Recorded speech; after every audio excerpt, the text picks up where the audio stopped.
stars take flight. Marc D with the C's got the geeky delight. Retro toys and comics we adore. TV and movies, let's explore.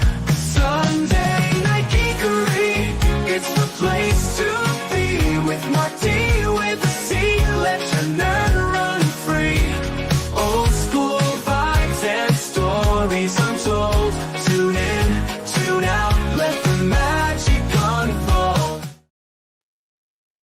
Hey everyone, welcome to Sunday Night Geekery, issue number 218, or episode, but I prefer issue. And of course, let's always remember our good buddy Clobberin' Times. I just love clobbering time. Great to see you all on Sunday night, and it's a big night in entertainment. I think there was was it the Saturn Awards? What's going on tonight? Or oh no, wait, it's the Oscars, right? Yeah, that award show that I pretty much never watch. But let's say hi to everyone in the chat here. We've got Gap After Dark. We've got let's see. Oh, we go. Yep, we got Gap. Hello, Gap. Brian Hepburn, and thank you for being a supporter of the channel. Well, everyone's a supporter, but channel member, I should say. Claude Sowling, and we've got the great Admiral Teague. Says CT for Connecticut. Go Yankees, right? Yep. Sir, it's great to see you. Yep. And Brian is watching baseball. Yes, just said go Yankees, right? Yep. Are they beating those? Were they playing the Red Sox tonight? I can't remember. Because I've been watching the Oscars so much. Actually not, but I did watch a few minutes of it, I must confess. Big K-pop Demon Hunter fan, so I'm glad they won for their song Golden. They would have been robbed if they didn't get it, right? So I mean, it's a good earworm. It's a good song. So yeah, it's not something I put the CD in to listen to, but yeah, it worked for the movie, and that movie for its target, yeah, I think it landed. So I think it was a well done movie. But yeah, so it's funny watching, and I was just watching the last couple of minutes, and the poor guy goes to thank other people. Your mic is cut off for keeping these shows short. So yeah, it was kind of fun. Oh, U.S. versus the Dominican Republic. Thank you, Brian. Yep. I put it on my iPad here. I got the secondary screen in the background, and we've got Harry Twinkle. Hello. Welcome to Sunday Night Geekery. Thank you for being here. Yep. So, yeah, we had a great time hanging out with Teague and the gang, talking Enterprise, the Klingon malaise show. We'll call it to stay clear of the YouTube language police, but we'll just call it a general Klingon malaise that they were affected with. I won't even say use the I word. Yeah, everyone's watching, but yeah, a lot of fun, and yeah, not a lot of episodes of Enterprise to cover yet, but always great to hang out there. Yep. And Teague says it's still going to be better than the last party going on. Oh God, oh yeah, oh God, poor Rob Reiner. God rest his soul. Yeah, that was horrific. Yeah, he talked about that. Yeah, yep. And Harry is going to get drunk tonight. Well, yeah, go. Hell. Free country, man. Go enjoy yourself. Whiskey and vodka, but I always say drink in moderation, because sometimes in the morning it's not so good, right? But God bless and enjoy, right?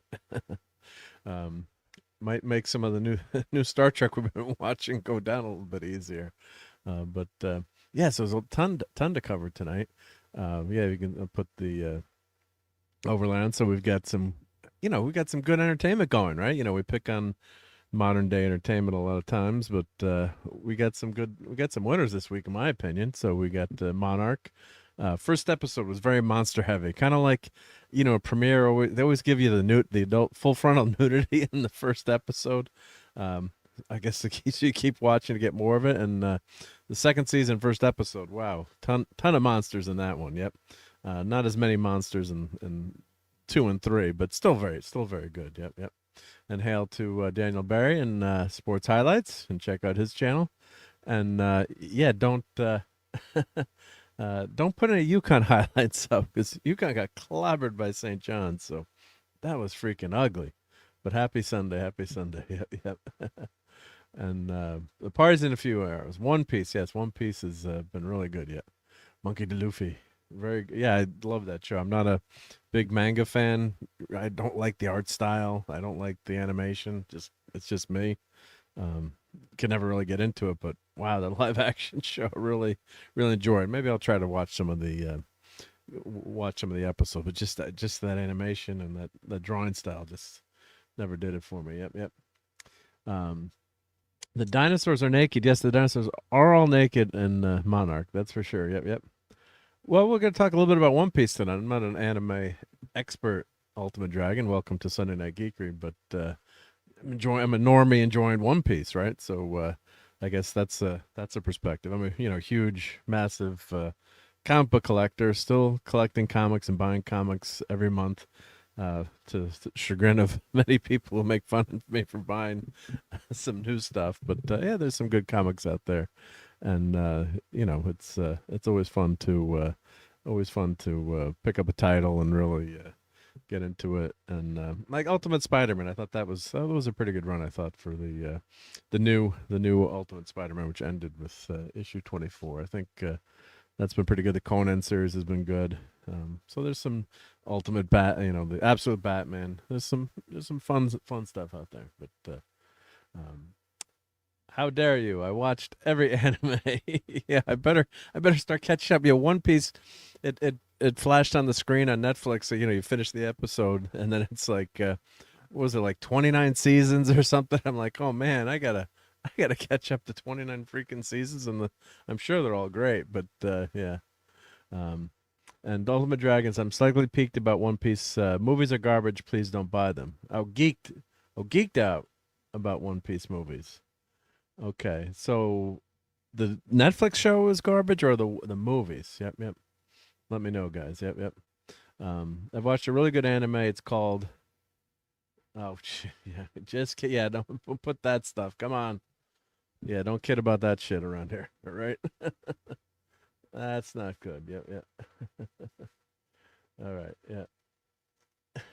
Oh, yeah. We're taking that out. So that's your first warning. And great to have you here, but if you keep up with that shit, you're out of here. So, all right. Not definitely just the movies at the theater. All right. Yeah. Well, what are they? I mean, we haven't had any. You're welcome, Harry. Yep. All good. Yeah. The Netflix. What are you talking? One Piece in the movie theater? There haven't been any movies that I know of in a movie theater, right? Or am I missing something, right? Let me know. But yeah, all right. So why don't we start talking about? We'll get into One Piece a little bit here. The live action Netflix. So first season was really fun. Yeah. Oh, and Harry, yeah, I did really like War Machine. We'll talk about that a little bit too. But let's get up some pictures on One Piece. Let me go to IMDb. I always like when I'm talking about a show. Always like getting up some pictures from the show to talk about. Let's see if IMDb has pictures from season 2. And I guess Netflix. What I don't like is they dump the whole damn season at once. I like getting that one episode, and then you can talk about it. We can talk about like the first episode. But then when they dump the whole damn season at once, it's like everyone talks about it for a few weeks, which is great. But then the anticipation is done, and like how fast can you stream it? And I remember, when Daredevil came out the first time around. I stayed up and freaking watched the whole thing, and then like every episode, like by the end, I'm like, my brain was gone, and I stayed up to like 4 a.m. watching. It's like one more episode, one more episode, and yeah, it just ends up being too much at once. And you got to go back to it. Yep. So let's see, what are they saying? Okay, here. There's only 2 seasons here. There we go. So let's see if they've got some images from the beginning and the end. All right, here we go. We got 8 photos. Okay, let's share the screen. Yeah. Let me catch up to the chat here. Yep. So I did like really like War Machine. Yeah, just watched that tonight too. Yep. And hail to Real Mafioso. Yeah, live action. Yeah, I'm sure they're gonna get another season. Yeah, it's yeah. And Ultimate Dragon says, yeah, it's so damn popular. Yep. You didn't like Monarch? I've been enjoying Monarch. Yep. I thought it'd slow down second and third episodes, but and Teague is there. Oh, he said a little slow in response time, almost nap time for me. Yep. It's late for us old people. I do this show pretty late. Yeah. All right, let's just kidding, Teague. All right. Oh, we got Tom popping in. Awesome. Let's see. Let me just share the screen here, Tom, and I can pop you right in here. Here we go. Yep. Let me just turn the audio off here. Hey, Tom is here. Oh, let me put us do this. Let me turn the overlay off. That would help if I learned how to do YouTube, right? Hey. Now we're back. I had the overlay on. How's it going? Yeah. Well, I haven't seen any of the stuff you're going to talk about, probably other than the Oscars. I saw most of that, but I don't know how long I could stay because I put my back out and I can't sit in the same spot. Oh, shoot. Oh, that's the worst. You knock your back out. Sorry, Tom. Yeah, I hope you're hanging in there. You got a heating pad going or something, or that's what I usually do. Yeah. Oh, we lose Tom for a second. Hail to Owen. Yep, we're waiting for season 2. Yep. Oh, we lost Tom. Just like clicked out. I thought. Yep, he'll be back. I'm sure. Yep. There we go. Yep. So hopefully Tom will pop back in. Tom Connors. Yep. And Ultimate Dragon do a podcast type YouTube thing. Oh, you can Harris. You can cuss him in college. Yep. Oh, Tom is fixing his audio. He'll be right back, people. He'll be right back, people. Yep. So let me put this couple of pictures on one page. And Tom didn't watch it, but he can vamp with us, I'm sure. Yep. All right, Tom is back. There we go. Yeah, sorry, I bumped my button or my coordinate, fucked everything up. And what did you do to your back? You were lifting too many turtles up, or? Yes, no. Actually, I've had a deteriorating disc in my back for years, and I actually haven't put it out in a long time.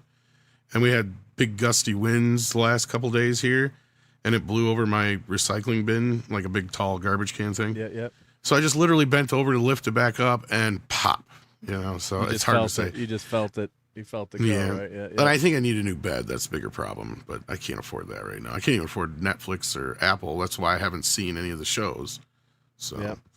Well, there might be a way to fix that, but we won't get into that here. Well, I downloaded one that I thought was one piece, but yeah. It ended up to be 2-piece? Well, I mean, some might say I downloaded the wrong thing, but I don't know. It was quite right to me. So. Yep. Well, I can point you in the right direction on the ocean, as we say. Yep. There was a joke Harry there Twinkle is going too. is going to culinary school, which, if you want to say which culinary school, Johnson and Wales, Rhode Island, maybe where Emerald went, maybe. I'm just throwing one out there, but very cool. I think in Strange people only care about timers. It's very interesting, or stuff that's timely, maybe. Oh, and Dadman's here. Hey, Dadman. He's helping out with his mom tonight. Stopping by to say hi. Can't be here, but thank you, Dadman. Give your best to my mom, and don't scare her like I did. Never that way. God damn it, Mark. Jeez. For those of you new to the channel, that's our good buddy Dadman, and I scared the shit out of him playing Fortnite. So, and hail to RobAltis. I guess this is a request for nerds here, so cover your ears because this clip is damn loud. Get those nerds! Nerds! What? You never have too many nerds. Yep. So you didn't see the One Piece, Tom, I guess, but I'm going to vamp about it for a few minutes. And like I said, the one I did see here, if you wanted to share the screen. You're not going to get me in trouble here, are you? No, I shouldn't be. Most people would say you downloaded the wrong one, but I'm pretty sure this is the right one. Let's see. This is the right one here. Yeah. Uh-oh. I got to go confession now. Jay. I think it's the right one. I was fine with it. All right, we're gonna go. I'm gonna that go watch that stretching right thing. now. Holy shit! Stream is over now. Yeah, no, I want to see this. I was a big fan of the first season. I just haven't got Netflix yet. I haven't got Apple yet, so I haven't been able to catch up with everything. But I've heard mostly good things about it. It seems like if you're familiar with the original comic and or anime, you're less of a fan of what they did in the second season. But if you are not aware of any of that, it seems like people have been reacting fine to it. I haven't really heard much negative, but that's just from what I've heard. So yeah, no, I really. Tom. I'm still here. I just have very little else to say about it. Yeah. No. I just was wondering if I glitched. I sometimes I worry I hit the wrong damn. No, that was me. I just went off camera here. Yeah. No, all good. Yep. And Ultimate Dragon agrees with you. Tom says seems right to me. But yeah, no, it's been a really fun show. And wowzers, 6 is in here with an amazing super sticker. 6, what are you, crazy? That's an awesome super sticker. Thank you so much. Wow. Well, let's see if I can share. Let me share this my little mini tab here so we can see the cute little doggy there with the heart. 6 dropping a dime. Holy shit. Wowzers. Yeah. So let's play a couple of awesome clips for 6 here. Let's see. What do we got here? Let's see. We got some fun Star Trek one. I protest. I am not a merry man.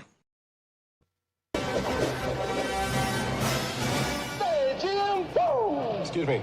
That's a bad outfit. Who loves you, baby? Yeah. Gotta love that Superman. Thank you. That was supposed to be the Telly Savalas scene, I believe. Oh, it was? Yeah. I don't know if you ever heard that. Like in the original script, there was a shit ton of jokes and campy humor and even cameos. And I guess in that scene, I think it was supposed to be Telly Savalas going, "Who loves you, baby?" A little bit. Boy, too would much, that right? joke had not aged well. No, I'm gonna say, who the hell would know that now, right? It's bad enough they got Rex Reed in there, and most people don't even know who the fuck he is with his little cameo. But yeah.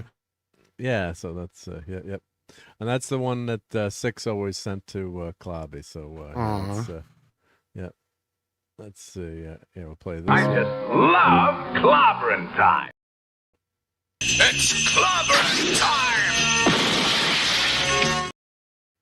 And so those of you joining us, we have a really special dear departed friend, Clobbering Times, aka Mike Alonzo, and of course his avatar was the same as my avatar. And my kids were like, "Hey, Dad, he can't steal your avatar." I'm like, "Well, I didn't create the thing. We're both, those are our favorite characters." So got to become, and Tom and 6, everyone here got to become good friends with them. So that's who we're referencing. If you're not sure, if you're new here tonight, so appreciate all the people joining us on the verticals. Got a lot of new people. Yep. Let's see here. Yeah, we know about Forrest Gump. Yeah, we're old. Yep. Forrest Gump. Forrest Gump. Yep. Oh yeah. Well, let me play my. I got to play this. We can do something fancy. I got to switch brands here. Hopefully, StreamYard. Those look like comfortable shoes. You know what they say about ladies in comfortable shoes? They're lesbians. Let me switch. You know what a lesbian is? A lesbian is a girl who likes to kiss other girls. Sometimes Jenny would kiss other girls, but she's not just a lesbian. Let's. This is my favorite. She's what they call bicentennial. Well, let's see if this new feature works. Did it copy to my original? Sorry, I went off on a bit there. No, that's good. That's because I don't know what happened in One Piece. Well, I'm just gonna go a few minutes on it. Yeah, I'm not gonna go to any spoilers. But here's 70s is here. I gotta play this for our intro. Here, watch this. Ready? He wasn't very old. Oh, he was pretty old. He was 41. Oh yeah? Oh, that's old. 41 is old now. 41 is old. That's I could have kids that old age. They nearly are. I was going to say, yeah. Yeah. You're that times 3, aren't you? I don't know. You lose count after the first century or two. Yeah, you're like 120 something, so that's about right. I wish I would live till 120. Probably not, though. Yeah. Probably not. Not with the amount of cheesecake I ate today. Oh, yeah. New York style cheesecake. That's one of the most high calorie freaking things you can eat. It could be. There was caramel and things on it, and it was like I could feel my arteries hardening as I was eating it. In Wisconsin, we'd call you a wuss for that, but yeah. That's right. We have arteries built of steel here. That's right. Yeah, they're self-flushing. And livers cheese made up of titanium. The scene is here in Flushing. Yeah, so where were we? So we're going to talk a little One Piece for a 6. few minutes, and yeah, 6 She's gives. talking to a different awesome Brian, super probably. chat. It's Brian Hepburn she's talking to, but I'll say hi anyway. Yeah, well, I'll say, yeah. And we have Brian. We're going to talk about the Oscars in a minute. Yep, in a minute here. Just talk a few because I promised some One Piece talk. So yeah, I started a new hashtag for the Oscars. Oscars so shite. No, well, Oscars so boring. Close enough. That was pretty boring. Yeah. Not only that, this is the first time I ever remember the Oscars getting done before 10 Central. Wow. Oh, It was done at like 9:45. Yeah. Holy shit. Yeah, they're That's done. how It was Michael done. It was Jordan quick. won. Yeah. Like that guy, Yeah. Michael Jordan wins everything. Jeez. Yeah. So I used to knew he record- was going to win. I used to record the Oscars on VHS in the UK because obviously it's a different time zone. So it was on the middle of the night. So I'd Right. record it and watch it the next day. But because it always overran, you'd miss the end and it would usually cut off. The BBC were so stupid, they'd say, oh, well, we're going to have to go now because we've got highlights of the India versus Pakistan cricket game to show at 4 a.m. So fuck your Oscars. So you'd never get to the all end of get it. cut off. And the best picture winner is now time for the news. No time for cricket.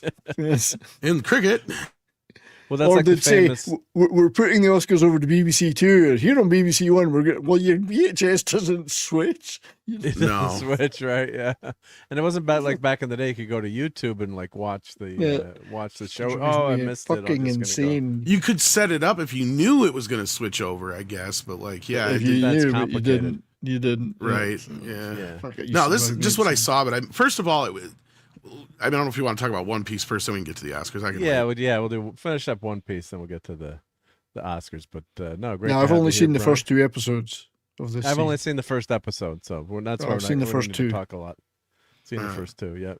Or did I watch the second one? Oh no, we just watched the first. The second one has a very large whale in it. Did I watch the second one with my wife? I can't. And I'm some so guy old that now, used I to can't be in Game remember. of Thrones. I can't remember which character Yeah. he played in Game of Thrones, think but he I- was in it. I think I just watched the beginning one. Yep. Then we went to. Then we watched some Monarch and watched War Machine. Yep. But I just love the spirit of One Piece. Right. I mean, it's a feel good show, and like Monkey, he's just so freaking contagious. He's Mr. Fantastic, right? And I heard Pedro shaved his mustache. He's copying Paulie. he Why didn't really? he shave his mustache before? He's lost his powers then. He never had Like, any why did he powers shave to his start with. mustache for the Fantastic It was Four, right? tickling his boyfriend too much, I guess. Yeah, Oh. like Mark's right because he gave that big long excuse that he didn't want to shave his mustache because he looks weird or whatever it was, and it's like the motherfucker comes out on the Oscars shaving his mustache, and he looked gay as fuck. Even gear as fuck. The normal, yes. Even gear than normal. Yeah. Oh, Jen. But anyway, Gen X what did guy's Luffy here. do this time? Yeah, he tried to use his arms, but he got put in these cuffs that have, I guess, seawater. That's his kryptonite. So you can't use his devil fruit powers if he's Unfortunate if seawater. he's sailing in the ocean then, isn't it? Yeah, so he wouldn't want to fall overboard, right? But I What just does he love the spirit. actually do on the ship, by the way? Because the others seem to do some work. He just sits up the front and points. No, So he's what a does he- typical boss. He just sits there and points and tells you what to do, right? Yeah. I mean, and this is I a like this very guy. toxic character who smokes. So this is like this. what's his name? Smoky Captain Smoke or- Captain Smoke something. White Smoke. So he's on the Marines, the cops basically, and they're out to Smoke get all the master. pirates, and so he's got superpowers, and when I guess he inhales smoke, or he's made of smoke. I guess so the smoke Does is white safe smoke. for him. Yep. So There's a lot of Scottish actors in this show, I've noticed, because he's Scottish. And there's at least He two is, yeah, others. Yeah. Yep. That's why it's so good. Yep. And the Gooner guy is asking, have I seen Dragon Ball Z? No, I have not. I mean, I've probably a couple minutes here and there, but I'm normie as far as manga goes, so haven't watched that. Yeah, I'm just I think just been watching this One is- Piece. Yeah. This is on Netflix, Brian. Netflix it. Netflix. Brian's asking what service it's Okay, on. yeah, Netflix. Yep. It's on the senior service. Yeah, It's a naval joke.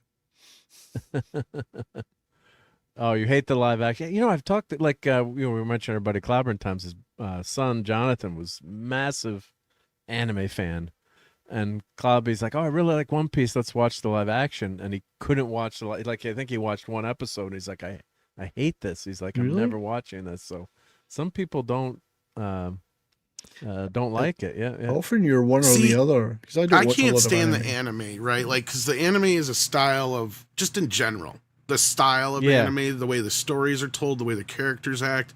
I cannot stand it. This show, though, at least the first season, I haven't seen the second season yet, mind you.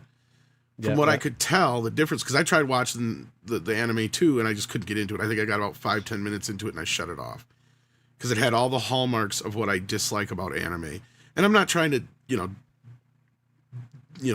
shit on anybody who likes anime.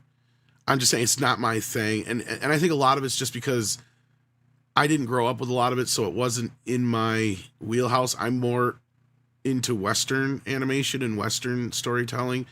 The closest thing I had to anime growing up would have been like Speed Racer and Transformers, right? Yep. Speed Like Racer, those are like probably closest to the two things, other than maybe the Hobbit animated film, which is in almost an anime. Like that's kind of the more fancier anime. Now, some of that I might be able to get into. Like I've seen Akira, I like that. There's some other stuff I'm sure I could get into as long as it's not the cheap, cardboard animation that's worse than Roger Ramjet or whatever the fuck, or not Roger Ramjet. What's the one where they had the still faces and the Clutch Cargo, where it's not like that. Yeah. But I guess Roger Ramjet, he's our hero. I think so, but I think it's more higher end. Yeah. Like, I mean some of the higher end stuff I don't mind so much, but it just, this show, the anime I just could not get into, but the TV show version of it, the live action, that one was so much easier to get into, and they pulled away a lot of the anime isms that I dislike. So, yeah. Oh, Teague just made me look good. He mentioned Battle of the Planets, and I had the action figures at the ready. That's my alleged superpowers. Mention a show, and now someone's gonna mention a show. I won't have the action. There was a few other ones. I see some people mentioning a few. Yeah, there was a few that they brought over here that were dubbed and all that kind of business. Yeah. But still, I cut my teeth on shit like He-Man and Ninja Turtles and Ghostbusters. So, I was never much into anything that had a lot more anime influence. And I also feel like I grew up and aged out of a lot of stuff just as like Pokemon and Yu-Gi-Oh! And all those kind of things were just starting to get popular with kids. And I think that's where it was a lot easier for the next generation to transition into anime from Western animation, because there was a lot more out there. Even things like Power Rangers, even though it's not animated, it still has a lot of those sensibilities. In that style, though. Exactly. So, like, I feel like kids that grew up with that kind of stuff could take to it a lot easier than me. And I'm not speaking for my whole generation, but that's just kind of where I'm coming from with it. But the show, I feel like, is handling it in a way that the general audience can enjoy it. And at least most of the fans seem to be okay with it. Yeah, they're upset about some of the truncation and how some of the characters have been treated, and a few people are upset about some race swaps. I've seen some people talking about that, but I believe that others, the counter argument is that the original anime was too drawn out at times. So it would take them like a whole season to decide they were going to have a fight about, whereas in the show they just get right to it, No, I've never watched the anime, so I don't know. Dragon Ball Z was the other one I was trying to think of. Snappier live action. I'm more of a live action guy, generally speaking. Yeah, I would say. Never been a big anime guy, but just I admire people who are. I think that's great that they love it, and I appreciate it for what it is. But I'm a live action guy, so if the live action is done well, I'd rather watch that. Like this. Yeah, Speed Racer watched as a little kid. Back in the I grew up in the '70s, so. Yeah, that Speed Racer and Battle of the Planets, and I'm forgetting the anime name of Battle of the Planets. Well, wasn't even Speed Racer meant to like emulate kind of Western, like the Elvis race car movies and shit like that? Probably. So it was kind of like a roundabout thing in a way. So it's like Japanese version of American Elvis movie turned into a TV show and then Americanized It's horrible animation. Yep, yep. And Yeah. hail to Gigatron. God bless you, sir. Yes, thank you. Give me the Wacky Races any day. Does anybody Right. remember Wacky Races? I loved that show. Dick Remember the video Dastardly. game Wacky Racers? Dick, Yeah. Dick Dastardly. Dick You ever Dastardly, remember yeah, watch yeah. the cartoon Wacky Races? Yeah, no, I've watched that. Yeah, yeah, yeah. It had all sorts of characters that I'm pretty sure were in other things. I don't know how. They Yeah, it was ended all up the in Hanna-Barbera characters. Yeah, it was Hanna-Barbera. Yeah. They all ended up in it. Yeah, Dick Dastardly. Yeah. Gotcha, man. Thank you, Brian Hepburn. Yeah, I knew I'd remember that. Yep, and the Mach 5 car. Yeah, I'd love Speed Racer. Go. And oh Speed yeah, Racer, I mean, go I'm to not the saying that song. my Yeah. generation wasn't into a lot of this stuff. I know Laserdisc helped a lot of people get into it. You know, even though that wasn't exactly widely available in the United States, but I mean, I don't deny its popularity at all. Yeah, but I think it's much more popular now in the scholastic books that they go to schools absolutely. and sell. Like manga's just kicking ass. You go to comic book shops or comic conventions, you know, manga's massive now. Before it was like a small little niche or kind of like, who are these weird guys at the comic book convention, right? Not that we're weird, you know, with our comic book things that we like. And, you know, now No, it's but it was a really niche of a taken niche, over. and now it's more of the It's mainstream. the most popular. It's mainstream, and I guess probably, you know, I'm guessing if you're born in the 90s or after, that's probably your most popular thing to watch, or, you know, one of the most popular things to watch. A lot of my friends, their kids, you know, God, they love anime and manga, and you know, they collect everything and buy the books, and yeah, so super popular. So Hey, I grew up with puppets, Thunderbirds. That was my thing. Thunderbirds. Yeah. If it wasn't something on strings, then it was. It wasn't The real. Thunderbirds are go. Let's count Thunderbirds, down. Captain 5, Scarlet, all that 4. stuff. And if you look at the little 3, avatar I have going at the top, 1. 1. Thunderbirds are go. I'm pretty sure I've got that theme tune on here somewhere. Oh no, that's a horse. Did someone try to copyright claim that on you, or was it? Yeah, they did. Yeah, It's if you use the countdown, use the countdown. somebody put it in some shitty record they made decades ago, and they are claiming it in their copyright because they added it to their thing. Somebody with like 30 records sold of this shitty record. Yeah, yeah. And I actually contacted the Jerry Anderson people, and they said, there's nothing we can do about it, don't care. I went, come on. It's like, you could, I don't mind if you'd claimed me. They claimed, you know. Here's the theme. I don't know if you can hear that. Maybe not. It's maybe not working. Yeah, no, I heard it a second. Yeah, yeah. Hang on. So the first episode on One Piece, yeah, I thought it was off to a pretty good start. It's a setup again, and of course you had to watch the I appreciated the recap because you know, how old was the first season? Was it 2 years between seasons? I think it's a couple of years at least, isn't it? Right. Which is the problem with Netflix. Yeah, yeah. Things really, they don't seize the opportunity quickly enough sometimes.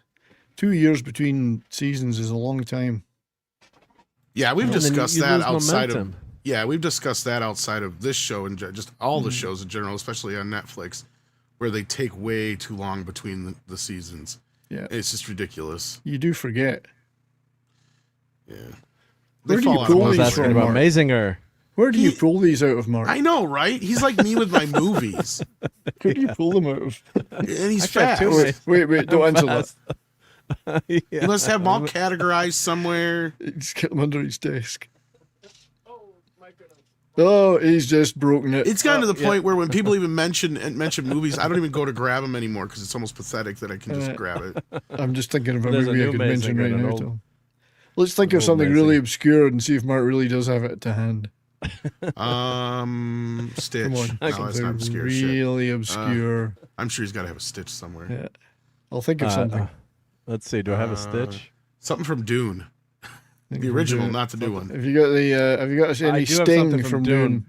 I'm But not does surprised. I got to go into my cabinet. Does it count? See? If it, here we go. It still would have only taken you about 5 seconds to That's go grab right. it, right? See? Yeah, I'm going to my file cabinet right now. He's got. See? Yeah, I don't know if he's actually doing that. I think he's got some kind of Star Trek replicator. That or he's got like a magic Santa bag where he just reaches in and Yeah. grabs out whatever. Well, there, look. I'm That's gonna it. reach into my magic haversack here. He's reaching into his magic sack. Let's see if I can find it. Oh, I hope I can find it. Let's see.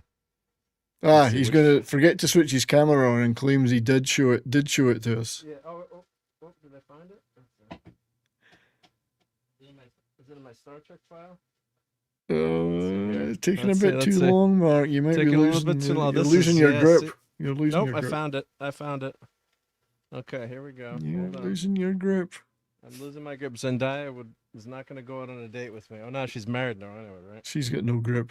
I wouldn't imagine. Not with those pencil arms. All right, so if you were at Dune in 1984 on opening night, you would have received this in the movie theater. Let me A make piece of myself, blank paper. you would I actually have a received this. replica of that. Actually, yeah. This is from the movie theater. Yeah, you got 'cause the I original. save every though. fucking Yeah. thing. I have two of them. Wow. So when Oh, you he's went to the got movie two. But theater, Tom must have a replica. Mark's got two original. Mark's got Yeah, I two. know. Yeah, I got the one that came with that big ass DVD Blu-ray set or whatever, 4K set. It was Yeah. imported. So I What's did on the other tweet this side? out a while ago. So more terminology. No, there's Yeah, more. this Okay. they cut so much out of the movie and they didn't think anybody'd understand, so they handed out A sheet. a sheet to explain all it's the it's a stuff. pity it was so dark in there that you couldn't read it. Well, back then I Yeah. was young, so I didn't need the glasses. But you still, didn't have no. a Brian's phone. got a point though. Like, how are you supposed to go How can you read that? Read the fucking thing. Yeah. in the theater? And nobody had phones then. And back then, they had the theaters were usually darker. Exactly, like they would just Yeah, shut the yeah. fucking lights out. There wouldn't be no Yeah. Who cares about the fire code? fire shit. Yeah, you wouldn't have no big loud exit sign or nothing. Carry all. Carry on. Yeah, Prize yeah. knife. And it's this glossy kind of Raymond. weird paper too. Oh, I remember that. Yeah, Very strange. So, you yeah. couldn't make up its mind whether it wanted to be glossy or. See, now I plain. think the replica's just on regular paper. I'd have to go grab it. Yeah.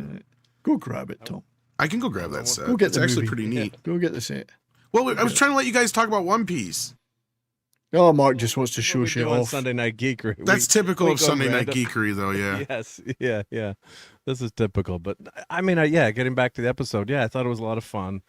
Monkey, he's going to, they're going to go in search of the One Piece, and they've got to stop at town to, resupply. Of course, it's the main. And it turns out it's the town where the original pirate king was Gold killed. Roger, was it? Gold Roger was killed. Yep, and they minor sport. They kind of infer maybe they're related, and I don't know any of the manga or anime, so or they have the same kind of spirit, when he's laughing. So they have a really great adventure in the town, and they go shopping. They're looking for swords and supplies. Here and we they have all go. these missions. Here we Look go. at the Tom, size of that thing.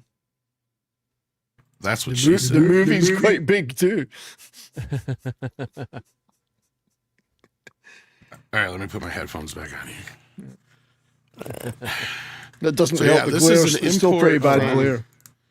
Yeah, I can't remember where this is an import from. I'm trying to remember. I think Germany. So it has like this plate thing that comes Holy with it. fuck, That's nice. Incredible, yeah. Yeah.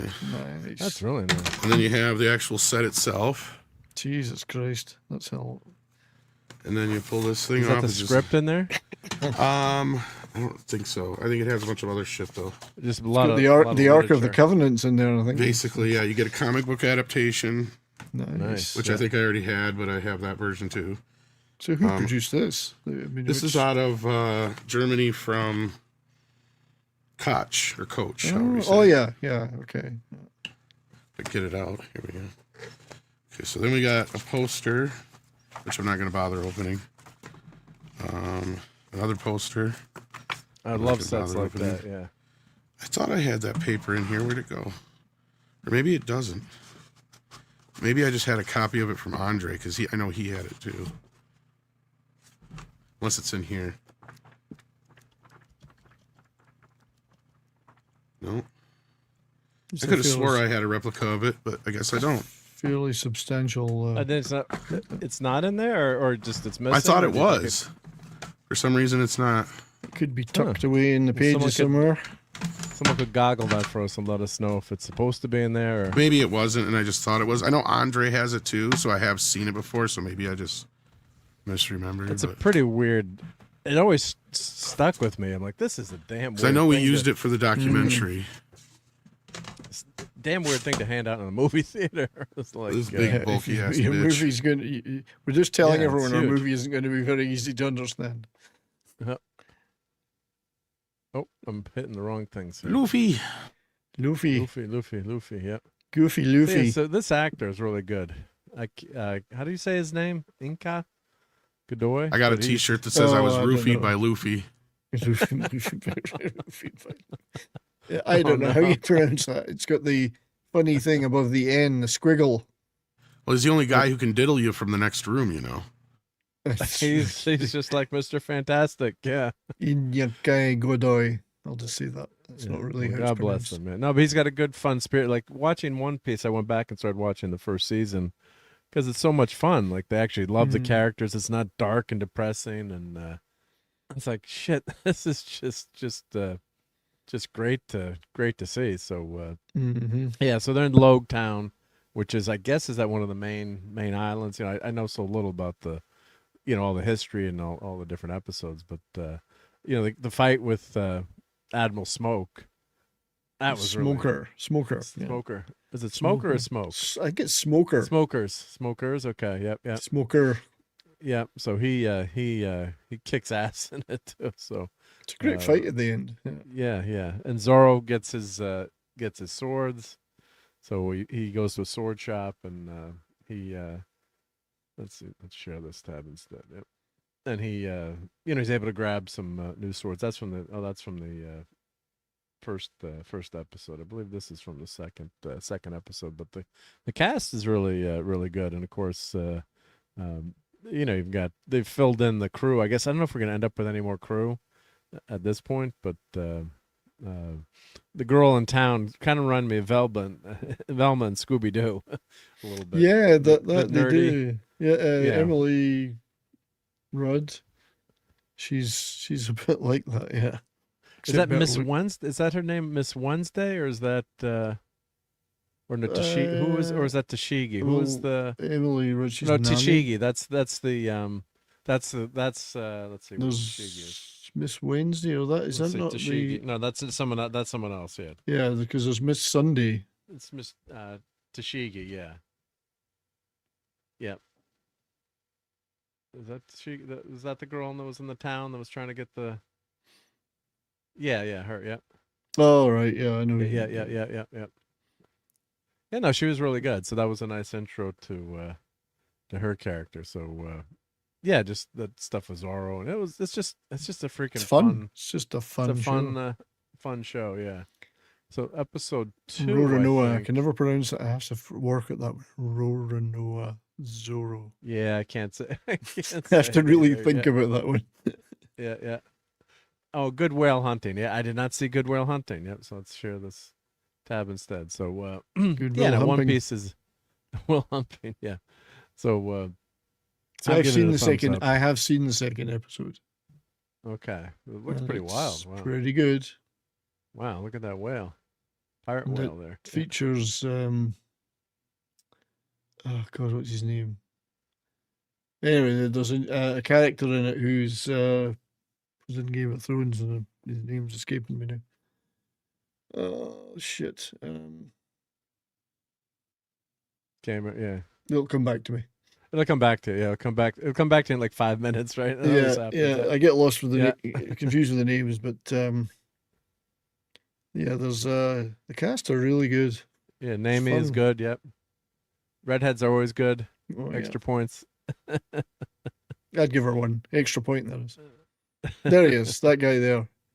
Okay, who is that? That's He's a whale hunter. But except he doesn't Whale really Hunter. hunt them. Okay, yep.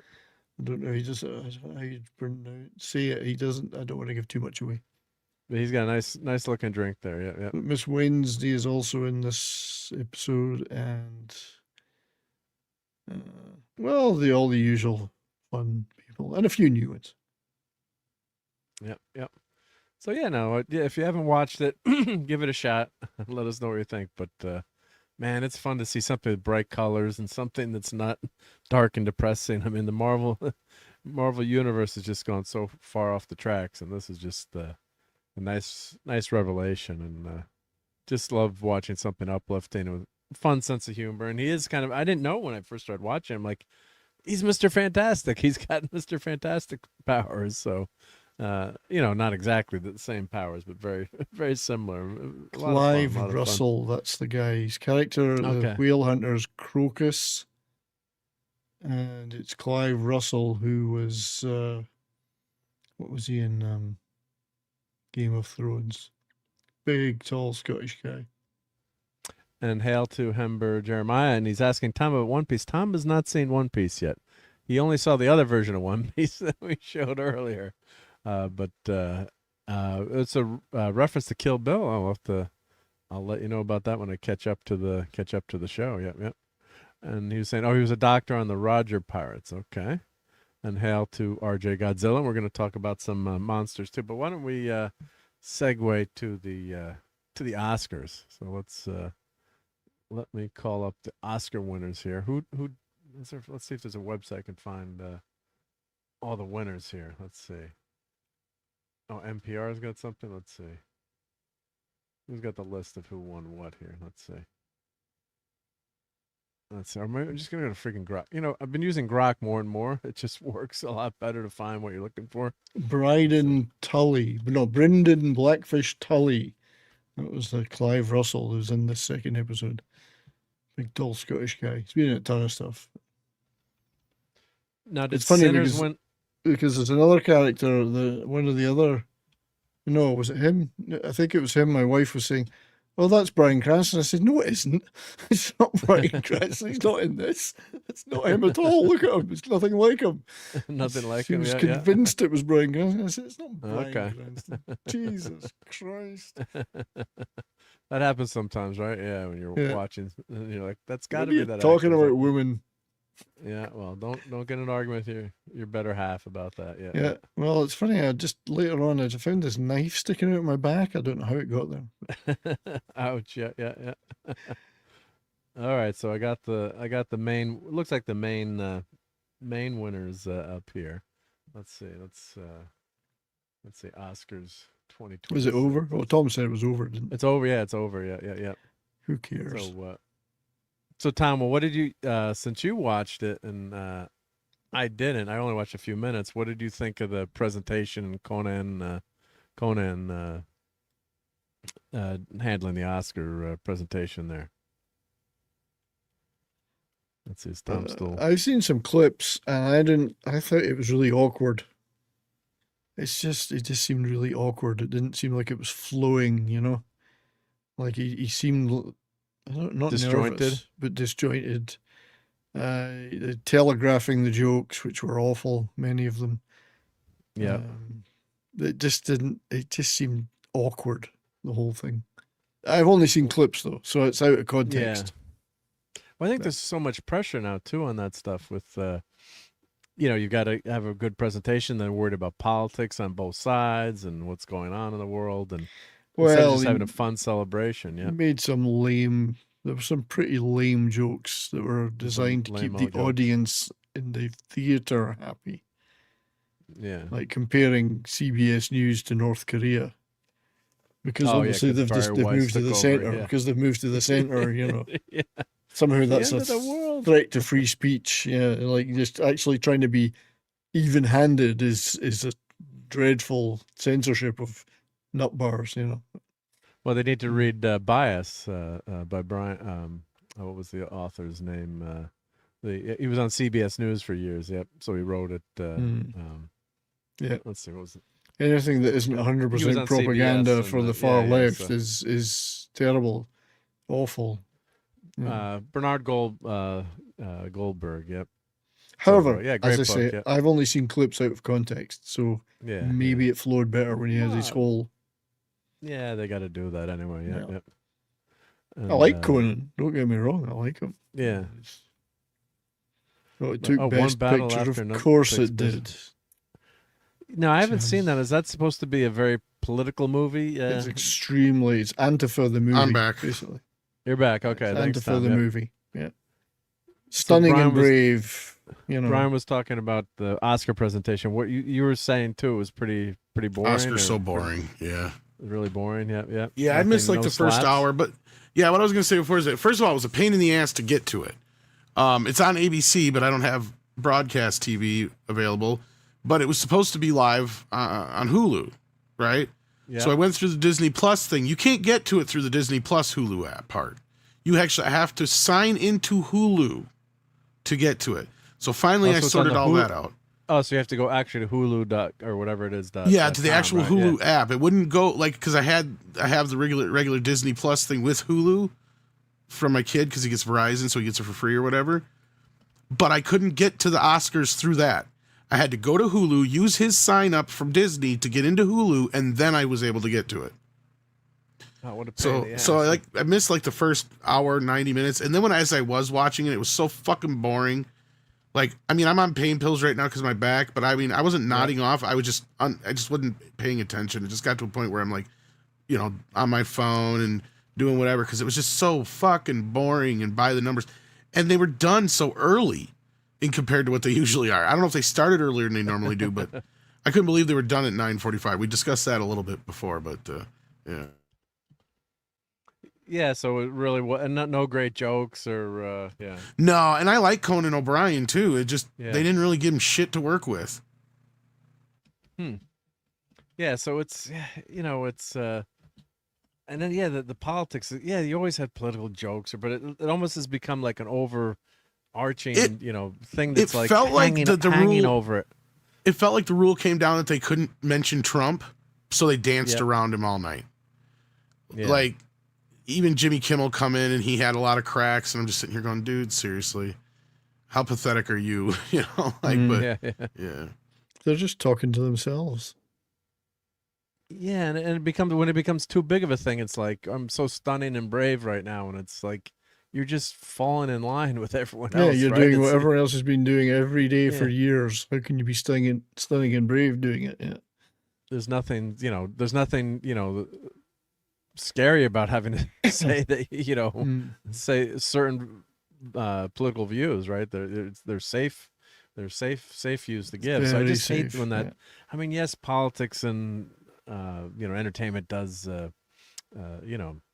does overlap and get involved, with different it overlaps into different genres or different stories, but I just don't like it when it becomes overriding, like it's got to take over. And you should make fun of both sides, right? It Jay used to be- Leno or Yeah, it used to be they were good at doing that.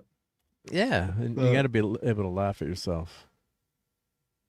So Johnny Carson, he's like, his clips they've been playing like about he shouldn't be involved with. It's like, what do I know about politics? I mean, people are watching my show to be entertained, So, and RJ watched Chris Gore's Film Threat cover the Oscars. Yep, he had a lot of viewers over there.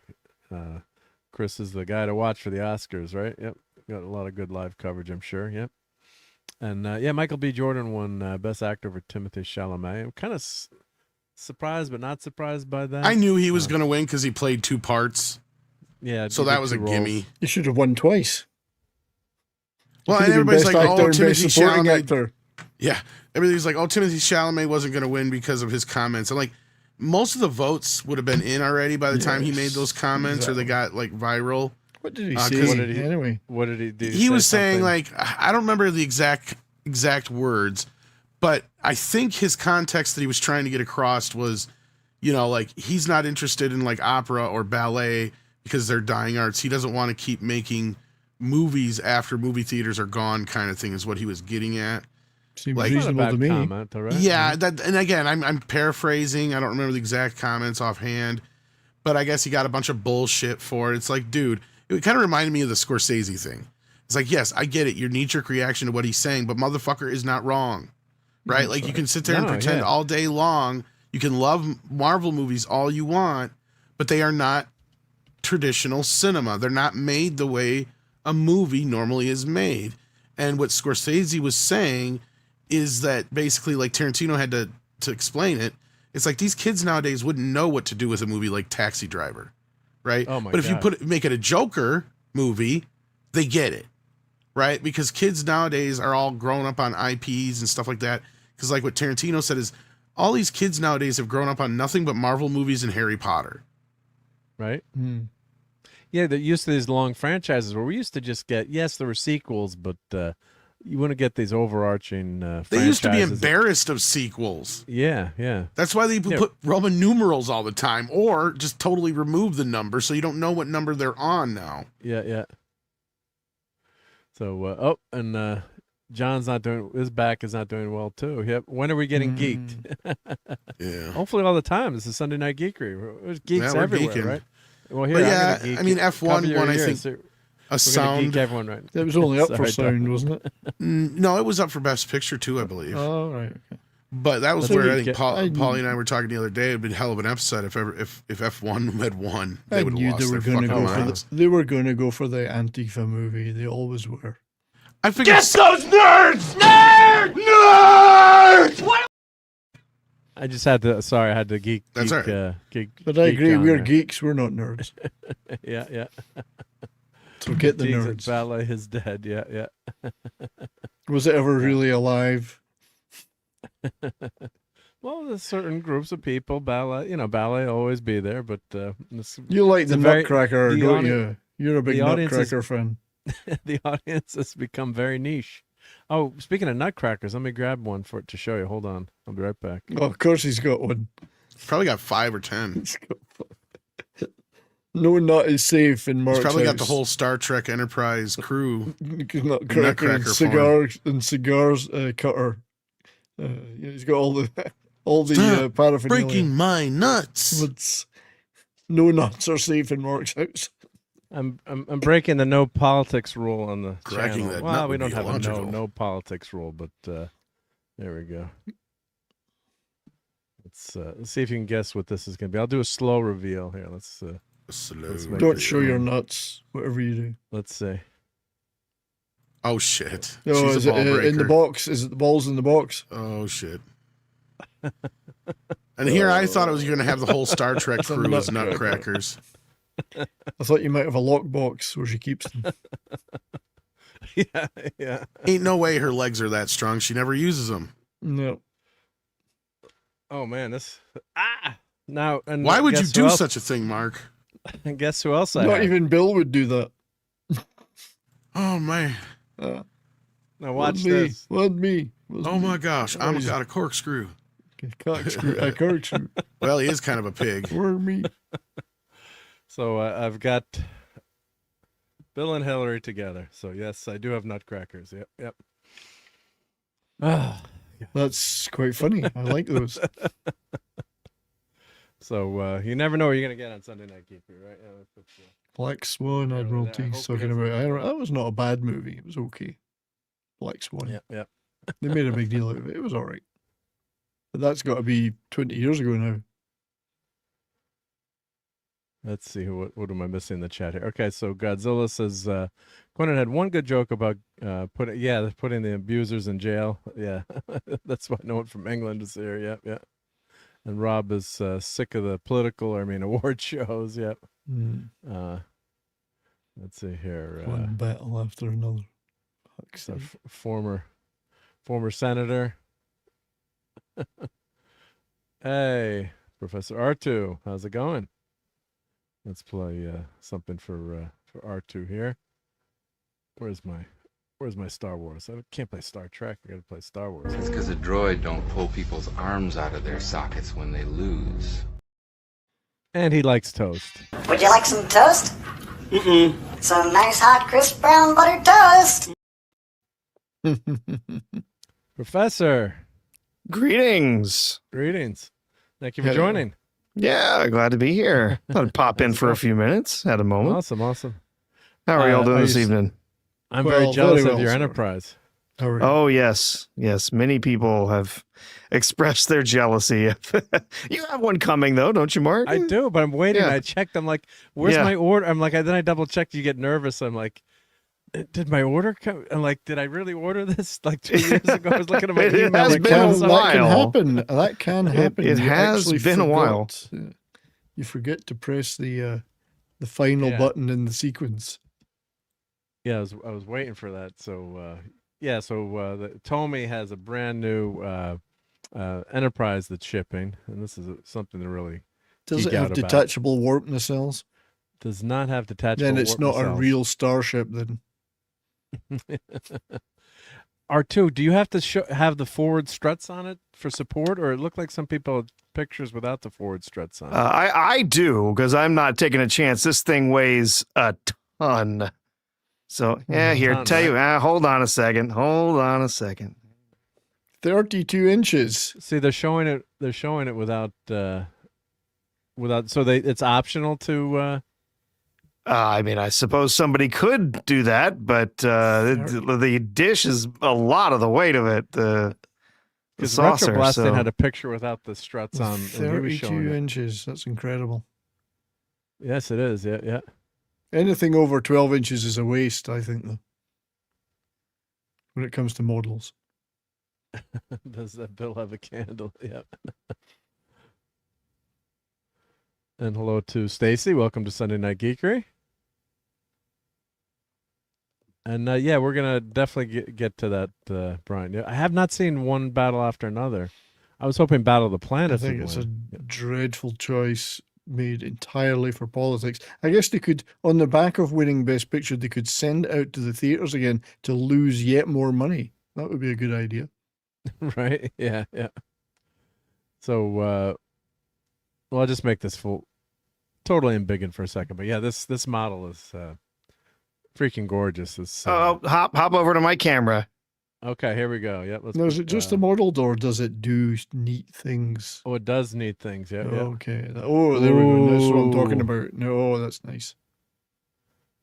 Oh, wowzers! That must have cost a pretty penny. It cost 750 pennies. Holy fuckeroonie. Times something else. Yep. Don't think I'll be able to But the persuade lights my look wife great. that I should have one. That is gorgeous. It looks better than jewelry. That's taking up enough electricity to power an AI data center. Oh, only 2 amps. Scotty, we need more power. I need more than 2 amps. That's gorgeous. My poor wee engines. Torpedoes to fire for you. There we go. Fire all torpedoes. Oh, nice. I think it's a shame it doesn't fire real torpedoes. Wrong movie, but close enough. It's a right in the prize. Does Well, it this come is with does it come with a little shuttle that comes out of the shuttle bay? It does have the doesn't have a Vulcan shuttle that comes with it, or is that the first Enterprise?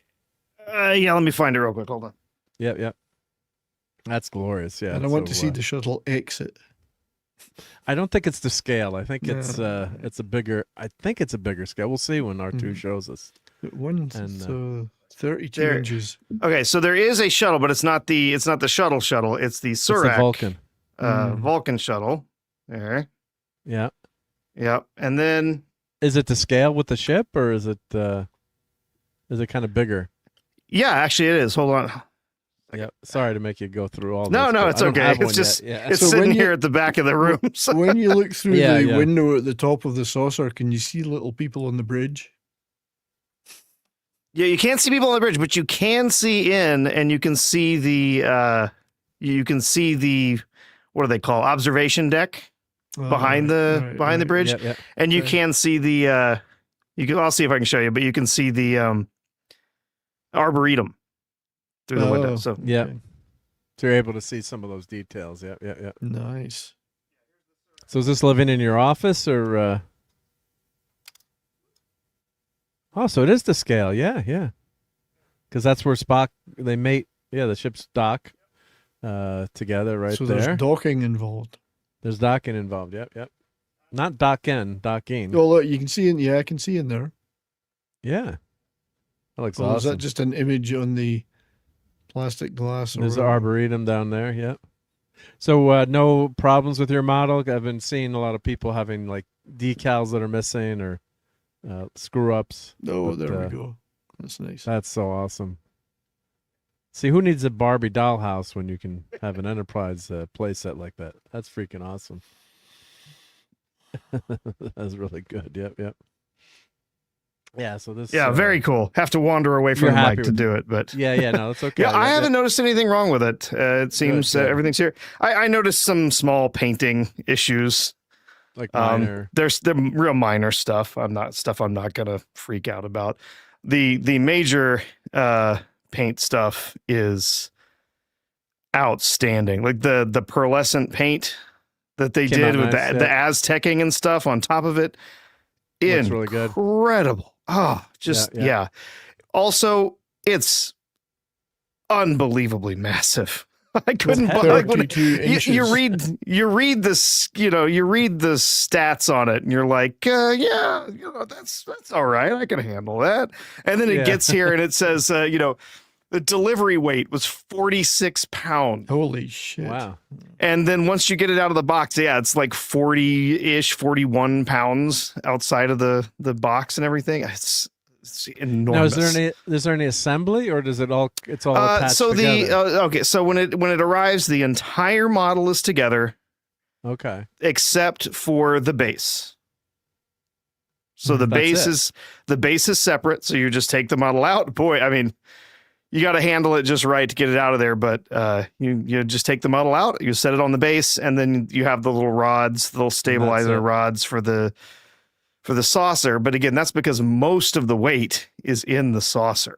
And so I would worry that over time, it would actually potentially damage the fuselage and possibly the neck there connecting. Well, I guess the two. if you wanted to take pictures or something, you could show. Yeah, sure. I mean, temporarily, you could go without it. I mean, when you first take it out of the box, you're actually instructed to just go ahead and put it on the base, and then you can put the things in afterwards, I think. But because what they could have done is put like lead weights in the back of the nacelles, I guess, to counteract it. That's a problem. Balance it out about. The problem is that the nacelles are totally plastic, so any weight at all is eventually going to cause those to deform.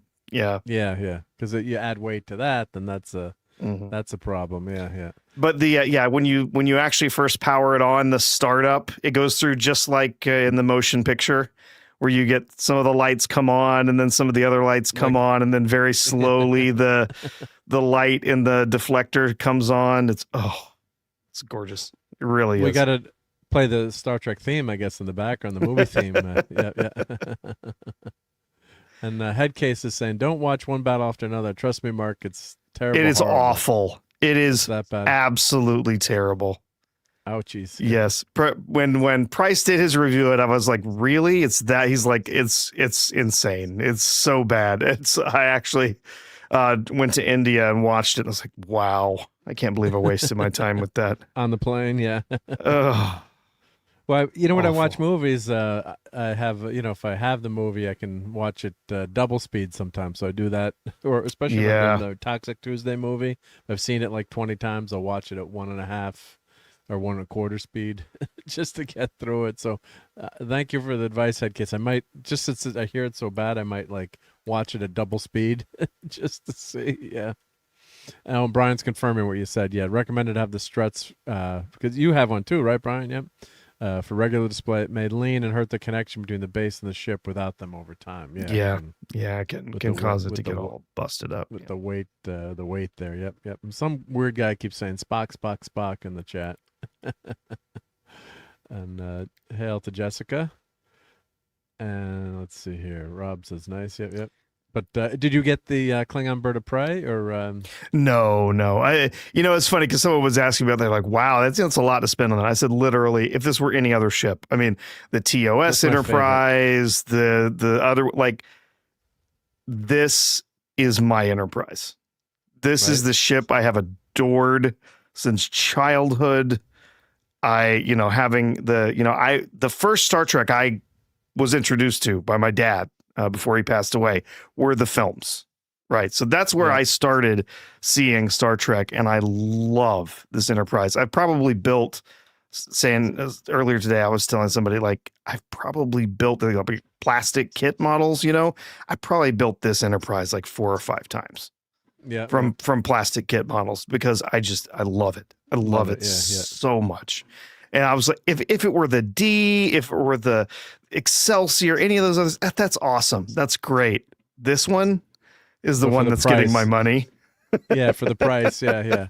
How much was the Klingon bird of prey? Was it as much as this one? Or it was a little cheaper, less? I think. I think it was like $5.50 or something, maybe $6. Yeah, it's less work and less. Yeah, it's complicated. a smaller model, but yeah, Yeah, this Enterprise is the one that I love. So the lights flicker when you fire up that baby. There's a startup sequence you were saying, right? It's funny. It actually doesn't take that much juice to run this thing, and in fact, when you buy it, it specifically tells you have to have a certain 2 amps. I think. 5 volts and 2 amps is what you need. So I even had one little power, like a tiny little power brick, one that you would carry around with a, with an iPhone or something, and it wouldn't work with it. Like it couldn't hit that. It was delivering too much juice. Yeah. So the USB-C ones are like 30 watts, 60 watts. Yeah. Well, what I found was a lot of the USB-C ones are 5 volt and 3 amps is as low as they'll go. And so, because I looked through a whole bunch of mine that I had laying around and actually found the only ones that really would work with it were older USB-A ones. So I had to have a USB-A to USB-C power thing. So, and that's actually what it comes with. Or no, it didn't come with a cable. It doesn't come with a cable. Does it come with an adapter? It doesn't come with a power adapter, no. Either. Yep. And hail to HDH. Great to see you. Hail to Stacy. And then did you say that someone said they loved old movies a little bit back? Yep. Old movies. So yeah, old movies are very cool. Love old movies. Yeah. There's a lot more to love too. It shouldn't cost anything since there's no money in the future. Yep. And Teague, give a tall ship and a star to steer by. You need one of those in your place, Teague. Yep. That's pretty awesome. Yep. But our good friend Sean, the sci-fi model guy, of course, builds the 350th Enterprise. I've built a bunch of Enterprises too. The best one I ever did.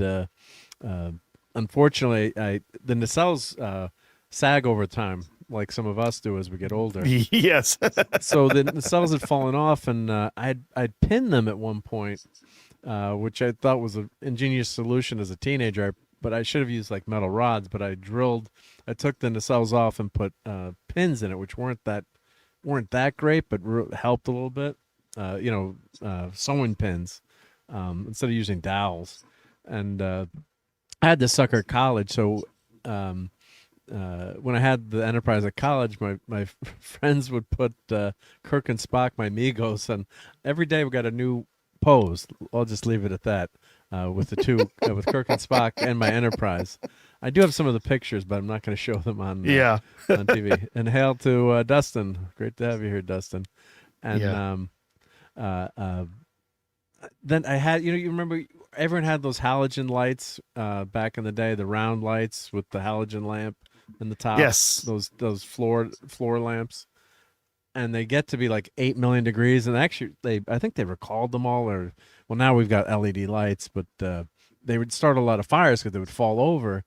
And they were like, people would use those as spotlights, those halogen lamps.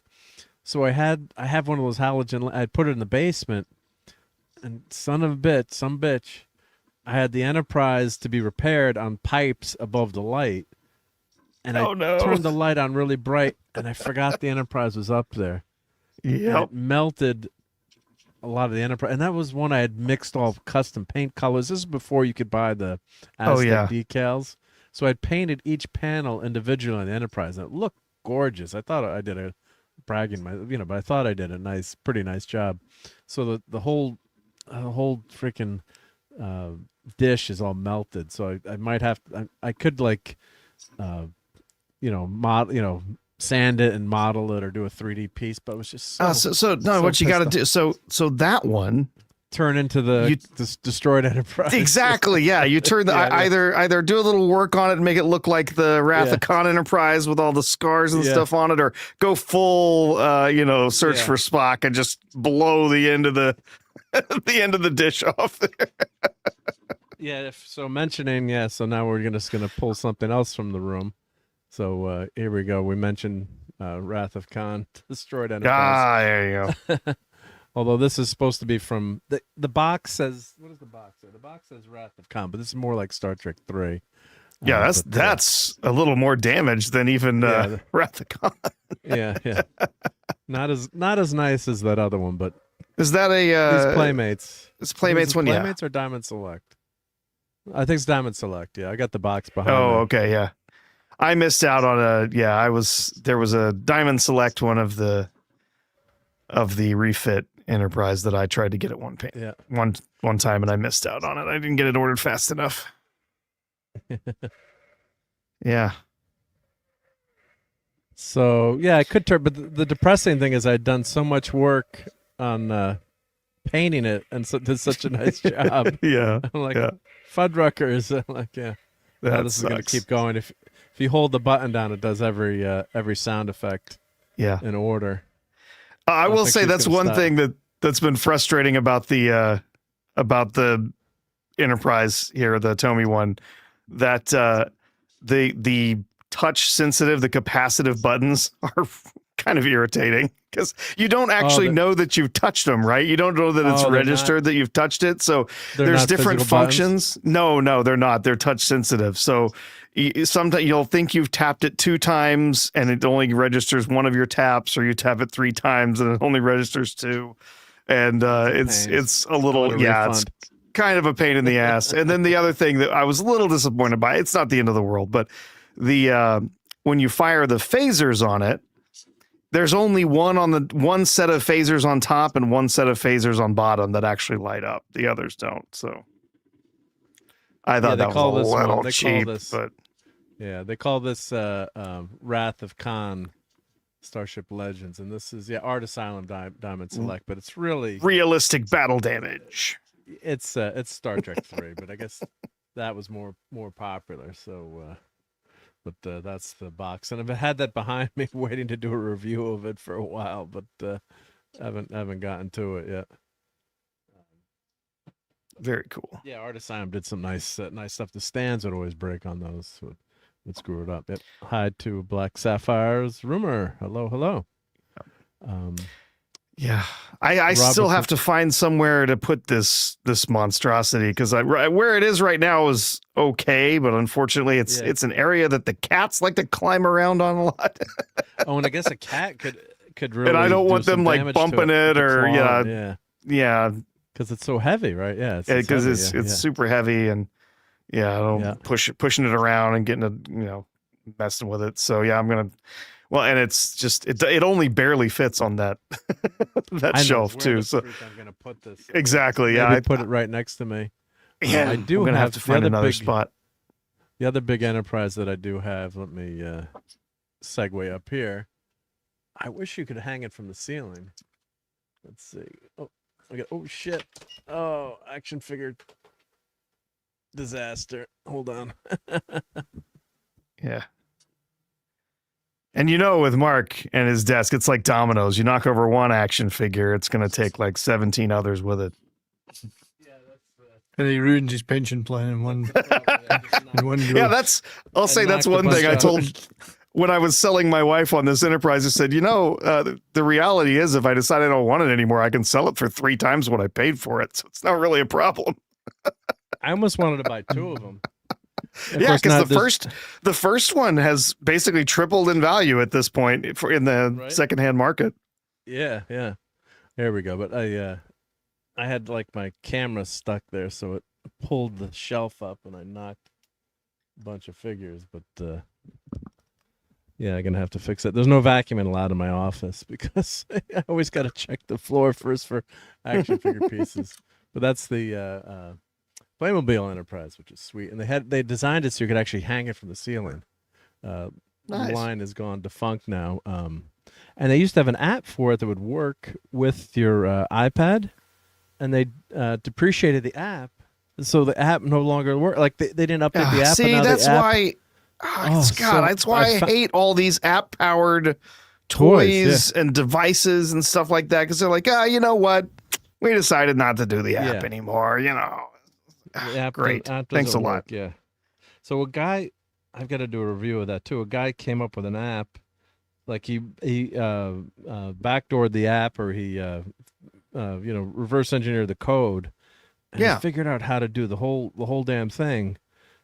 Thank God to him, because the app technically would still work, but as they update, if you had an old phone, the app would still work.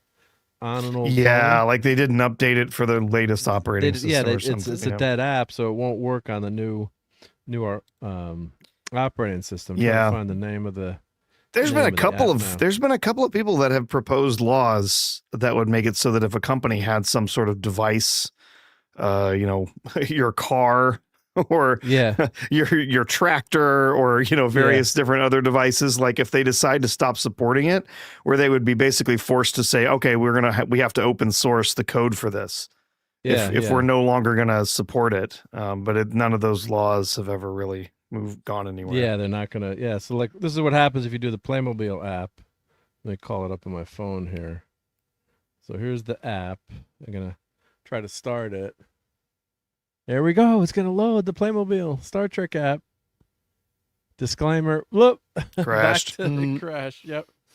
So I'm trying to find the app. Actually, I don't know if I put it on my phone. Maybe it was on my iPad in the other room. But I did find an app that let you play it. That a guy had custom done. He'd figured out all the Bluetooth connections and figured out how to get it.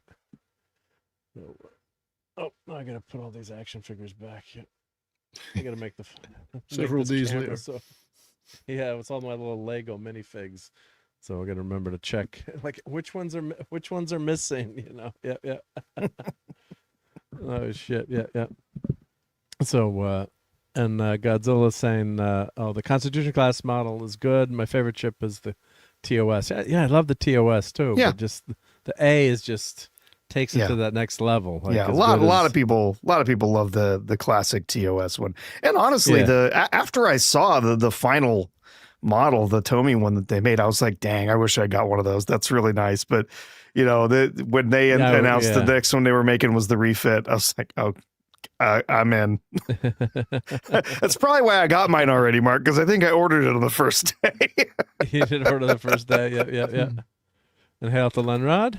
Thank you for joining us. Yep. And my old AMT model is kitted out like the A. Nice.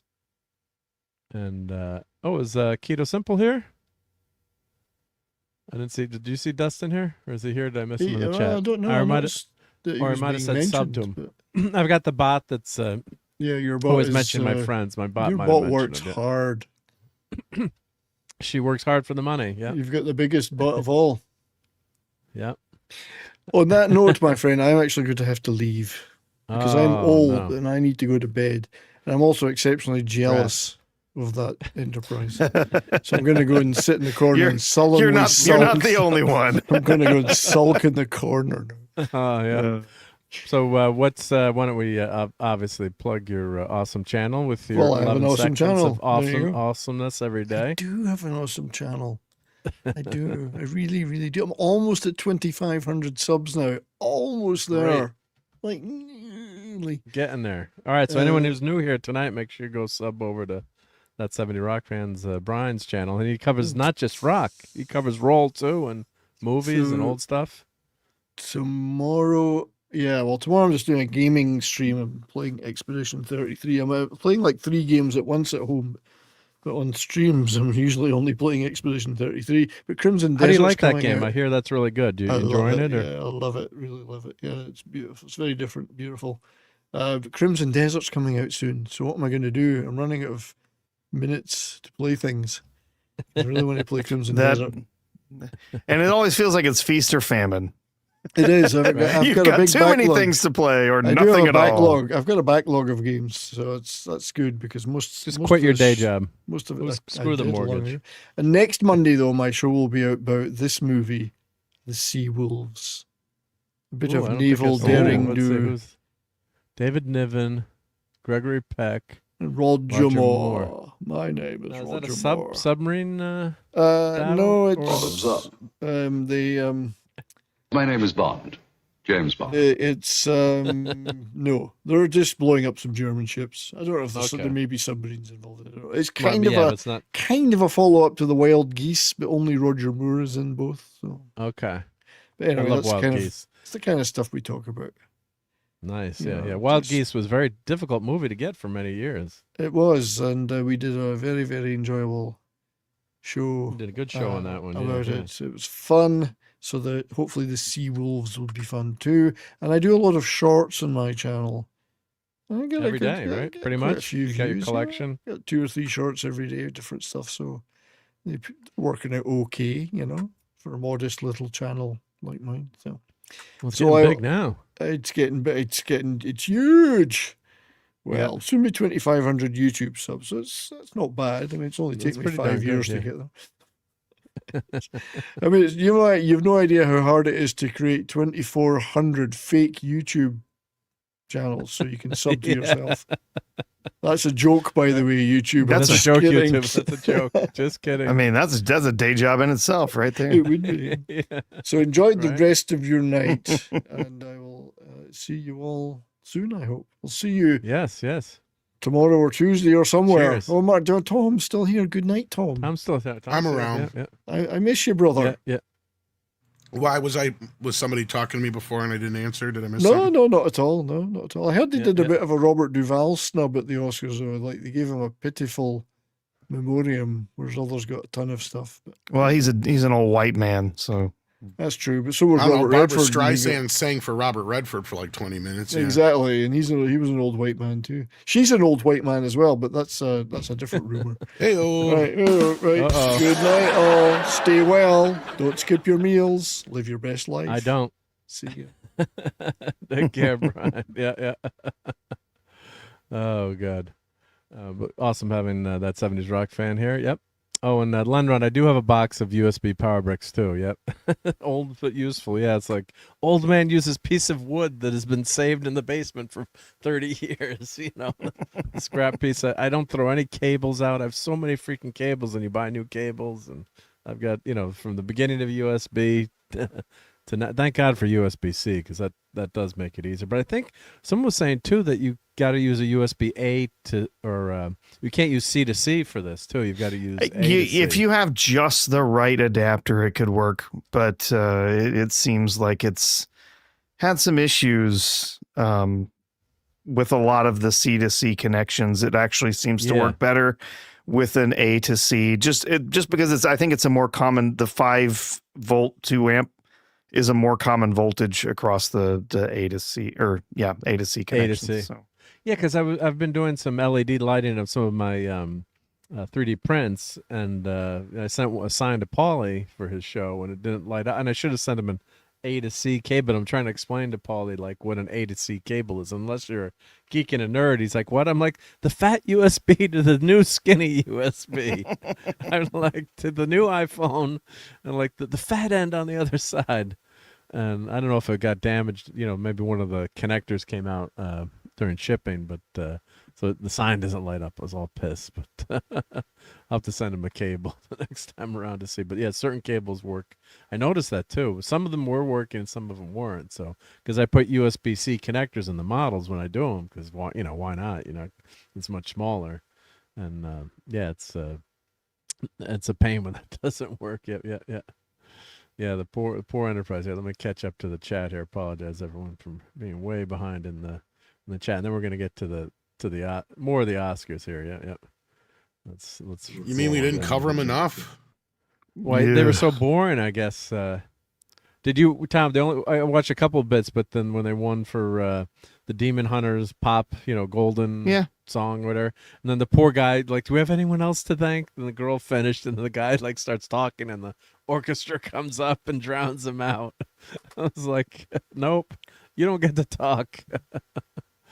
But I mean, the years past, didn't they let people drone on and on and on? I guess, or on the Oscars, they eventually stopped people. They cut them off, started cutting people off because they would stand up there and talk forever. And you had a show that was scheduled for 3 hours that started stretching into 4.5. Right. Yeah. So, it's just you don't want something that's that long. Yeah. It's just way too much, right? Just way too much for people. So, Let's see. What's Keely saying? Please do an Enterprise stream during the season 2 premiere of the Starfleet Academy because that is a nice Enterprise model. I'm definitely gonna do an unboxing. Did you do a video on that R2 or anything, or just? Oh no, I don't really have a good place to do an unboxing. Yeah. There's dozens of them on YouTube anyway with better production than I could have done with. So I snapped a few pictures here and there along the way to share with a few friends, but that was about it. Yeah. No, I'll have to do one, but yeah, I marvel at the production value of some of these YouTubers. They're doing these things that like. I mean, there's plenty of there's YouTubers out there. They have their own cameraman who can help them do an unboxing. I would have had one camera in one hand and like the box cutter in the other. Would have been a real mess. Oh, Donnie, did you say the Enterprise D? Let's keep doing the show. Have the show and tell roll in here tonight. So here we go. And we're gonna talk. Here's the big D. Don't want to drop this, but this is the Galoob toys. Let's see, and this is the one where the nacelles it detaches. And this thing is metal. It's freaking heavy. Yeah, I think I have that. This is the original one that came out. I'm pretty sure it's the very first one that came out. And that's my fishing line to hold it up, but I got to make sure. I might glue these together because this thing always comes apart when you're holding it and falls on shit and breaks. Yeah. So yeah. So yes, I'm pretty sure I have that same model. Yeah. So, but there you go. There's the big D. Donnie's favorite. Yeah. If they made an Excelsior, I might buy that. Oh, the D. Although I like the D, it's not the top of my list, and that just never has been. You hear that? He likes the D. Yeah, he likes the D. Yeah. It's not my favorite. I don't know if you can see it from there, but there's an Excelsior up there. But yeah. But yeah, if they made an Excelsior model similar to this, I don't know. That would be very tempting. I love the design of the Excelsior. I do love the done. Even though they're kind of picking on it in the movies, but it's a great ship, a great iteration. And actually, I stand corrected. That's the Enterprise B behind me, and then in my dining room I have the Excelsior. Ah, yeah. Better get those straight. Got to get those straight. Don't want to get that wrong. The B has those little weird wing things on the fuselage. Yeah. Unfortunately, my Excelsior is no longer working, the sound effects, so I don't know if I can try to take it apart to fix, or that's always a pain. Yep. And hail to Gavin J, I think. How you doing? Welcome to the Geekery. Refit is my favorite over time. The Phase 2 is kind of overtaking the original Connie for a second, but I'll call that a tie. Yeah, the Phase 2 Enterprise is kind of, that's kind of what they're doing on Strange New Worlds. It's kind of that Phase 2 where they had more of the original bottom section, the engineering deck, and then the newer nacelles. Yeah. Mm-hmm. Yeah. So, but we got a rocking chat tonight. Yep. I'm trying to. Good night, Brian. There. Yep. A lot of chat going here. Sorry if we can't get it all. Just going too fast tonight. But yeah, let's talk Oscars. So, any big surprises tonight? Did Sinners win a gazillion awards tonight, like they were supposed to, or what? What happened tonight? Did they do? Because didn't they get nominated for like the most Oscars ever or something? I think they did. Let's see. Winners tonight. I know I saw a few of them. I know that Sinners had a few, but I know that one battle after another seemed to be winning just about everything. So that one did really well. Yeah, Best Picture was one battle after another. I saw, Michael B. Jordan won as Best Actor for Sinners. Yeah. So I'm fine with that. I like Michael B. Jordan. A good performance. Fine. I didn't think Sinners was that as great of a movie as a lot of people were saying. Yeah. I'd rather watch Dusk Till Dawn. I mean, I'd rather have that than Leonardo DiCaprio winning for one battle and after another. Yeah. But and Six is still with us, and thank you again for that super chat. And she says, "I like the D too, Professor." So the Enterprise D is her favorite. Yeah. Let's the see. big D, because the Enterprise, the D is actually so big that the original Enterprise could fit right in the area of the Yeah. original Oh man, of if the they did a sausage 3, section. if they did the same scale, to scale, yeah. Oh, it'd be they did the massive, same yeah. 350th scale and fill your whole room. And Rob is saying R2 likes the D2. Likes the Yes, D2. you do. Yeah. Yes, you do. Yeah. Oscar that matters lives in the garbage can. Yeah. But don't bring up And- that D5. I don't want anything to do with him. Yeah, R2D5. Yeah, he's got a bad motivator. Yeah. And Tom, were you a big fan of Sinners? I'm trying to remember what was your rating on Sinners? Let's see if Tom had to go find some more turtles, I think, for a second, but He likes turtles. I don't think he was in love with that movie. Yeah. Well, we got Best Director was Paul Thomas Anderson for One Battle After Another.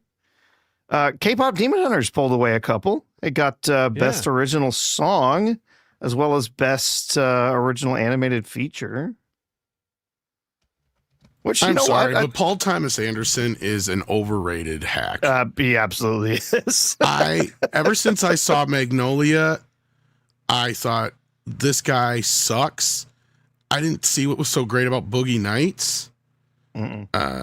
It's okay, but you wait 2 hours just to see a fake dick. Yeah, it's just it's more one of those character pieces where it's more of the performances and the ensemble versus being a good movie. It's probably his best of his films, besides maybe There Will Be Blood, but even that one was one I couldn't get through.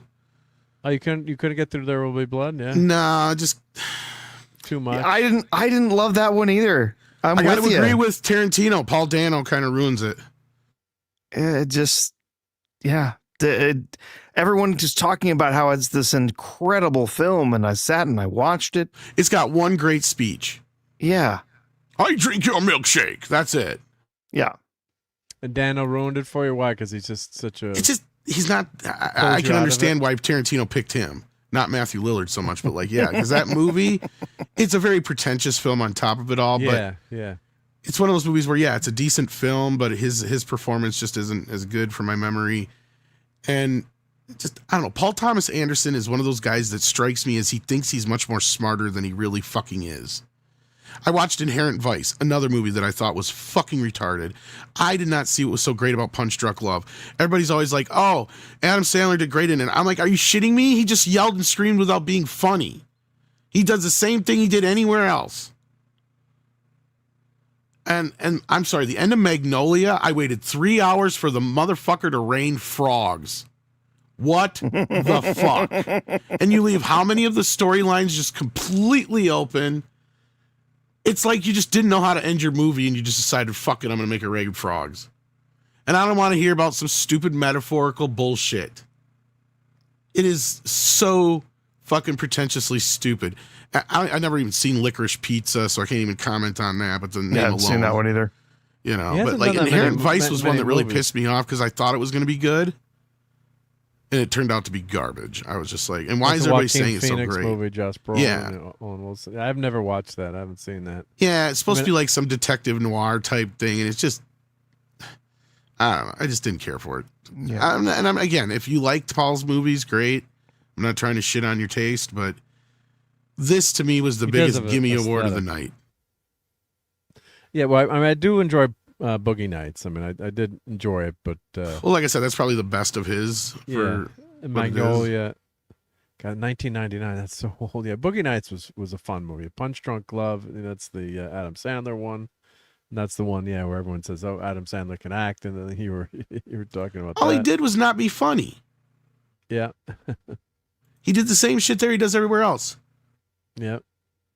But in One Battle After Another, I just keep hearing how ridiculous it is, how bad it is. I haven't seen it, so and I don't really plan on it. No, it's not worth your time. It's dumb. But it does look like my prediction going into the night was One Battle After Another was going to win just about everything, and when it lost, it was going to lose to Sinners, and I think that's pretty much what happened. One Battle After Another pulled in 6, looks like. Best Picture, Director, Supporting Actor, Editing, Adapted Screenplay, and Casting. Sinners looks like it walked away with 4: Best Actor, Original Screenplay, Cinematography, and Score. So one of those awards for One Battle After Another was a new one. It's the first time it's been awarded for casting. It's a new Oscar for casting. What the fuck? Oh is yeah, that? I remember Is that. that. A They announced participation that. pro trophy. And they still haven't even got to the they still haven't made a stunt Oscar yet either, I don't think. Yep. Well, that I don't mind. I mean, some people risk their lives sometimes for these movies, so I don't mind that. But a cat, like the person Oscar that picks the cast, is going to get an Oscar. The casting director for One Battle After Another. It was one of the first awards they gave out in the evening. Oh, that's ridiculous. Oh my god, that's ridiculous. I'm not saying the casting director doesn't do a lot of work, but 9 times out of 10, the main cast is put together like a package, and the casting director has nothing to do with it. What the casting director generally has to do with is more of the below the line actors. Yeah. Because like 9 times out of 10, when a movie's being sold, like, you know, the One Battle After Another, I guarantee you it was something Paul Thomas Anderson wanted to do. Leo signed on. He picked Leo, right? It wasn't like a casting director said, oh, we need Leonardo DiCaprio and blah, blah. You know, no, it's like, and same thing probably with the other 4 or 5 above the line actors.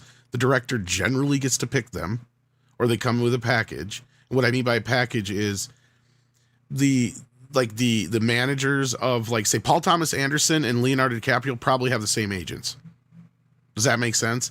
Mm-hmm. So, so what they'll do is they'll sell the movie as a package to a studio.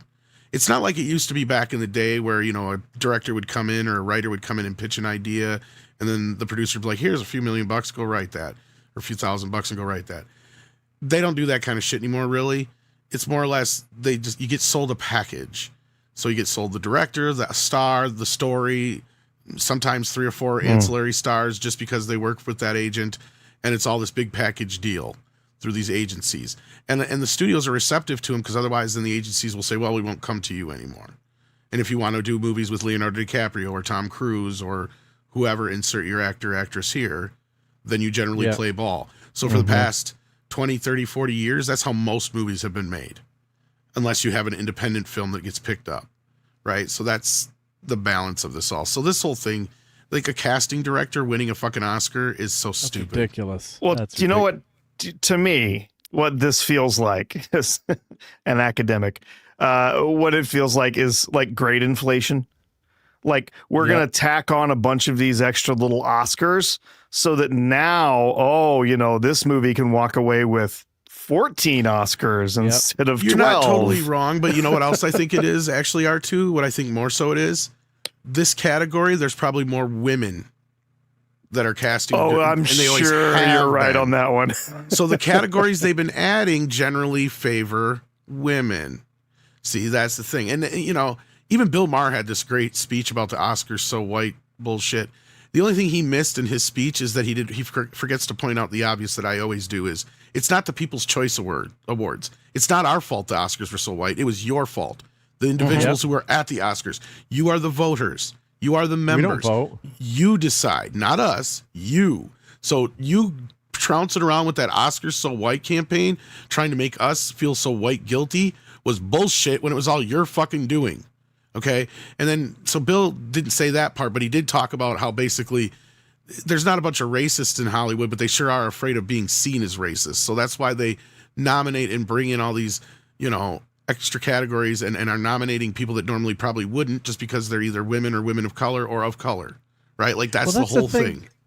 That's the thing tonight too. And I'm a casual Oscar watcher. You know, years ago, you know, especially if like Clint Eastwood was on, or you'd wait for Clint Eastwood's speech, or something good was going to happen, or back you know, Hollywood was a big deal. Now with all these diversity requirements, and it's horrible, but when someone wins, like the cinematographer won tonight, I'm like, well, did she win because she ticked some boxes, or did she really do that fabulous of a job on Sinners? Yeah, or were there other movies that could have been nominated but couldn't be because of the DEI requirements? So it taints everything then. I'm like, you just, and it's not fair to the people too. I thought Sinners looked decent, but I didn't say, oh my God, this is the best film they didn't strike me It's as, a "Oh, this is pretentious amazing." remake of From Dusk Till Dawn with Till Dawn. nothing but black people in it, and Whitey's the bad guy. Yeah, Like, so they had the KKK in it, and it is a lefties wet dream, basically, just like one battle after another is another lefties wet dream. yeah, And I'd be that's- saying the same shit if this Sure was an enough. uber right-wing movie too. Like, and that's why I keep saying to people is I don't want a full-fledged swing all the way back to the right either. I want a nice central kind of like, we can have movies of both ilk, right? Both sides can suck at that.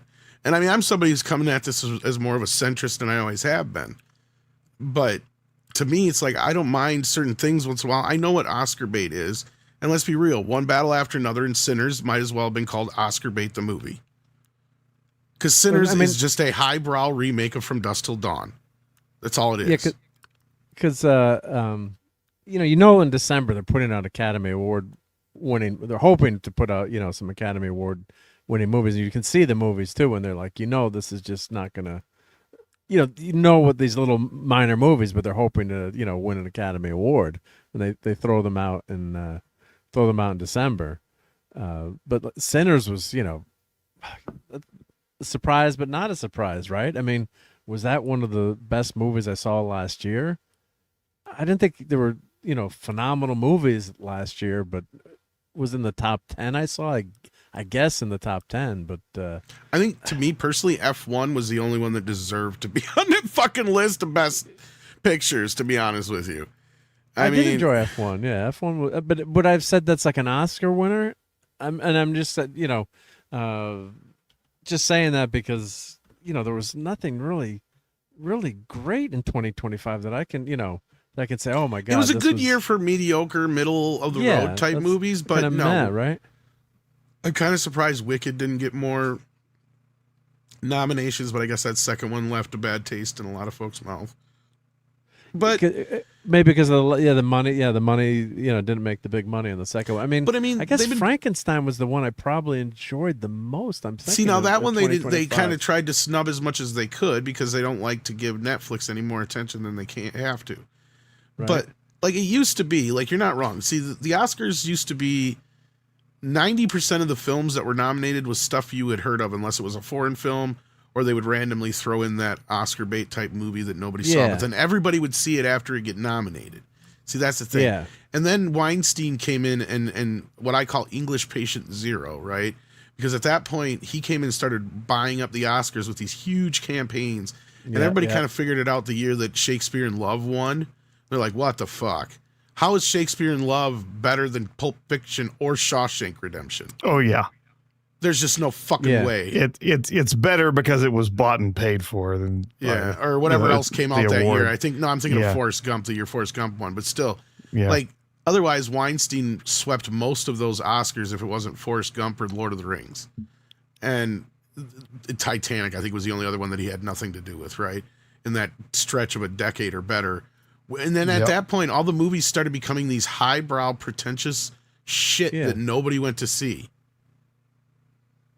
But even back in the day, like I remind people, Sigourney Weaver got nominated for Best Actress for Aliens, right? Like, can you? That would never happen today. No, it just wouldn't. Yeah, unless she was a black midget, then maybe. That was a groundbreaking movie, but in many ways. But yeah. So, Sean Penn won another Oscars was mentioned. Yeah, so one battle after another. Let's go to the bottom of the list. They're gonna have every freaking thing on this list, I'm sure, right? Writing, but a lot of these movies, like traditionally the Academy Awards, like you'd never seen the winning movies. So, and that's when they added, Lord of the Rings, when they had. Well, that's what I'm saying, and that's more of a recent phenomenon because, like I said, you go back to the 70s and the 80s, almost all the movies that are nominated and actors and stuff and actresses that are up for nominations and directors, you've heard of them, and you saw the movies, right? Like the upsets were like the years, like when Star Wars was fucking beat by Woody Allen's whatchamacallit, with Diane Keaton. Sleepers? No, the other one. No. Annie Hall? Annie Hall, yeah. And, stuff like that. And, you have years like 75 that were stacked to fuck, right? Like One Flew Over the Cuckoo's Nest one, but you had like Jaws and a bunch of other shit nominated too. Like, there was a lot of that in the 80s too. You had some pretty stacked years where you're just like, Jesus, all these are great movies. Which one's going to win? You know, well, Gorillas in the Mist, I guess. So like, the obvious one would always win, but it was still a movie you fucking saw and heard of. You know the movie I just mentioned. It's got Sigourney Weaver in it. Yeah, yeah. Like, even shit like Out of Africa. Like, yeah. Like, it's clearly Oscar bait, but it was still made on this level of, you know, it could still be seen by the masses. And then, like I said, once Weinstein came in, then it was a bunch of movies of like, is somebody dying of AIDS? It's an automatic win. Is somebody being persecuted? It's an automatic win. Is somebody, you know, disabled in the story? Then it's an automatic win. Well, They've yeah, been Daniel woke for Day-Lewis years. would always win for Yes. my left foot. Yep, boom, you're gonna win. Elephant Man, of course, like David Bowie was phenomenal in the in Elephant Man, and that he was in the movie though. You think he was in the play? He was in the play or the film of the play, but no. I was but gonna say, it wasn't always it helped. John Hurt in the movie? John Hurt in the movie, yeah. But you know, if you had some kind of disability, it always wasn't a shoo-in, but it always helped you. At least for the actor, Rain Man. usually. Yeah, it would always help the actor. Did Tom Hanks win for Forrest? Best actor? I don't think he won Best Actor, but the movie won Best. But that was, you know, funny you brought up Rain Man. That was the year they screwed Tom Cruise because instead of putting him in Best Supporting Actor or vice versa with Dustin, I think they were both up for regular actor, and Dustin won, if I remember right. Yeah. Oh, okay. Yeah. I could be wrong, but yeah. Was that Born on the 4th of July? Was up that year? He was nominated for that too, but I don't think Tom has ever won an Oscar. Let me turn my speaker off. I'm going to ask my echo. I could be wrong, but Let's I don't see, think he is. Winners that year. Forrest Gump was Best Picture. Best Shawshank Director and Pulp lost. was Robert Zemeckis. Best Actor was Tom Hanks. Okay, Forrest he did Gump. win. He won 2 years in a row. That's right, because he won for that in Philadelphia. Now that you're reminding me. Original screenplay that year was Pulp Fiction. Okay. He wasn't nominated. Or no, you know what I'm thinking of, Brian? I'm thinking of Color of Money, I think. That's what I think I'm thinking of. Him and Newman.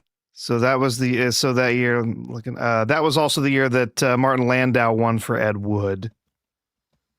Yeah. As supporting actor. Those artsy fartsy movies always, you know, always take it. I loved seeing Martin Landau win. Oh, it was great. Because I loved Ed I was Wood. wrong. I guess he never even got nominated until 1990. Was the first time Tom Cruise ever got nominated. Yep. Yeah, and they said he won like a lifetime Oscar or something in 2025. His first one was for Born on the 4th of July, and then Jerry Maguire, then Magnolia, then Top Gun as producer. Okay, yeah. So he's only had 4 nominations. Never won. No, not bad. He's had not a bad career yet. He'll definitely get a. He'll get ones eventually. Yeah. Whatchamacallit? Lifetime times something. For some reason, what movie was I thinking of then? I could have swore. Or am I thinking of maybe, did they do that too? Maybe instead it was in A Few Good Men, perhaps. Yeah. With Jack Nicholson. I know it was some movie that he did that they ended up putting him in the same category and he ended up losing. Unless I'm totally getting something wrong, but I could have swore it was Tom Cruise. I mean, you know, you kind of remember like, oh, that was a great performance. This is all so subjective, but like, let's look at like best visual effects. I must be mistaken with somebody else then. Yeah. I didn't see Avatar, the new one. I don't know anyone who's seen Avatar, the new one, although it made a ton of money. Jurassic World Rebirth, I really enjoyed that one. I thought that was a fun popcorn movie. It was an all right movie, but it was one of the worst Jurassic movies ever. Yeah, but I mean, I'm looking at. I always enjoy watching Scarlett Johansson for 2 hours. So, come on, Mark. I don't know. I just couldn't do it with the Retardosaurus, man. Yeah, that was the Island of Misfit dinosaurs and shit. Like, what the fuck is this? They could have done a better job of making that dinosaur more scary. But I still enjoy. I sat on my couch, had my popcorn, and it was a good night. So it's a lot different too when you paid like $20 to go to the cinema. The Downsasaurus just wants to be a dentist. It's okay. yeah. Nobody wants a Charlie in the box. Hey, MMK, he was watching us hanging out as we played Late Night Fortnite. So great to have you for the regular geekery. Dinos of glad you found us. World. So yeah, Tom Cruise was nominated in 90 for 4th of July, 97 for Jerry Maguire, 2000 for Magnolia, and 2023 for Maverick. And then, he got the honorary on Academy That's why we Award need in people 25. like Brian to keep my shit straight. Yeah. And I'm trying to remember now who I'm fucking him up with, because I know that happens somewhere. But hello, Courtney. Courtney. Hello, everyone. Can you hear me How's it okay? going? Yep. Let me put 5x5. Make our avatars smaller here, or bigger, so Bigger? people can see. People can see Courtney. Yeah, bigger. Yep. Duh. Hey, everyone. Oh, I I get the love Academy Tom's Award for little streaming. head poking out. That's awesome. By the way, I have the Timothy Chalamet clip here if you actually want to hear his actual words. Sure. Yep. And I finally found it. Let me. I gotta remove and then add. Yep. Yeah, they made that. I'll turn my And camera I don't on. want to be guess working in ballet or opera or things where it's like, hey, keep this thing alive, even though no one cares about this anymore. All respect to the ballet and opera people out there. Oh God, yeah, see, that's what he meant basically. But damn, I just took shots for no reason. That's not a shot. I hear what you're saying. Yeah. He did, but not everybody else. So he was basically saying what I was getting at, right? Like he didn't see the use in working in a dying art form, basically.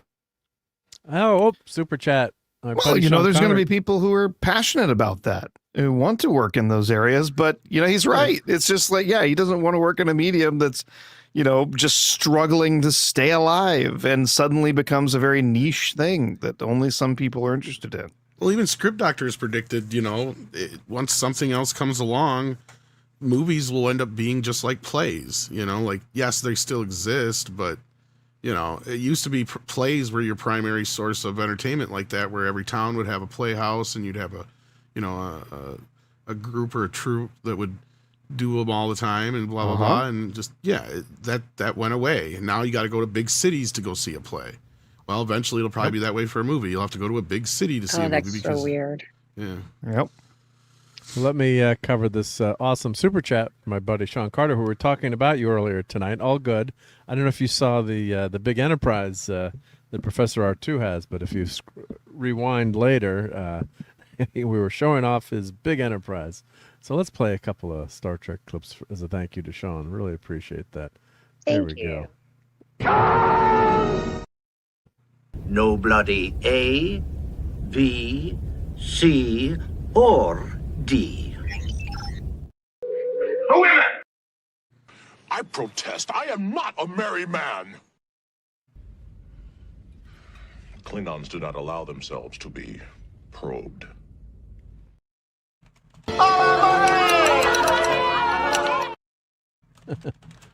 Thank you again, Sean. Very, very nice of you. Very considerate. Much appreciated. And let's see. We've got some people in the chat here. Let's see. Oh, Sheepy Girl. Oh, our friend Brian would really like you. He likes sheep. Did you find out any yes for the... I'm not sure what that means. For the Nintendo Switch. I'm not sure what that means. That's If a you can Brian clarify, comment, please. though. I'm sorry. He likes my Brian Probably comment. means yet, but I don't know Stuck what he's that in there. referring to Kinda yet. still. Yep, if you can clarify in the chat. Sorry, that didn't translate well. I know probably if you're trying to do the text to translate, it screws up most of the time. Yep. But so Courtney, we're talking some Oscars. So did you see I any heard of you these talking films? about Tom Cruise, and I didn't get in here in time, but I wanted to be like the horror to have Tom The Cruise talk on this show. Think of Clobby. Come on. Yeah. Let's see. Let's run through these awards real quick here. So Frankenstein, Best Costume Design, Makeup. We got a blank Frankenstein. screen right now, just so you know. Oh, yeah, thank you. Yep. Why did that? Yeah, you were resharing me. And Oh, then- because I reshared. Thank you. Yeah, I something that reshared. happened, and that's- then I you closed it out. I always forget. Yep. We need a behind the scenes producer I'll give an Academy Award to. So best editor, one battle after another. And that's an important award. Editing can make or break a movie. Didn't make this one. I guess it was a record tying night for Warner Brothers, tying the most wins by a single studio in one night, I guess. Mm-hmm. Another win for Zaz. That's amazing, yeah. Godzilla says, ballet and opera is being destroyed from within, much like Hollywood now. parenting an audience that doesn't care, not spending money on top tier talent, not maintaining DEI. Well, yeah, I know that some of the orchestras had blind auditions to prevent, racism, right? And now they want to go back to unblind auditions so they can pick people based on the way they look. Makes no sense. I'm like, this is an orchestra. This is, you should not know, if the person looks like Jabba the Hutt, but they can play that violin, yeah, you pick them, right? So crazy. So let's see. Frankenstein, best production design. I guess this is the winner here. Yeah, top. Yeah, Sinners, best cinematography. Autumn Jewel Arkapaw. I guess that's the first woman who's won a cinematographer. I believe the first black cinematographer as well. Yep, Marty Supreme, One Battle for Northern Strangers. I haven't seen any of these movies other than Frankenstein, which I thought looked pretty cool, looked good. But see, that's the damn, as I was saying before, like, I hate this stuff with these, extra, quote unquote extra points for, your makeup, basically, or your background. And then it calls into question. I'm not saying that she didn't deserve it, but then in the back of your mind, it's like, did you deserve it, right? Which is so unfair to the people. I hate that. I hate that notion. So, best production design, Frankenstein. Best sound, F1. Best casting, that's hysterical. That's totally hysterical, as we were saying before. It's like, because how much do you do? Yeah, that's a giveaway. I honestly award. think that category was added just so they could have another category where they could nominate women. Yeah, I really do. I believe because a lot of yeah. women aren't in the technical categories. Yeah, and people gravitate. Now you're telling me, yeah, all right, people have advantages, or especially nepotism, you have a leg up, or can get picked for a job. But you're telling me there's blatant discrimination in some of these fields these days? I mean, with all the human resources stuff, and I'm not saying it can't happen, but it's not like it was 50 years ago. I mean, when it was a mighty struggle, or people were just outright discriminated against. If you're doing stuff like that now, you open yourself up to, massive lawsuits and huge problems. So, I mean, it's just drives me crazy when I hear that stuff. So, let's see, best original song, Golden. I thought that was deserved for K-pop. I was like, I'm wondering, like, is Sinners gonna win for this? But I mean, that song was everywhere. So if that didn't win, that would have been. Yeah, Sinners did win for score, though. It did win original score. Okay. Huh. Over, K-pop's not even in there. Demon Hunters. Interesting. Frankenstein. Yeah. Hamnet. One Battle. God, One Battle's getting all these freaking nominations of Sinners. Yeah. Was the score? Do I even remember the score in Sinners? I don't know. That's weird. Yeah. And hail to Caitlin Davis. Hail. I'm not sure what you're saying. Boo to. Hopefully just to me and not anyone else in my panel. Stevie Wonder had tons of blind auditions. Yeah. I got a super chat here. I don't have that Admiral Teague detector where he's got someone in the crew that the bot that plays when he's got a super chat. Yeah. I believe ballet only exists to help sports ball players stay flexible. Yep. And thank you so much to the Real Head Case, who says every movie to choose from is Shiite. So let's play some fun clips for the Real Head Case. Your agonizer, please. That was disturbingly not delicious. Kneel before Zod! Relax. All right? My old man, he's a television repairman. Got this ultimate set of tools. I can fix it. My favorite ever.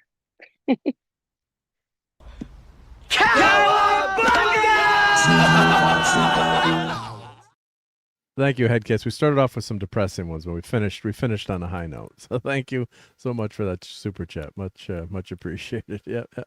I love Spicoli. Oh, it's just so good. I love that line too. Like whenever we break something or do something, we'd like, my dad's got the ultimate set of tools. He can fix it. Our friends would be like, F you, man. There's no way you can fix that. You broke my enterprise, you bastard. Yep. All right, so let's go through his animated short film, Girl Who Cried Pearls. I have no idea what that is.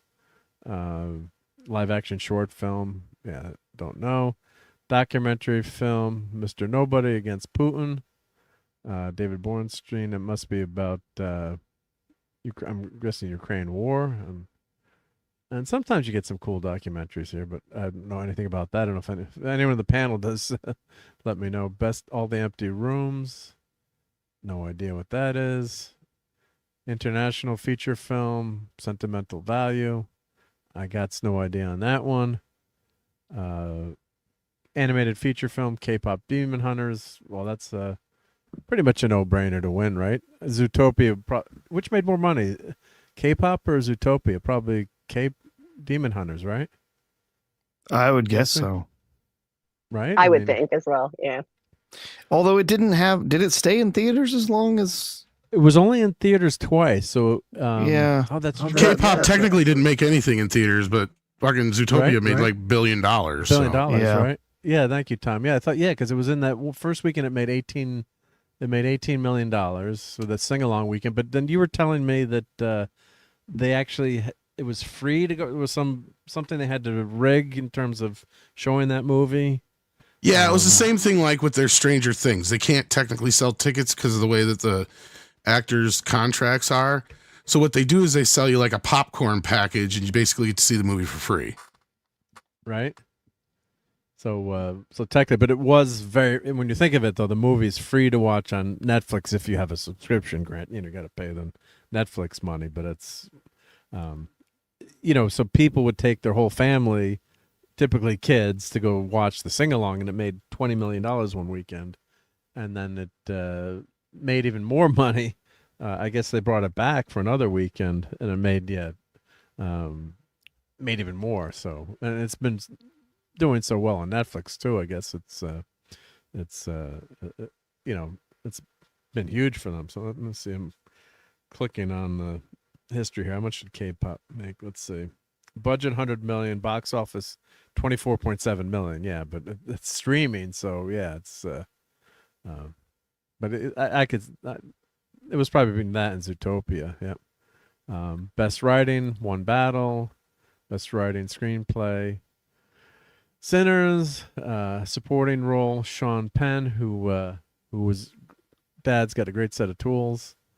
What a wackadoodle Sean Penn is. I don't know what you guys think of Sean Penn, but and he's Spicoli, isn't he? He's Spicoli, yeah. He's Spicoli, yep. But he's a character, yep. Benicio del Toro, One Battle. Jacob Elordi as Frankenstein, the creature. In Frankenstein. It's Frankenstein's monster, I know, yep. Deloy Lindo. He was good in Sinners. Yeah, I did like him in Sinners. Yep. Stellan Skarsgård, Sentimental Value, which I haven't seen. Jesse Buckley and Hamnet. Anyone seen Hamnet? As opposed to Hamlet? No. It's a Chloe Zhao thing. I never had any interest in seeing it. Yeah. That's my wife. I'm always looking for movies like that, skew towards maybe the wife acceptance factor, and you want to watch Hamnet? She's like, nope. I'm like, okay. Best actor, Michael B. Jordan beat out Mr. Ballet, Timothy Chalamet, Leonardo DiCaprio, Ethan Hawke, Blue Moon, which I haven't seen. I guess it's okay that you haven't seen Oscar movies, right? It's typically the way it used to be. Wow, Best Picture. What do they have? 20. I didn't even know that Leo was in another movie. That's how much right? I'm You didn't see that, involved. Courtney, right? Yeah. No. Yeah, the Paul Anderson movie. Yep. Yeah. Paul Anderson. Let's see. Sean Penn won tonight. He wasn't there. What was he? What happened to Sean? Or was he? Oh, that's funny. Seems typical, I guess. Yep. It's catching some And waves. Fast Yep, Times so- is a great movie. Whoever said that. Yep. One Paul Anderson, One Battle, and I get what was so political about One Battle without getting too political. What what was the subject they were going after? I have no idea what that freaking movie's about. Well, a lot of people called it Antifa, the motion picture. And what are they protesting in Ooh. it? Whoa. It's a lot of it has to do with this like rebel group that's arming up, and people who are essentially people who are anti-government people, like, Was it but about in the same vein of like Antifa, not like somebody who would be like on a like 60s radical ranch or relate something. to Yeah, 60s radicals in a way. I mean, but it's modern day. It's modern day. Yeah, but like the weather underground brought to the modern day. And do they excuse what's happening for the main characters? I'm assuming. Oh, of course. Okay. Yeah. And then, then Sean Penn's character is the guy, the Fed, who's trying to chase them down and stop them, but he actually has the hots for for the girl, and yeah, it's weird. It's genuinely quite weird. So let's get to the big shebang here, which is Best Picture, and they still have Best Actor and Actress too, right? Yeah, because at one point they were talking about just having a Best Actor role, but like then you're cutting out half of the award winners. That you have like 2 Best Actors, or what are you gonna it's kind of shoot yourself in the foot. And then would a guy ever win again? Probably not, right? So I guess the talk of that is or the other way around, right? Yeah. So the talk of that, I guess, is disappeared. And Godzilla thinks Kate Hudson, Emma Stone, and Rose Byrne were robbed. Jessie Buckley. I haven't seen that movie, so I have no freaking idea. Is she related to Bill Buckley? Probably not. But all right, so let's get to the big shebang. Best Picture, Begonia. I have no freaking idea what that is. You guys know what that is? Any idea? Yeah, that was Emma Stone.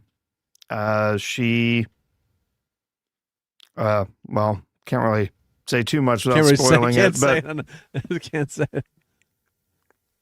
She's kidnapped by a guy who's convinced that she's an alien. Oh, okay. Yeah. Interesting, yep. She's like the CEO of a company, and the guy is convinced that she's an alien. Yeah. Jesse Plemons is in it, okay. Yeah. But worth watching, or yeah, meh.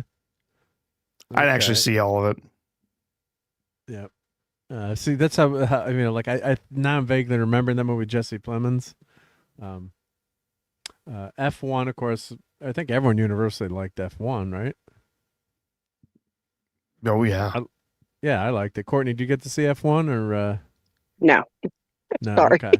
Sorry to disappoint. No, sorry. I just wondered. Yeah, that was a pretty popular movie. I like so the actors and actresses that you're speaking of. I just don't know how they did in these roles. So. Yeah. So that was a good fun movie. And Frankenstein. That was probably out of all of these. I want to Frankenstein was the one I liked the most. Yep.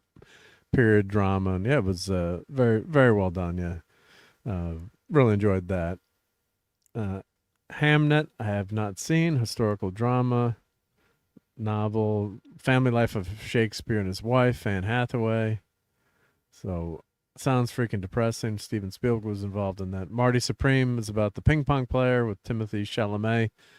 Maybe he's gonna become a ping pong player now instead of going to the ballet. But yeah, when I saw the announcements for this, I knew that I was like, "This isn't winning anything. This is right. Nobody's giving any awards to Marty Supreme." So no one saw this one on the panel. I didn't see it. Okay. Secret Agent. What the heck is this? Brazilian military dictatorship. Who the hell is in this? Is it a foreign film or?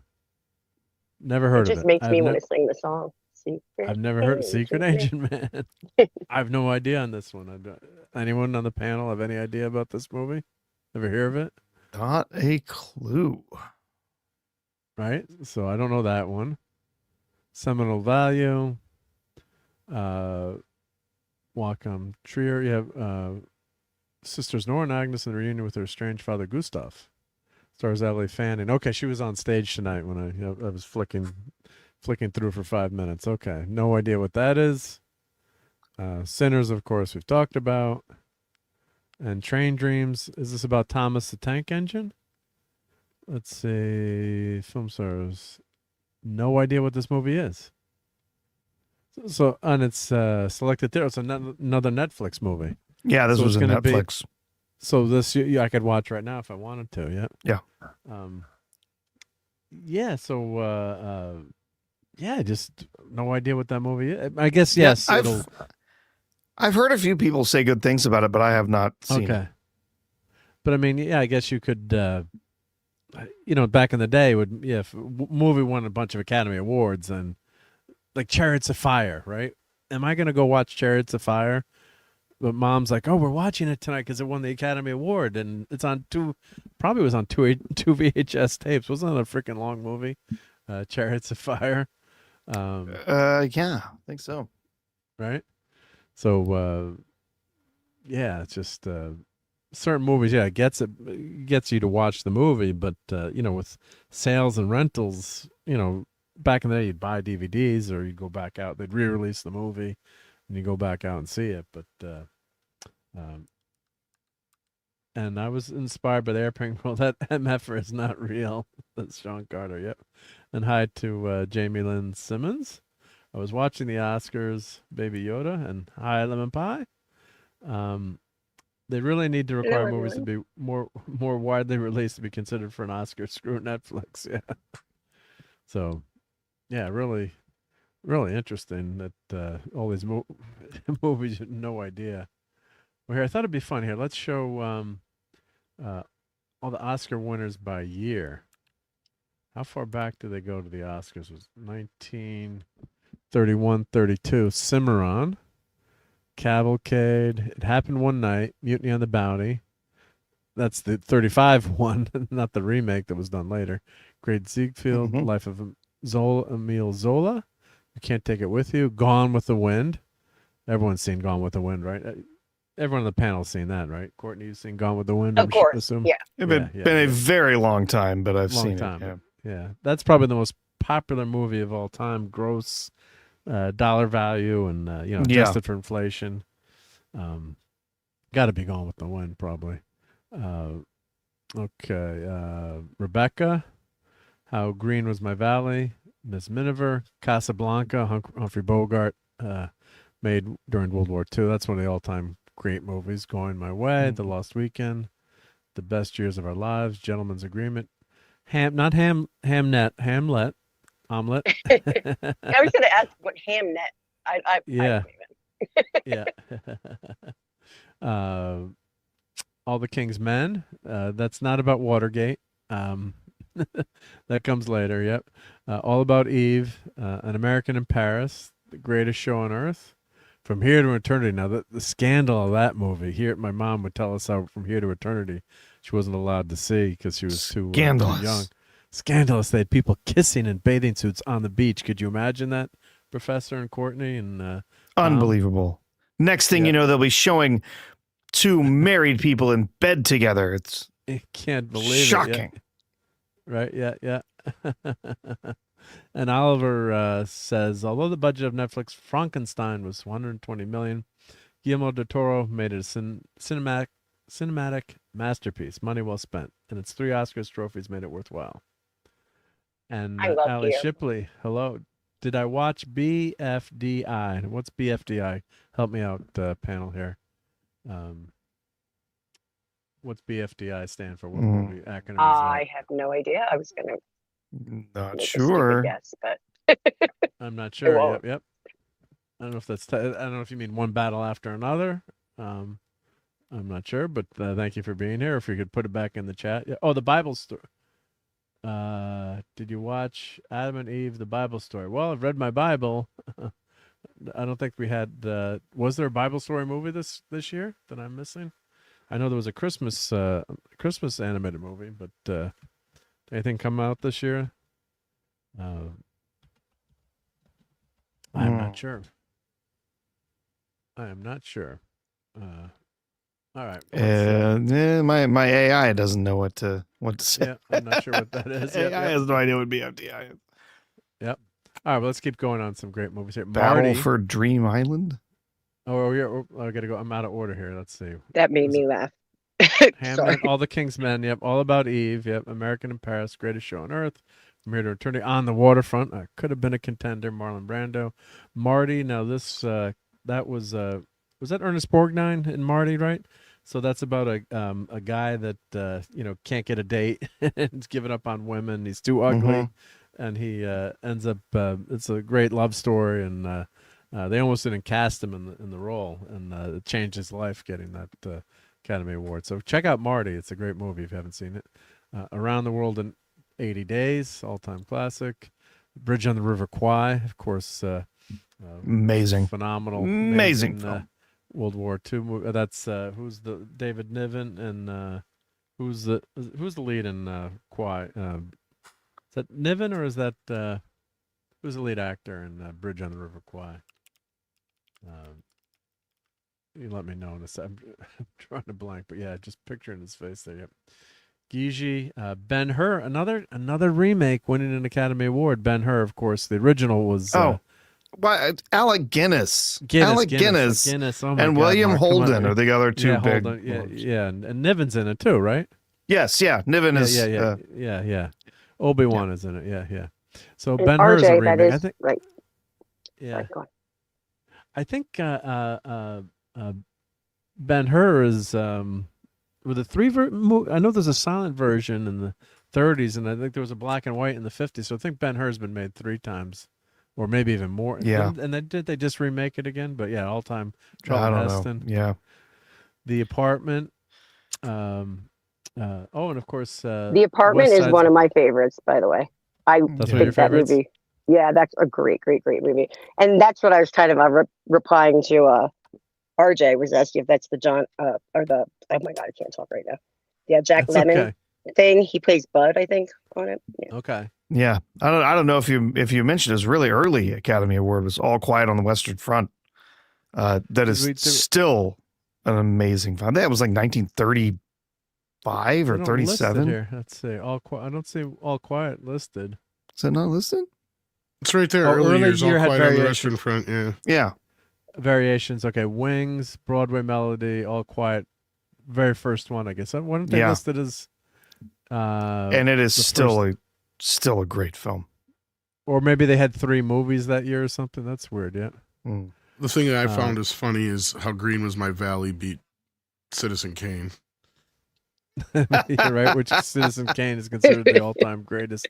Well, and we all know why that one, because Hearst went out and just fucking campaigned against him like crazy. But yeah. Yes. Yeah. Who said money can't buy everything, right? Yep. Oh, yeah, and Rachel Ziegler won in 1961. Now, we could talk about her a little bit tonight, about her latest tone-deaf comments. Oh, jeez. Kind of like our favorite action hero star who said that they were the first, Jennifer Lawrence, who said she was the very first action hero, female action hero. And I am not a musical fan, but West Side Story is amazing. So good. It's amazing. It really is. I love fantastic. musicals, though, but it is amazing. Yeah. Very, very, very amazing. Yep. Let's see. All right. So yeah, West Side Story is an all-time classic. The music is just so good. Even the cheesy dance fighting is. Yeah, it's great. Yeah, I don't know. I haven't watched the Spielberg one with Rachel Ziegler, but my God, could anyone be more pretentious? I didn't Rachel bother. Ziegler? I didn't bother because I don't care for remakes of classic films. There's absolutely no reason to remake something as classic as West Side Story. Yeah. Well, like Ben-Hur is okay if it was in silent film, right? Yeah. So, I mean, I don't know. I'm of 2 different minds. It all depends. Depends on how it's being handled, and not only that, like even Sinners. Like I said, I consider that a remake because Roger Ebert was one of those type of critics where he would call that shit out all the time. Right? It's like, yeah, maybe it's not a blatant remake of something, but it still technically is. Yeah. So remakes have always been a part of Hollywood and stuff like that. I mean, even something like West Side Story, it's an adaptation. But the problem is you have to ask yourself, are you going to be able to come up with something that is going to be as memorable or more memorable? Or exactly. That functions in a way that you can... Annie, which is a great musical. Yeah, the wrong way. I They know. already did. That was times. sarcasm. 3 times. That was sarcasm. Okay. I was gonna say they yeah. already did with the black chick, but like Yeah, yeah, no, that was so- my sarcasm. But when you but I have just- these films that are just so iconic, you're right. You're exactly right, Tom. What are you going to add? What are you going to do differently? What are you going to do that's going to set it apart from something that has been culturally iconic, like something like West Side Story? Like, it doesn't make sense. Yep.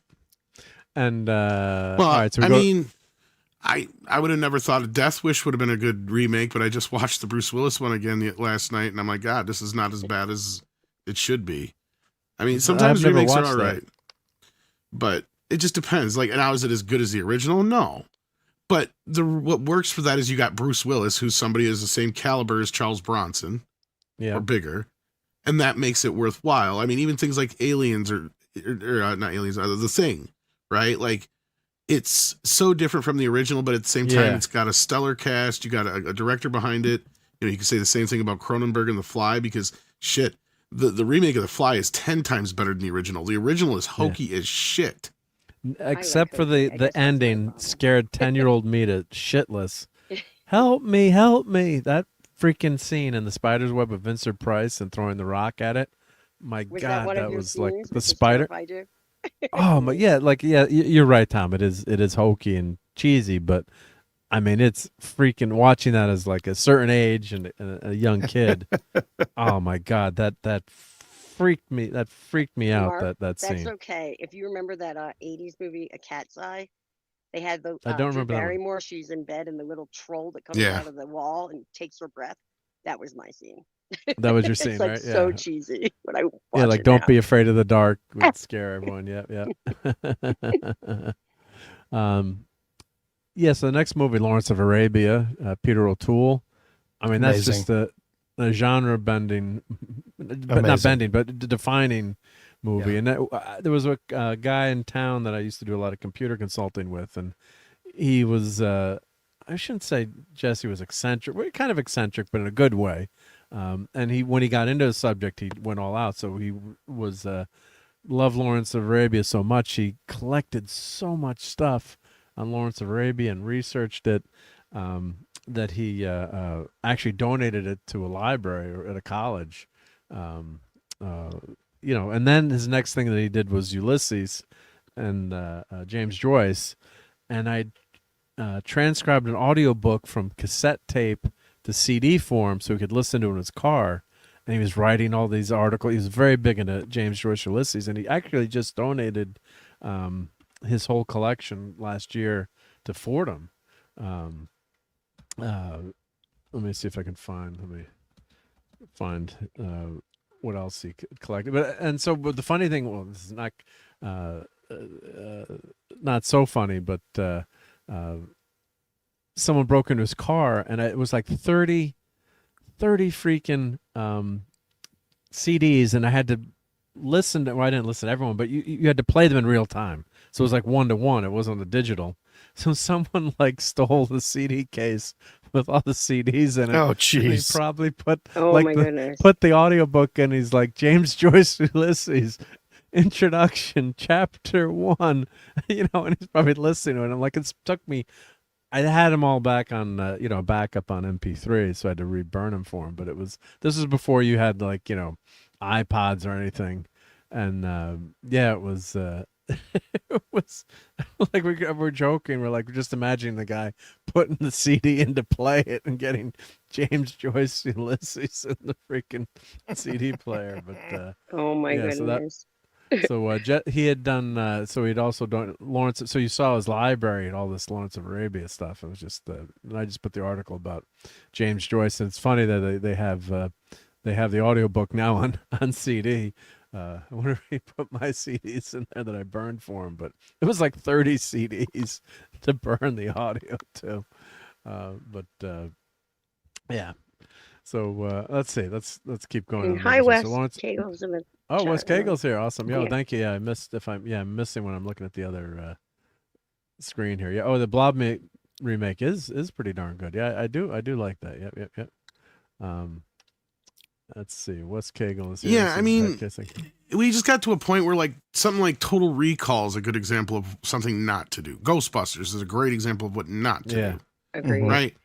Now, What about Running? You know, Running Man, I haven't finished it, but I was about halfway through. I'm like, this isn't terrible. I'm like, there's no need to do it. It's kind of a waste, but it was. If anything, it's a couple years too soon because what's his face, Glenn Powell, is just not a big enough actor to fulfill Schwarzenegger's shoes yet. Yeah. Well, you didn't get to the part where it gets really terrible. That's why. Oh, okay. I'm like about halfway the through it. I'm half like, is way worse than the first. Second half, the setup was pretty But good. I have heard some people say it wasn't that bad, and it does have some things that are closer to the novel than It does. But that being said, like I said, it all depends like on why, right? Like it makes sense to me when there's a certain actor that comes up and somebody be like, oh, they'd be perfect for a remake of this. See, that's where you're getting in the right direction. It's like, is it something that's going to be a vehicle for something or somebody? Because like I always remind people, like, you know, King Kong has been remade, 2 times now, and both of them were hits. But what made them work was that, it's just they're pure remakes because King Kong is a movie first and foremost. Yes, they published a novel of the screenplay, but it still is a movie first and foremost. So in 1976, when they redid it with Jeff Bridges, there was a reason to, because special effects had come that much farther. You could do it in color now. It modernized it a little bit. It made more sense to have King Kong climb up the Twin Towers instead of the Empire State Building. There was a whole generation of people who probably never even saw King Kong unless they were lucky enough to catch it on TV or re-released somewhere. So to see a movie like King Kong in 1976 and then remade again, what was it, in 2006 or 7 or whatever it was when that Peter actually Jackson was did a it? decent. I don't know. I don't know. But I mean, that's how many years between the gaps, and the same thing with the Peter Jackson one. Things had come leaps and bounds with CGI to the point where, let's see what this type of movie lends itself to the advancements of technology, and it's such a simple and traditional story, right, that it works, and you can keep telling it over and over and over again. But for some reason, something like Wizard of Oz should fall in the same category, but we fell so much in love with that iteration that nobody has been able to really embrace another version other than this Wicked crap, right?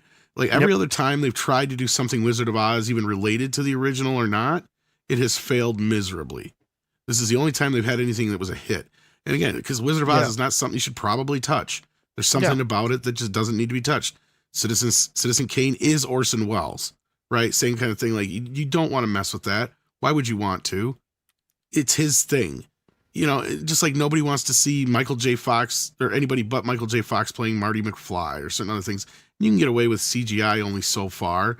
But then again, look at where Star Wars has kind of pinned themselves into this corner too with a lot of that crap. So at the end of the day, it all boils down to, is there a reason for it? Is it a vehicle for someone or something, right? And is it something that a current day audience can enjoy, or are you just going to piss off the original fan base?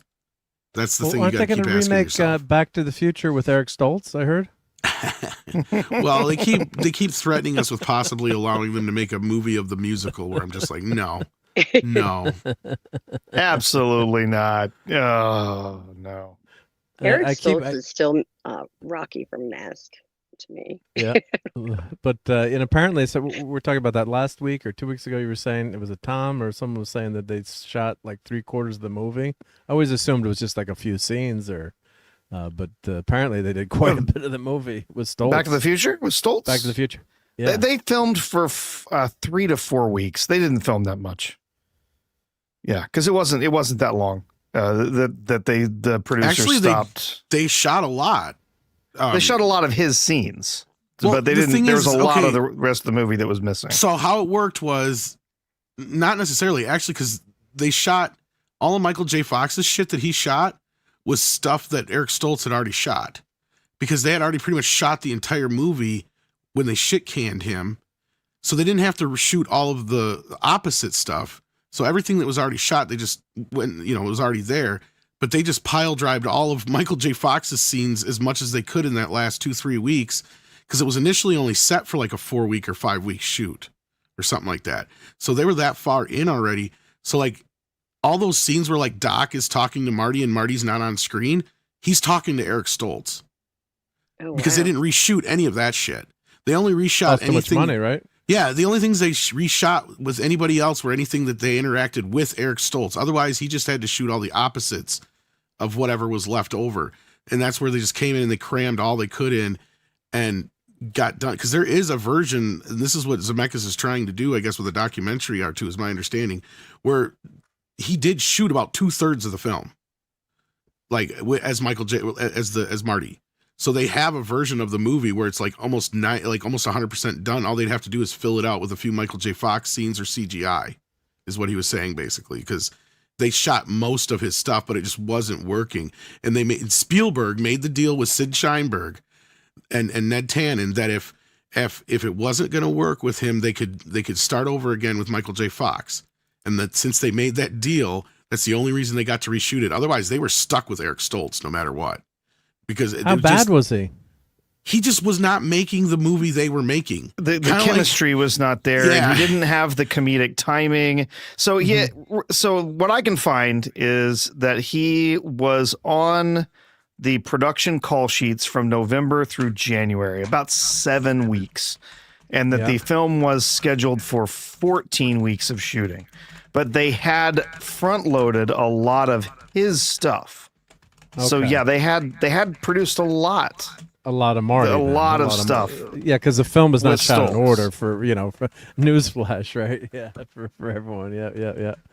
So so that's really interesting story, because I would always assume like, oh, he was just there for a week, or like, if anyone remembers Star Trek Voyager, they had a French captain for one day, and the actress said, "This is not for me," and she bagged out. The thing is Stoltz went after him. I don't know if he actually filed the suit or if he had threatened him with it, but like there's supposedly 2 or 3 shots in the movie left that are Eric that they didn't reshoot because it was from his back. Like the shot where Marty punches Biff, for instance. He had different clothes though. No, he didn't. Actually, they wore the same costume. In the 50s, they wore the same costume? Yep. Okay. Yeah, all the things the same. In fact, there was a version where they had a trench coat and they didn't have a trench coat. Otherwise, everything underneath was the same. Because there was a version of the 1950s shot where you could see it with Marty McFly where he has like this brown trench coat on. So what, Stoltz was wanted to get paid or didn't get paid, or what was it? He was saying that he already got paid for the movie, but when the movie came out, he was saying that they were using some of his footage and stuff like that. So I don't know if he wanted some sort of credit and or royalties or what the deal was. Yeah. But think of how big that movie was too, right? Yeah. That sucks. But there's a couple of shots, supposedly, specifically one is the one where he punches Biff, that's supposed to be Eric Stoltz from behind. Right, yeah. And there's like a couple other shots that are supposed to be the same thing, I guess. But I don't know how really tell, but I mean, I guess if you really study it, you could. Yeah, from what I remember, he got his full salary. He just didn't get any paid. He didn't get any share of, like the success of it, or the success of the film. Yeah, so he got his. I think his was originally $3 or $4 million, something like that was his original salary. But that's quite a bit for back then. I don't know. Yeah, maybe that would. I can't That's imagine too high. without Michael J. Fox at all. He got paid $760,000 according to Google. 760. Okay, yeah. So that's like I think that would have been like scale times 2. I think back then. Yeah. Which would be about where he was as an actor. But he can't complain too much. I mean, he got The Mask, which kind of kept him around, and he didn't have Michael J. Fox's career, but Michael J. Fox didn't have as many hits as people like to remember either. No. And Back to the Future wouldn't have been the hit that it was if Eric Stoltz had been the lead. It didn't work. It would not have worked like it did with Fox. Michael J. Fox John Lithgow was supposed to be Doc as well, too. I remember that. Yeah. Amazing. It's funny. Yeah. So let's get back to this Academy Awards list. Let's finish throughout the list. Yeah, so a lot of these movies are just like, you get to Tom a point. Jones, My Fair Lady, Sound of Music, everyone knows. The Hills Are Alive. I was going to bring that up as that has never been remade, correct?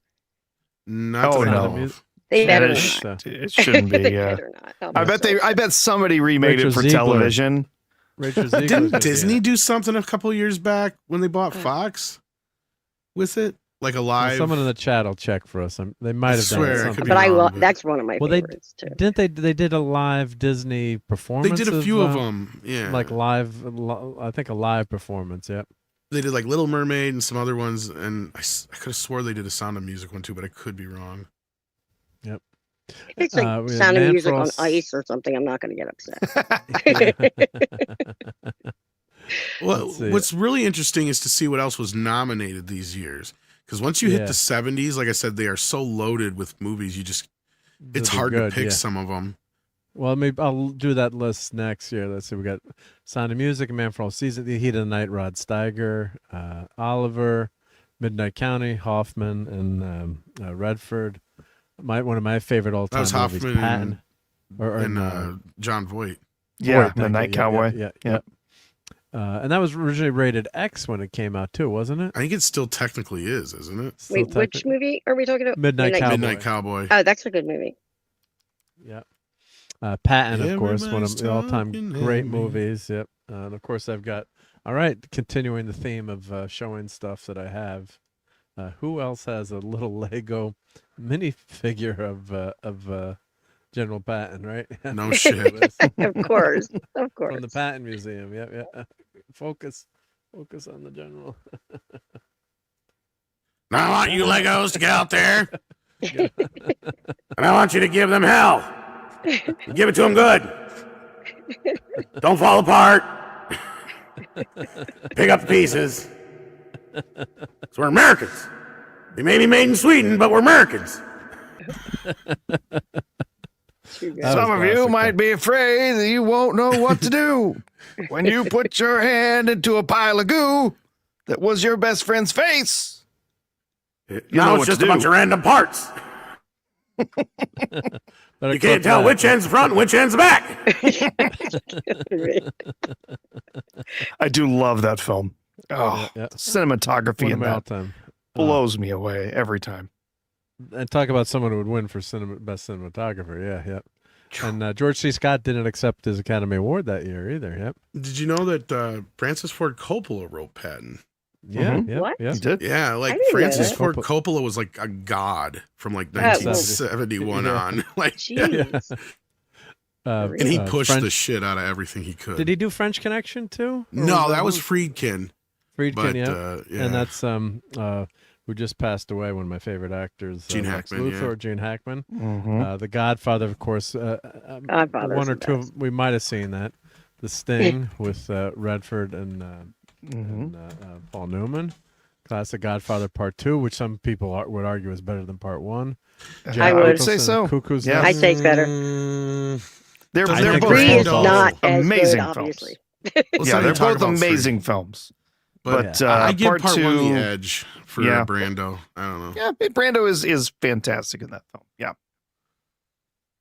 Well, and Brian is mentioning the Glover's lawsuit over the sequel. Back to that's a whole story that to deserve such disrespect. Oh my gosh, Tom, you could do it. Tom is good. Glover had a really good case there too. He did. He won. He did. Come to my home. You asked me for help. You want me to kill these men that hurt your daughter? That's not justice. I have all the Godfathers on VHS. We're not killers. Despite what this Undertaker says. Don't ever tell anybody outside of the family what you're thinking again. But Tatalia's a pimp. Why do people put up with Brando's BS? Because he was fucking Marlon Brando. It was Brando, baby. He's just trolling shit most of the time. Because that's what, like his thing with the Oscars. He wasn't doing that to make some political fucking statement. There was no such organization. He made it all up. He was just trolling everybody. Oh, yeah. The whole Hollywood system he thought was just absurd. And he wanted to perform, and he wanted to sit around and eat a lot. But I mean, undeniable what a talent he had. I mean, if you go back to On the Waterfront. God, supposedly he's part of the reason Frank Oz doesn't really direct anymore. Oh, that's funny. Because he was in the score and he refused to wear pants, so they had to shoot him. I'm not wearing any pants. It's think like my one of character some of should these be a nudist. some of these like orgs in the 80s and 90s, like the group that helped to get popcorn, butter or coconut oil banned in movie theaters. Like some of these groups that were just like set up a fax machine and say they were the Health Alliance of America, and like everyone would believe them, and it's like a dude with a fax machine sitting in his underwear in a third floor Brando? office, and now we have they had all these activist groups doing that, and like and now we have popcorn covered in seed oils with weird chemical flavorings mixed in instead of coconut oil. Instead of Give me coconut the oil. butter. So. Yeah, well, don't talk about Marlon Brando and butter. Give I don't me want the to get. I don't want to get butter. nuked. I don't want to get nuked here. Yeah, Well, there's a certain movie with the Marlon. I shouldn't even laugh about it, but the actress. Some horror stories about Brando and. Well, he brought a lot of that on himself. I mean, he does. It comes with a price if you want to be that much of a troll. Yeah, so I don't know where the truth lies there, but scary stuff. But all right, Deer Hunter. Well, Annie Hall with that should have been another Star Wars. weirdo. Yeah, should have been. Well, Star in Wars. '76, One Flew Over the Cuckoo's Nest beat Jaws. Yeah, They're both Rocky's great. Rocky '76. Yeah. Annie Hall '77. Deer Hunter '78.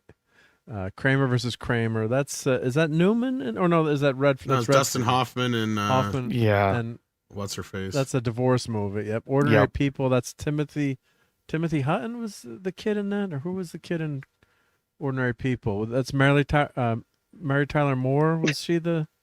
I'm trying to remember these movies. That's a tragic I think movie. she was in. Real I think heavy. she was. It was her and was it Shelley MacLaine and. Yeah, it's that's a self-deletion story. Very horrible. Well, not a movie you want to watch. 1982 is a bunch of bullshit too. Who the fuck actually watched Gandhi. Chariots of Fire anymore? No one. Did you were you here when I joked about that? No one. That's what I said. Like my mom made us watch it because it won the Academy Award. I'm like, the movie isn't the movie like 6 hours long? I just remember it being like the movie took forever to watch. Let's see what it beat. It beat Reds with Warren Beatty on Golden Pond. It beat Atlantic City. And this is the one that everybody was pissed about. It beat Raiders of the Lost Ark. Yeah, that's okay. Yeah. Hey, Mark, can you go genre back movies never get the nod. if you comment. What happened? Yeah. It just made me laugh. The real head cases comment. Oh, the real case. Yeah. Oh, yep. I gave him some butter. He couldn't refuse. Yeah. I'm gonna get the butter, and you're not gonna refuse. I was waiting for Tom to read it. Yep. It's funny. I'm gonna put it in your butt. Let's see. Then Gandhi. Gandhi. No one watched Gandhi too, right? I mean, good movie, gosh. but Okay, yeah. So here's what the next year's Terms of nominees were. Endearment. Besides Gandhi was The Verdict with Paul Newman, which is pretty good. Yeah. Tootsie, which probably should have won. Right. Missing, Williams. something I don't even remember. I don't And know that E.T. movie. E.T. Oh, should not E.T.. have won, but But I mean, still, we love it. Today No. it would have won. Tootsie was the clear winner in my opinion in that year. But yeah. Yeah. Ellie, Terms of Endearment. That's Jack Nicholson and Shelley Winter. No, Shelley Duvall. No, who? Shelley The MacLaine. girl I that think kept it is. McLean, who kept getting reincarnated. Yeah. Like General Patton. Yep. I'm a Danish. '84. That was actually Danish. Mark Hamill was actually on Broadway, and they wouldn't cast him as Amadeus because they said we don't want to see Luke Skywalker. Yeah, that's in the okay. movie. Tom Hulse is amazing in Tom that film. Hulse is Did you amazing. skip I need over to a year? So good. I need to know this. I'm a Danish thing. Is that I'm what a you Danish. thought I'm a Danish. the song was The or song something? Falco. Oh, Falco. I'm a Okay, Danish. so do you know what I'm a my Danish, I'm friend a thought Danish. that was? My friend What? thought they were singing hot potatoes, hot potatoes, hot Oh potatoes. Jesus. So that's really Did you- funny when you said I'm a Oh, Danish. oh, I hot was like, is potatoes. that another- Okay, because you ran past it real quick. The other nominees for the year of 84, 85 with Terms of Yeah, great Endearment movie. won. But Right Yep. Stuff was also nominated. The Dresser, Oh. Tender Mercies, and The Big Chill. I can't Oh, believe The Big Right Chill. Terms Stuff of didn't win. Endearment. I think Terms Right of Stuff Endearment. won. Tender Mercies, I think, could have been a pretty good I was going to say, contender that that was year as well. kind of a, yeah. And then the next year you had, let's see here, because you already said the winner was Amadeus. Yeah, that year that was the best choice. You had Pieces of the Heart, Soldier Story, Killing Fields, and Passage to India. Yeah, that was some pretentious shit that year. Amadeus. yeah.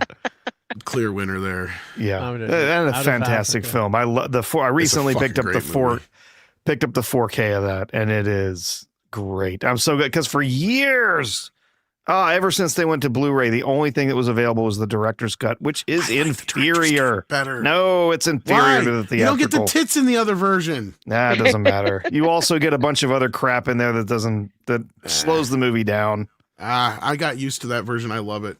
No, I still prefer the theatrical. You're one of those. Yep, I am. I prefer the theatrical of Return of the King too. That's just sacrilege. I don't even understand that. The extended one is too long. It's messy. It still has the same amount of endings on the theatrical one. I know. The theatrical is still better. Return of the King, though. It's just tighter. Screwed up a lot of the characters in Return of the King, but yep. I have a friend who it was a running joke, like, don't get Steve going about Return of the King. You're going to hear a 3-hour diatribe about how they screwed up Return of the King with all the characters. Oh, I have that's one like of a running those. Joke. Yeah, I have one of those friends, Mark. Yeah. It's a huge Tolkien fan. Oh, they screwed up. They messed up everything. I can't believe they changed that. Yeah. And then you had another upset year in 86, 87, however you want to put it, because Out of Africa won. But it was up against Prizzy's Honor, Color Purple, Kiss of the Spider Woman, and Witness. And I remember everybody thought Color Purple got snubbed. Color Purple, yeah, that seems like a snub.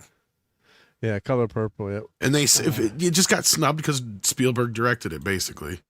Because too much Spielberg. You win too much, right? Yep. Oh, he was cursed. Like he did not win his Oscar until Schindler's List. Yep.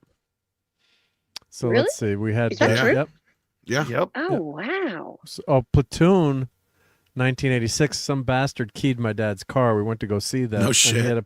He had a Porsche 924 that I was never allowed to drive, and it was like a used Porsche, and it was a 924. So it wasn't like an uber, expensive Porsche. Dad was pretty frugal, but he was really proud of it. He was able to get it and drive it. So we went to go see Platoon, and the only time I ever had him drove with him and he missed a shift was driving home. I still remember in front of the library, and he missed the downshift on the turn. He was so fucking pissed or upset that someone keyed the whole car because he was he used to race motorcycles. He was a really good driver, and God, he was so because he worked his ass off to get the car too. So that motherfucker who did that, it's like he came here with pretty much no money and was able to start a business, and and he didn't even buy he bought like a used car. Not that it matters, but wasn't he wasn't like a show off guy is what I'm trying to say. But he really loved that car, and then they keyed every panel, so it cost like a fortune to repaint the damn car. The bastard, they keyed it. So I remember, like John Travolta said to Eric Stoltz, "Don't fuck with another man's automobile." Right? You're in big fucking trouble. Yep. Dad would have shot the guy if he'd seen the guy doing it. He would have gone to prison, but he would have. Let's see. But then we got 87, which was Children of a Lesser Platoon. God, A Room with a View, Mission, and Hannah and Her Sisters. But Platoon won, probably the right choice. Yeah, that's the right choice. Yeah. And then next year was Last Emperor, but it went up against Moonstruck, Fatal Attraction, What? Broadcast News, and Hope and Glory. Yeah. I've seen some more popular movies there. Yep. Oh yeah. Like I said, throughout the 70s and 80s, there were movies you heard of. That's what I was saying. Yeah. There's more movies on these lists than I've heard of in the current day list. That's what I mean. Yeah. Oh, and of course, absolutely. as we said before, Rain Man next year won, but that went up against Working Girl, Accidental Tourist, Mississippi Burning, and Dangerous Liaison. So that was a stacked year too on that one. Rain Man, though. That's Mississippi definitely. Burning, Rob Definitely Reiner Rain film. Man. Definitely. Yeah, definitely Rain Man. But I got to tell my my Dangerous Liaison story again. I think I've just told it again recently. But we're watching Dangerous Liaisons, and of course, I've mentioned that my dad would spoke French. So Mom's like, "Oh, I hear it's a French movie. Let's all get together and watch that." And your friends are coming over, Mark. What year is this? This is what year is that? 88. So I'm 2 years out of high school, I guess. Yep. So my buddies are over and we're watching Dangerous Liaison. Of course, Mom didn't know. This is before the internet, thankfully. That part of the plot was teaching Uma Thurman the art of making love. So So she takes, she's undressing for the scenes, and Uma Thurman's, naked, and my mom bursts out, "She has wonderful breasts."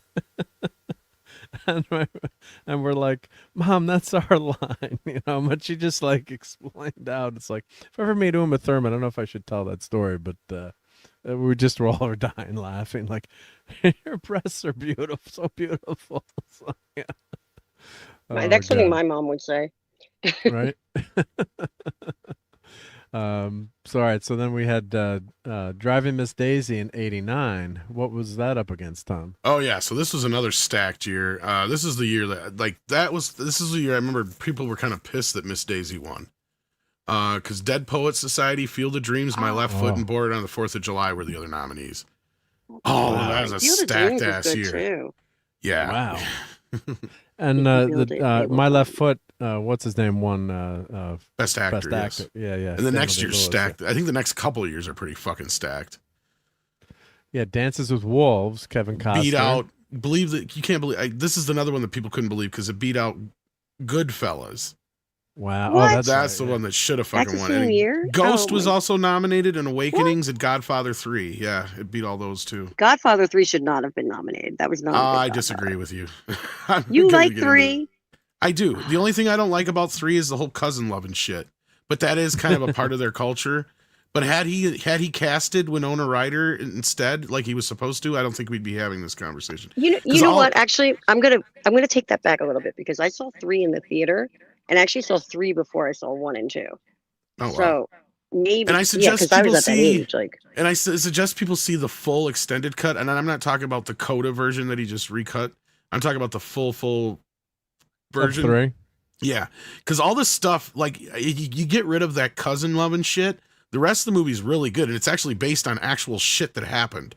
Because it's about the Vatican and the Pope and the murder company that's like this cover up, and basically this whole thing about where Michael's trying to go legit, and the deeper he gets into the quote unquote legit world, the more fucking corrupt it is than the fucking world he came from. So that's kind of the whole tale of that, and that's to me why I like about it, and I get it why people on the surface are all like, "Fuck that movie." Because it's definitely not Sofia Godfather 1 and 2. Coppola direct that? Who directed that? No, Francis directed it. Oh, he but directed initially he cast Winona Ryder, and I think she had gotten pulled off of that because there was something else she had contractual obligations for, and Coppola had to get it done by the end of the year or whatever it was, so it could be out for Christmas. So he ended up casting his daughter instead. Sophia, yeah.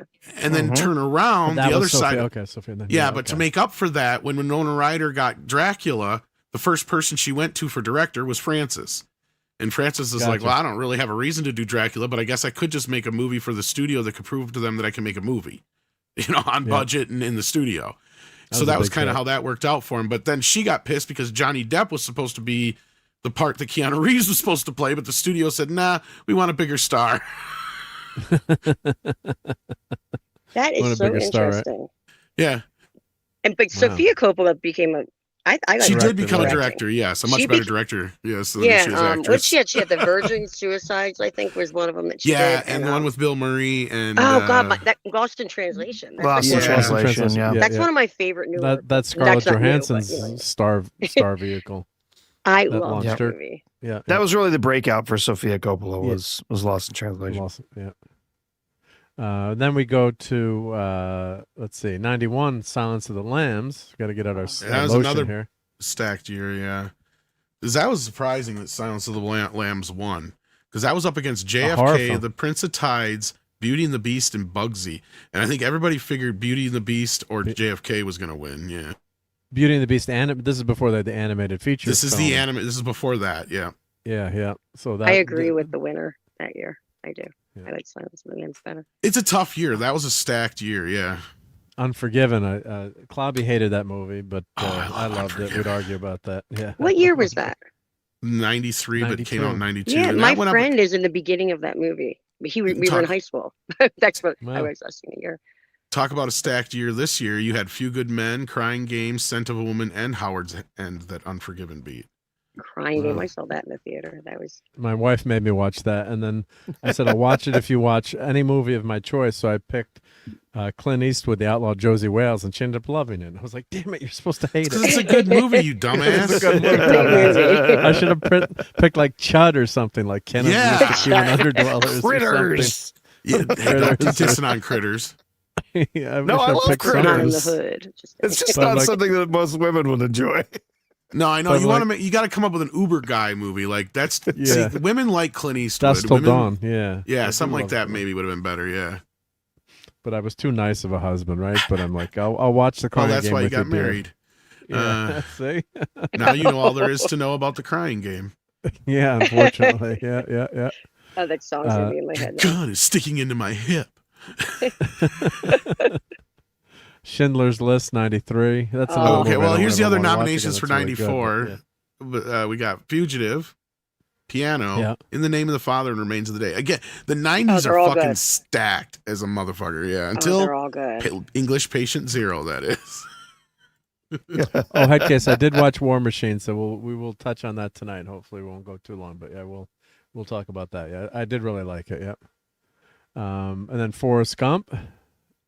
94. What was this was the year that everybody was freaked out because it beat Quiz Show, Four Weddings and a Funeral, Pulp Fiction, and Shawshank Redemption. Oh, wow. Yeah. And if there was ever a year where two movies deserved to win Best Picture, it was Shawshank and Pulp Fiction. Right? Yeah. Pulp Fiction's one of the all-time great movies. Well, Pulp Fiction changed movies. So yeah, right? Yeah. That should have been the winner. Yeah. Clearly. Just crazy, yeah. But I mean, if Shawshank would have won, I wouldn't have hurt my feelings. But Forrest Gump, and I loved Forrest Gump when it came out, but I was like, are you fucking kidding me? Forrest Gump is more of a popcorn movie. What the fuck is it doing even nominated for Best Picture? I can understand it being all the technical categories because of the special effects. Yeah. But I think they were going for more popular. They're trying to trend more popular, as you see with some of these movies. But well, they've all made it as far as like lasting power has gone. Oh yeah, you know all those movies. And Shawshank, isn't that one of the most watched movies on cable for a while? Like that was like. Well, it's the one that most people agree that was one of the hardest snubs in history. Yeah. Yeah. So we move on to. That's the thing. 95 was a stacked year too. Yeah, the 96. Let's see. I skipped here. Well, this is your Braveheart one. Yep, against Apollo 13, The Postman, Babe, and Sense and Sensibility. Braveheart, all the pictures. Yeah. The English Patient, that's the movie that no one remembers. Then here comes English Patient Zero. Because it beat, and this is the one that everybody couldn't believe, Fargo. It fucking beat Fargo. Mm-hmm. Do you know I've still never seen Fargo? The funny thing is I think that movie was on the number 1 on almost every single critic's list. And that's where everybody's like, what the fuck? Because because that was like one of Roger Ebert's ones that he was like, what the fuck happened? Like, yeah. Why was English Patient even fucking nominated? Right. And that also beat Secrets and Lies, Shine, and Jerry Maguire. And if I remember right, the other one that people were favoring was Jerry Maguire. Yeah. Mm-hmm. Jerry Maguire was good, even though I'm not a big Cruise fan. Also. 6 also loved Fargo. Yeah, Fargo was good. Well, and Brian Boss liked English Patient. Yeah. And then of course next year was Titanic. Yeah, but that was the year Good Will Hunting should have fucking won. Oh, Good Will Hunting should be. I'm sorry. I think Titanic is so overrated. I mean, it's a good movie, but it's so overrated. And this was a stacked year too, because you had Good Will Hunting, As Good as It Gets, Full Monty, and L.A. Confidential. And I remember a lot of people were pissed that L.A. Confidential didn't win either. There's no chance against Titanic. No, when a movie is that huge in the 90s, there's no way that Hollywood is going against that popularity trend there. I mean, that movie was number 1 for how many weeks straight? I mean, and yes, Babe, the pig movie, RJ Godzilla. You must have forgot that got nominated for Best Picture. And didn't what's his face win for Best Actor for that? Cromwell, whatever his name. I think he did. James Cromwell. James Cromwell. James Cromwell. Yeah. Not Oliver the guy Cromwell. who made First Contact.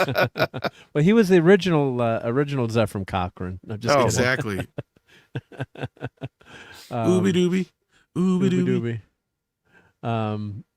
Yeah. So let's see. You had me at hello. Me at hello. In your secret garden. Yeah, then we had Shakespeare in Love. That was a controversial win too. Oh yes, yes, Yeah, yes, that yes. was very controversial. That was because screw job. it beat Elizabethtown, Life is Beautiful, The Thin Red Line, and Saving Private Ryan. Yeah, it was Spielberg. Yeah, should have won for that. That movie And I was think great, Spielberg I think he did actually get the. Did he get that year or the year of Schindler's List? I know he won Schindler's List. Schindler's List was 94. So this Yeah. was. But let me see who this won was Best 99, Director. So 98. So it's too close. You know, they're not going to give you an award that close. Maybe. Probably, Yeah, unfortunately. Shakespeare Unless in you're Tom Love. Cruise. Yeah, Shakespeare in Love. That was the year that we found Steven out. won. Steven won for director though. But yeah. Yeah, director, okay. that was the year we found out that you could buy an Oscar. That's what I was saying. Yeah, it started with English Patient Zero, but Shakespeare in Love was the moment everybody went, wait a minute here. I mean, it's Something's an not okay. right. It's an okay movie. It's a funny movie, but it's not over those other movies. I mean, I prefer the short film George Lucas in Love. That was a great movie. Now, speaking of that, have you ever seen the Jaws one that's kind of like that? It's called Courage and Stupidity. No, I haven't seen that one. It's a play on the story about how George Lucas and Steven Spielberg broke the shark. And so Steven is sitting there trying to figure out how to fix his movie. Oh my God. Great. Yeah. But I guess I've heard the story a couple times now, and there was actually, it wasn't just Spielberg and George that were there. Scorsese and Milius were there with them too, I guess. So it's been confirmed now by a few people that this shit actually happened. Wow. So for those who don't know what happened, John Milius and Martin Scorsese came to the set of Jaws to visit Steven, and he took him out to the warehouse to show him the shark. One of them, anyway. The big luxurious shark, as they like to call it, or the hero shark or whatever, the main Bruce. Yeah, the one that actually worked, or Yeah, and so George is allegedly like, worked. I want to look inside the mouth, and he stuck his head in the mouth, and as a prank, Steve turned around and cranked the thing so it shut on George. But when they did that, it made a big pop and a squeal and a hiss, and then the fucker didn't work anymore. That's the mouth. That's the mouth that also scarred me for life on the Universal Studios ride when I was a kid. They sat me right next to where it came out of the water, and it was all like mechanical inside, but it still scared the crap out of me. Yeah, but that's freaking stupid to do. If you know anything about engineering, you don't want to put your. I don't know if it was designed to be a person to be in there, but remember King Kong in the 70s, the actress almost got crushed to death because of the with the mechanical hand. Yeah. The safety standards aren't Jessica what they Lange. are today. Jessica Lange, thank you. Yeah, I she never knew almost that. got That's scary. killed. Yeah. Yeah, she So, said a couple times that they would get too tight because they didn't exactly know the right amount of pressure, and that's a big hydraulic press, basically. You're like in a bulldozer. Like think of being in a That's bulldozer. terrifying. Well, that's why they have to be designed to actually, like, if they're fully closed, there's still can't space close anymore. Yeah, it that can't there's close still anymore. space for the actor, and they didn't do They that. didn't have the kind of safety precautions they would now, like that they would make sure they had. But imagine that movie like, was Could you imagine like George Lucas? In an alternative timeline, George Lucas was decapitated by the Jaws shark by Bruce. Jaws was never released. Steven Spielberg didn't have a career. We didn't get Star Wars, and we didn't get Raiders of the Lost Ark. right. There was Could you also a imagine point the- where they were debating on just shit canning the movie altogether. And they thought maybe if we just put the shark on display in Universal Studios as in some ride, it'll just make the money back that way. That movie was a disaster waiting to happen, but somehow they pulled it all together. But so nominees for 2000 were Sixth Sense, American Beauty, Green Mile, Cider House Rules, and The Insider, and of course American Beauty won. Oh, that's one thing I don't have that I'm so jealous And see, of. this is the love shark is on American display Beauty. in universe because everyone needs a snow globe of Jaws, right? Yes. What's funny is they spent more on the original Jaws ride than they did on the budget for the movie. There's the. And they had to redo it too. I don't know if you guys knew that because the original design the didn't work. Company got sued, and yep. There we go. If I turn the lights down a little bit, let's see. Snow globe Jaws. What a friendly guy he is. Yep. But as popular as the ride was, I guess half the time, just to be true to form, the shark wouldn't work half the time. And a guy fell overboard during the ride, but they did have a cutoff switch, so they claimed Somebody that it did die on one of them. Yes. and because they fell off and got caught in the track, and then they had to have added a new safety feature after that or something like that. But yeah, or if he didn't die, I think he lost a leg or something like that. I think he got. I don't think he died. I think he got hurt, but I think I don't know. Maybe he didn't die, but yeah. Yeah, but you weren't. Yeah, they had it like a kill switch on the ride if you jumped off into the ride. Yeah. There is nothing safe about any rides. I'm convinced. It's so complicated when you watch that. Yeah. Just think about when we were kids, Courtney. They didn't have 90% of the safety shit they do now. Oh, we were I know. My mom used to always killed like at most carnivals. Oh, that's so true. And you know what? Even up until like recently, like I remember when I got married, it was like 2015, and we were in Ocean City, Maryland, and they had this wooden roller coaster right on the boardwalk there, and I would not go on it. And they're like, they safety check it every day. I'm like, I remember saying, what, some drunk fisherman guy comes up and knocks on it once and says, okay, it's good to go. Yeah, like good, yeah. They're like safety checking this thing. And it's been like that's the other problem. Like, either got some adult drug addict running the goddamn thing, or some 12-year-old who doesn't know what the fuck they're doing, right? Yeah. Oh, what's cake? That was just an inside joke on the first Trek. Oh yeah, for the Saffron Cochrane. Yeah. It was just messing with you. Sorry. Well, he was the first theatrical.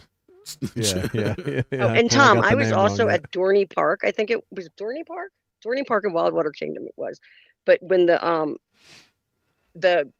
roller coaster was stuck upside down, and I was in line with my friend, and I was like, thank goodness we did not. I would have got the fuck up out that line at that point. I'd be like, well, we did. I didn't want to go on the thing to begin with, but yeah, those people were stuck upside down for a while there. The best thing to watch is the documentary on Action Park, or we called it Traction Park. Known for lack of safety rules, the park featured such rides as the vertical loop water slide, the grave pool, and high-speed alpine slides. That place has had a documentary made about it. Oh yeah, and my kids were there, and because they renamed it, and like one of the kids that was there they went for like a field trip, and they got stuck in one of the water tubes, and they were all really good swimmers, so they're okay. But we're like, I didn't know that was actually like I didn't pay attention to where they were going. Going like, oh, it's a field. Did you trip. Watch that documentary about that place? Oh yeah, because I've been there. I used to go there. I went there a few times. So that like if you got hurt, they just like spray the like in the 70s they would spray the spray on you to cool you off or something. Some Bactine, and you're good to go. Yeah, slap it and say, "Go," but you're fine. You're fine. You're fine. Yep. Let's rub some dirt in it, kids. He's just got a coma. We'll be all right. 6 people died there. Yeah. So yeah. So I mean, it was serious. The guy died in 1980. Which state is this one in? Because I don't want to have New Jersey. Jersey, yeah. Yeah. Is that a 6 one? It was. No, it was just called Action Park, and then what did they change the name to? It? Yeah, it became Mountain Creek. That's Mountain it. Creek, yeah. And I didn't know it was Mountain. Yeah, an Action Park. So here, I'll put the link in the chat for everyone. But there's, I think it was HBO Max. I think it was. There's a documentary about the place, Courtney. If you ever get a chance to check it out. Oh my gosh, I'll really never go on anything ever again if I watch something. Yeah, well, let's just say they didn't go out of their way to really keep the place up, and the people. I don't think that most places do. If you look at it has nothing to do humans are humans. If they don't want to work, they don't want to work. So. Well, and a lot of times it was young kids who were, fucked up on drugs. Well, here's but they not a lot of adults. They didn't have the design here, but you get off here at this chairlift because it was a ski resort, but then they had this, chicane you could go down. And the kid unfortunately went off of that and died. Now this is what got them in a shit. Oh, I've seen this. I have. The Cannonball Loop. I never went on that, but yeah, this was insane. They just got shit. It's like, who the fuck thought of this and thought it was a good idea? Do you know? They Bart had Simpson something did. like this in Steamboat Springs, Colorado, until probably 15 years ago. Like this one that we're looking at right now, it was called the Alpine Slide.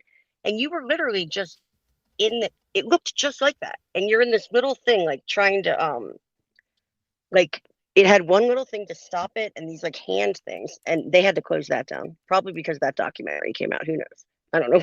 No, but what happened? They didn't use it like any engineering principles to design this. No. Exactly. Yeah. I doubt the they park did. Was ran by some hippy dippy dude or some shit like that too, or whatever he was. He was just some shyster or whatever. I don't know. But it sounded like a great idea, right? but maybe we need to engineer this, like how fast you're going and what's going to happen. Could you They get don't stuck care. in there? Mm-hmm. Right. So And they had a wave pool. Yeah. get kid drowned in the wave pool. The Yeah. Tarzan thing was. There was some. We had something similar, very nearby. In fact, with the Schlitterbahn Water Park in Some of Kansas the City. water parks are crazy. No way. Schlitterbahn Water Park in Kansas City built a water slide back in 2014, opened in 2014. So this is really recent. It was called the Verrückt, which, if you know your German, it means insane. It was a water slide that had a hump in the middle. So you went down and then you went back up and then down again. And so they were having trouble with people going down this and catching air. Oh my gosh. When they came off the hump until Kid went down it and came off and completely left the track and ended up decapitated. Nice. You know, when I think back, there are so many rides when I was a kid. Like I remember holding on for dear life, like when like a seatbelt didn't like click. You know what I mean? Like, there's like situations where like the salt and pepper shakers. I remember they didn't like click me in, and I was like spread like my hands and my feet spread as I'm like flipping around in this little cage. That was in like Ocean City, New Jersey. It's just so bad. But let me read this part here. The Bailey Bowl was an Alpine Center attraction developed and tested, but never opened to the public as a result of those tests. It consists of a large steel sphere in which a rider could be secured and then rolled downward. The plan was to use a track made of PVC pipe as a guide for the ball, and one was built alongside a ski trail, because this was a ski place in the winter. Designers failed to take into account, let's not use engineers here, the tendency of PVC pipe to expand in the heat. The first test was conducted on a hot summer day with a state inspector present. The ball, with a man inside testing it, went off the track as a result of the pipe expansion. It bounded down the adjacent ski slope, continued to the parking lot, across Route 94, and came to rest in a swamp. Once the ball had stopped, the inspector left without saying anything, and park management abandoned the project.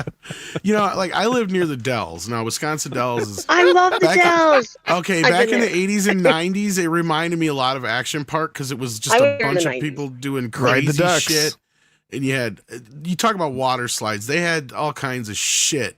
They had the mystery spot too. Like 90-degree drops and all that kind of shit. Like just some nutty shit. Now, in the recent last 2 decades, they've really cleaned up the Dells quite a bit. Now it's really fancy and it's more of a. Is it? Yeah, they got tons of I remember indoor water like the parks. Robot World or something. Robot that's Museum. Gone. That's long gone. Like, yeah. Ripley's Believe It or Not, the mystery spot. No, it was sad for a while. It was looking pretty run down, and a lot of these places were like so stuck in like a decades past. But like I like throughout, that though.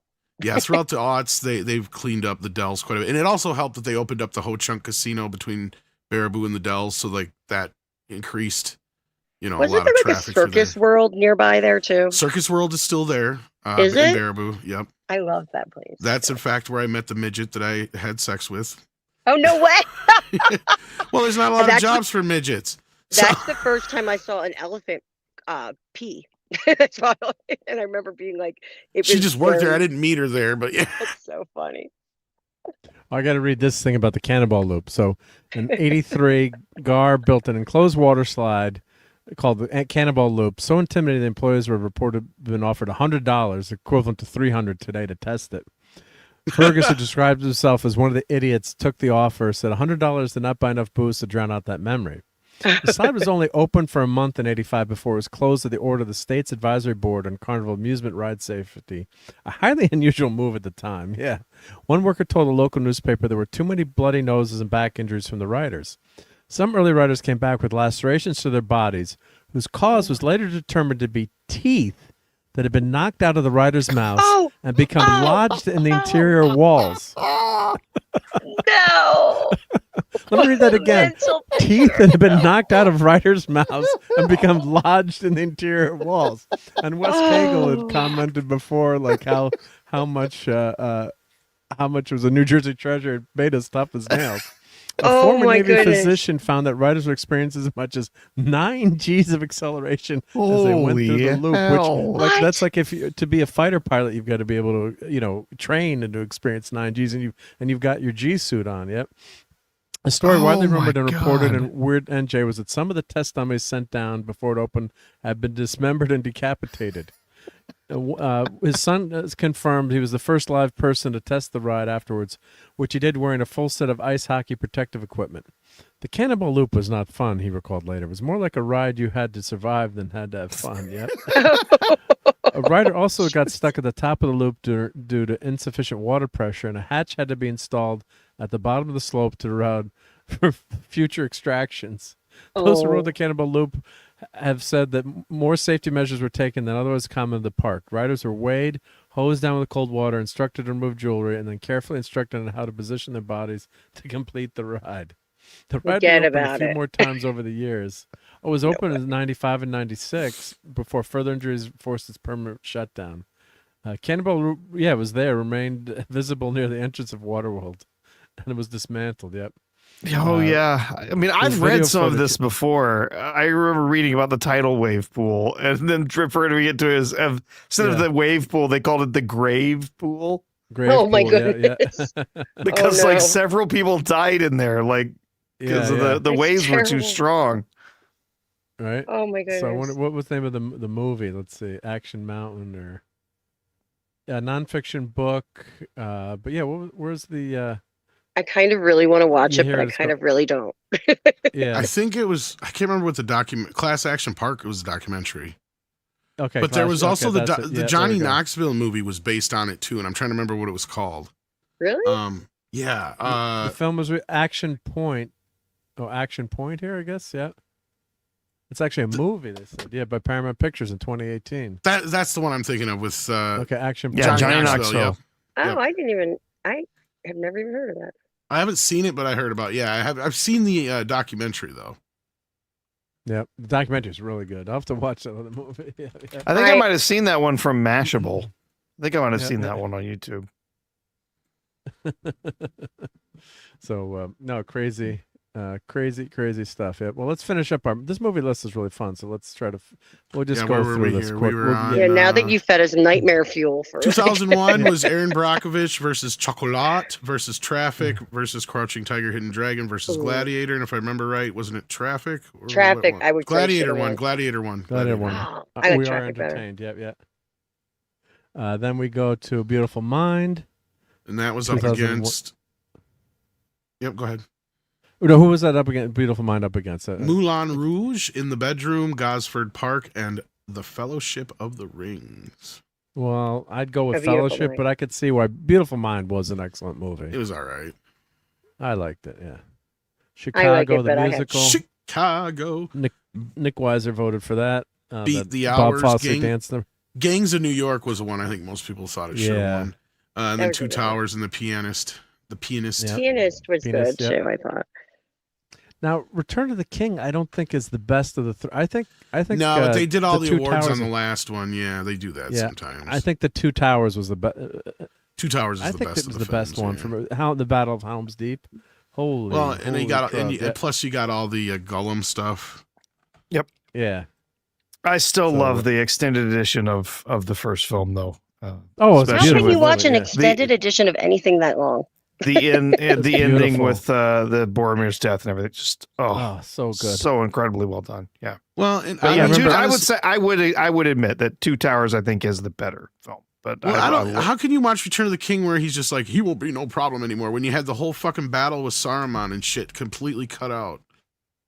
I can't stand that, dude. I don't know. The extended edition of Two Towers way better than the theatrical. I was talking about Return of the King, though, I thought, because he's like, when they go to the castle, because the battle at the castle is completely cut out. Oh. But I like everything I just extended. think, I like see, it. Here's the thing, R2, is normally I'm one of those where I'm with you. Like, I prefer the theatrical cut 9 times out of 10. Yeah. But the Lord of the Rings series is one of those rare exceptions where I'm like, no, the extended ones are the ones you got to go with. I like same thing with Amadeus for some reason. And I know I'm in the minority there, but yeah. Yeah, the extended for the first two miles better. But for just, I don't know, with Return of the King, it felt it slowed the movie down so much. It slowed down the progression of the story. I am the one that does not fit in here because I went and saw all 3 of them in the theater and I fell asleep during every one. Oh my God. And then when I woke up, there was Courtney. still like 3 movie lengths left, and I couldn't believe Courtney, it. you're banned. I We know love you, I but am. you're banned. You woke up and all the characters were still doing And the it's same Peter thing they were when you Jackson, fell asleep. Who I loved from all of his like campy stuff though. I like Peter Jackson from like, Dead Alive and like I don't know, Heavenly Creatures and Meet the Feebles and all that weird stuff. But We did need the Battle of the Shire too. As a lover of the books, I can see why they cut it out, but the Return of the King, I could have made some trims to and added other things like But I know I'm in the minority here. If you love the extended editions, I totally get it. I totally get it. Right? You got both. You got the option understand. for both. Yeah. But I can see where I thought the end, and this is when they're really like, oh, we got to go popular.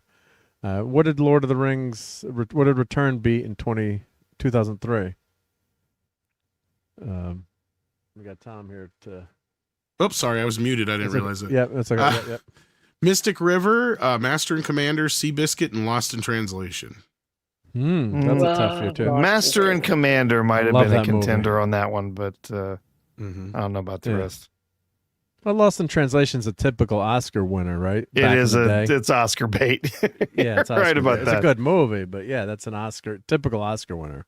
And the $1 Million Baby, worst false advertising ever in terms of a movie. Yeah, that was. It's kind of one of the most disappointing Best Picture winners of Clint Eastwood's, and because it's a movie I have not really revisited, but I have multiple copies of because of all the box sets it's in. Mm-hmm. It's just a downer. It's a hard movie to watch. Because I had a friend who downer. There was a death in our family, and like one of my relatives went to see. I won't say, went to see it. Was so upset because I thought it was gonna be like a Rocky, like an uplifting movie. Like when you watch those trailers, they tell you you have no freaking idea what's happening. She's like, I just couldn't. I was not in the mood.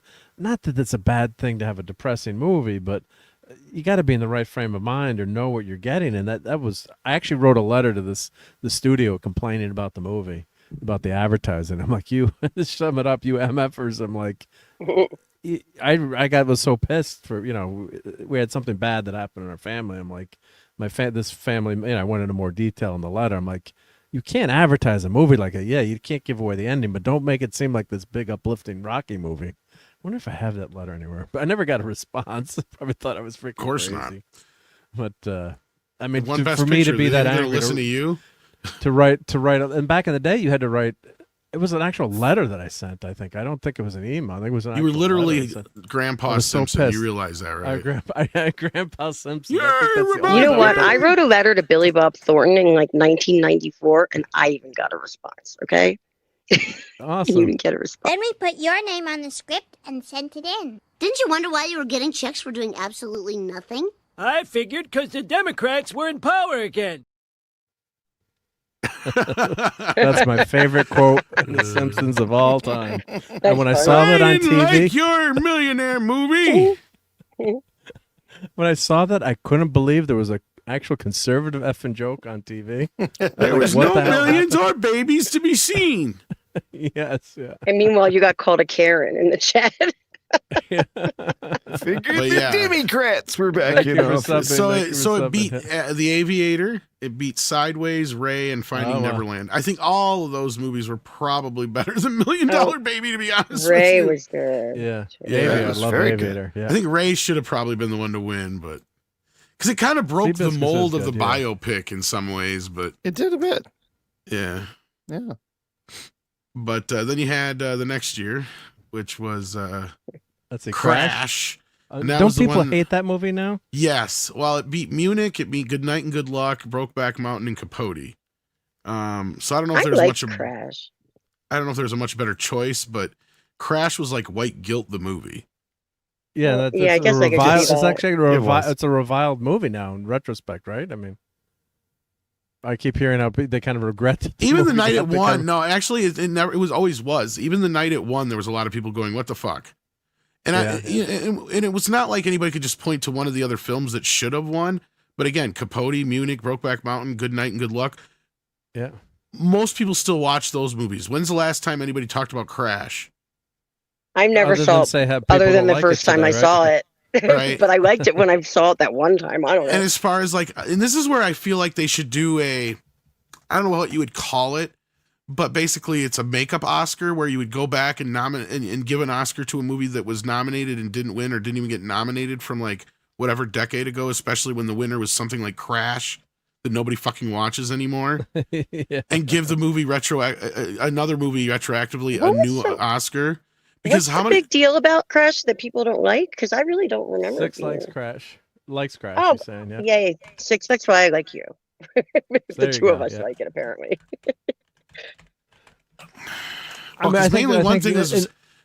It was a lot of basically the white guilt, the movie, basically.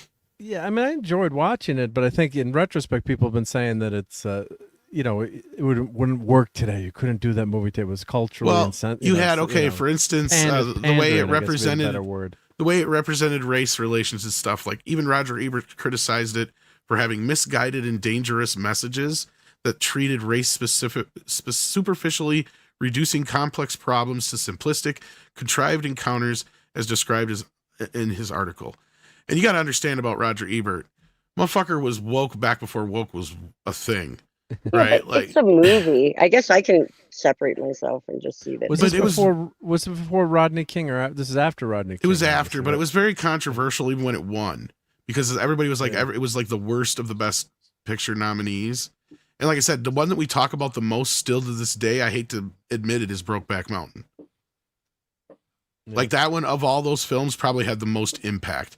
And that's what I was saying is they should do like some retro Oscar like that. Retro Oscars, yeah. I didn't either. From watching that movie. Let's see. So we're on to Crash. Yep. Let's see.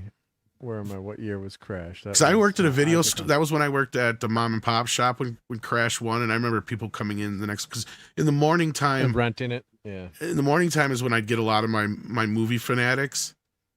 And they were all just like, what the fuck? No way, man.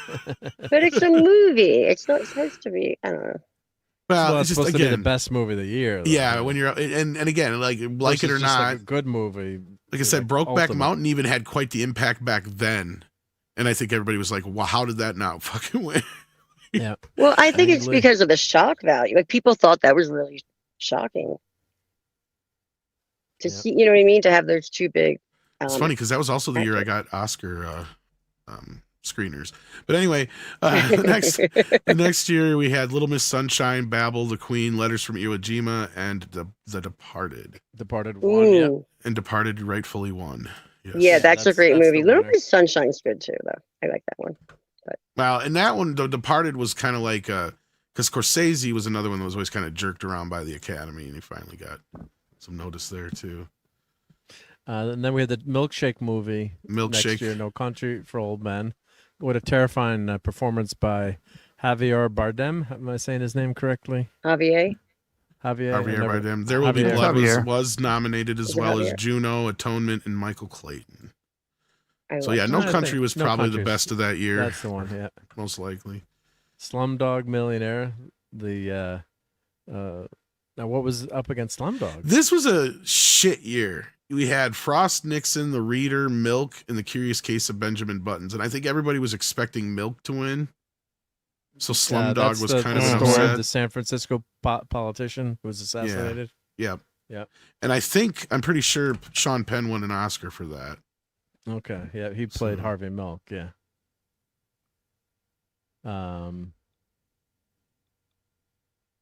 Had to type in code. Yeah. Google's. Yeah. That's, you always got to use get censored by the Googles. Yep. And 6 says, my milkshake brings all the cats to my yard. Yep. And they're like, then meow, Hurt meow, Locker. Meow, meow. Hurt Locker, that's the movie about the people disarming bombs and Catherine Bigelow. Catherine Bigelow, yep. And then it was up against Avatar, The Blind Side, District 9, and Education, Inglourious Bastards, Precious, A Serious Man, Up, and Up in the Air. Well, Inglourious Bastards, maybe. That would be my Precious was personal pretty- pick, but that's a stacked year. That's a pretty good year too. Yeah. District 9 was. I think That's a lot a of people great were sci-fi surprised movie. that even got nominated, but It's yeah. a sci-fi movie. Charlito Copley. How do you say his name? Yeah, that they talked about a sequel for that. We never got it. That was a creepy movie because he ends up turning into like a giant lobster alien slowly. That was creepy. Yeah. Yeah, we talked to Blomkamp's wife about District 10 years ago. So he's been wanting to make it for a while. Hopefully we'll do something. Yeah, yeah. But, And then we hit the King's Speech. I don't even freaking remember. Was that the guy about? Oh, that's about the stutterer. Yeah, that was King, controversial just because they wanted it, they didn't understand why it got an R rating. What year are we at? I can't see the thing. We're in 2011. 11. So it'd be 2010 films. And then this year's nominations were not, for some reason they didn't list them properly anymore. I got to go actually to the website now, which is weird. Because now for these years it just lists anything that was nominated for anything. Best Picture was Black Swan, The Fighter, Inception, The Kids Are All Right, 127 Hours, Social Network, Toy Story 3, True Grit, and Winter's Bone. The Fighter. True I liked. Grit, maybe I would, even though it's a remake. Trying to think. Inception probably should have won that year. Inception's pretty good, yeah. But then Nolan probably would have had a bigger head than he already does. And I think the bigger upset was I think most people expected The Social Network to win. If I remember right. Yeah. I didn't think that was that great. That's all right. Not great, yeah. Oh, we got a major super chat from Sean Carter. I got a major side eye from my wife, who was Mexican tonight, when I assumed Javier Bardem was Mexican. She looked at me hard and said, "He's Spanish." I'm in trouble for a week. Oh shit! You're in big trouble, Yeah. Sean. Thank you. Thank you for that super chat. Yeah. And we'll play. We got to play a few clips. What would? Let's make get Sean in trouble. That was disturbingly not delicious. He plays with toys, It's a model. with little figures. There's only one thing I want to say to you, Commodore. You're a dumbass. You're a dumbass. Double dumbass on you! Yeah, double dumbass on you. It's Yeah, not be a careful what you say, Sean. it's not a toy. It's a $700 model that lights up, and I sit here and look at it, and it makes me happy. What is it going to do for you? Are you stroking it right now? Define it. Oh shit! Yeah, Mark, the that was wifey's one of the probably like, funniest "Well, it things better you do something for you because I ain't doing it tonight. You spent that much money on that goddamn thing. It's got 12 You could have bought me foot some nacelles. outfits that would have definitely been more beneficial." We're talking Victoria's Secret money. Yeah. My friend who's God. Australian calls like all figures going- dollies, which I think is really funny. Just to make I fun need the of. confession now. Yep. Oh, that's awesome. Yep, yep. And Sean is working on JT's Enterprise with all the finishing for my 1701D Lego tomorrow. Such an apartment. Yeah, you got to get those videos out, Sean. Yep. Oh, you got the 1701D Lego? Wow, that's the big D. Hey, you're old boys. She got the big D.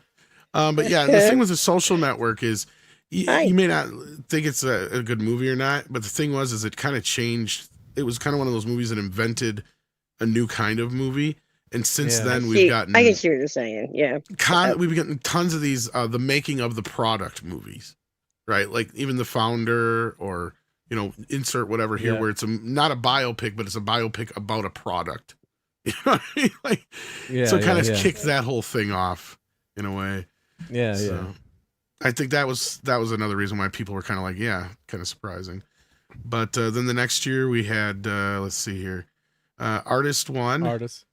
Against The Descendants, Extremely Loud and Incredibly Close, The Help, Hugo, Midnight in Paris, Moneyball, Tree of Life, and Warhorse. Yeah, I remember that year everybody was expecting The Help to win because it was in, white guilt Oscars as usual. I'd say that year there should be no Oscar. I'm in charge. No movie gets an Oscar in 2011. Unless I get to pick it. None of those I on saw the The list, yeah. Descendants. That wasn't very good.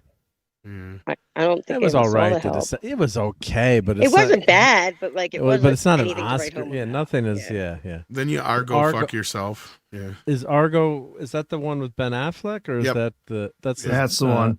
Iranian? And that hostage beat out. crisis? And this was another stacked year. But it beat out Amor, Beasts of the Southern Wild, Lemurs, blah, blah, blah, blah, blah, blah, Life of Pi, Lincoln, Silver Linings Playbook, Zero Dark 30, and the movie that should have won, Django Unchained. That's a great Yeah, movie. wow. Yeah. Yeah, That's a Tarantino good can't list of catch a them, break, so yeah. Yeah. I like And then we Silver had Linings 12 Years a Playbook only Slave. because it's filmed in my old neighborhood. So I think that was the favorite to win that year, but it didn't. that scene where they're at the diner, I used to go to that diner with my grandma all the time. And then we get White Guilt, the movie part 3 the next year. 12 Years a What Slave. was that up against? What was that up against? American Hustle, Captain Phillips, Dallas Buyers Club, Gravity, Her, Nebraska, Philomena, and The Wolf of Wall Street. And The Wolf of Wall Street should have fucking won. Oh, Wolf of Wall Street was good. Abso-fucking-lutely. And I could not stand Gravity. I don't care what anyone says. That was the George Clooney astronaut flick with Sandra Bullock. Where they're just floating around the whole time. Yeah. Drew, I and got cannot dizzy I in could the have been movie doing this all night, but here we go, just because it's right here. And it's in That's it, 3D. I got dizzy in the movie theater with that one. It was a good movie, but I just don't like her. Not super great, but not super great. Yeah. I've only seen it like twice. And then we got 2015. Was Birdman up against Batman, or who won? Who was up against that year? That year was let's see here, because I think I remember that year that was one of the better films. Birdman won against American Sniper, Boyhood, which I fucking hated Boyhood. Grand Budapest I liked Hotel, that. Imitation Game, Selma, Theory of Everything, and Whiplash. Hi, Tommy. Imitation Game was a good movie too. Yeah. I'm surprised American Sniper even got nominated, to be honest with you. If it was made Why now, did you it hate wouldn't. Boyhood? Because the gimmick is cool, but it was like one of the most boring, nothing burger stories I've ever seen in my fucking life. And the kid That's that they so picked, funny that I think that was interesting, but I think Lord of the Rings was boring. I'm just like, you had this little experiment you're doing, and you couldn't come up with a better story. I liked the story.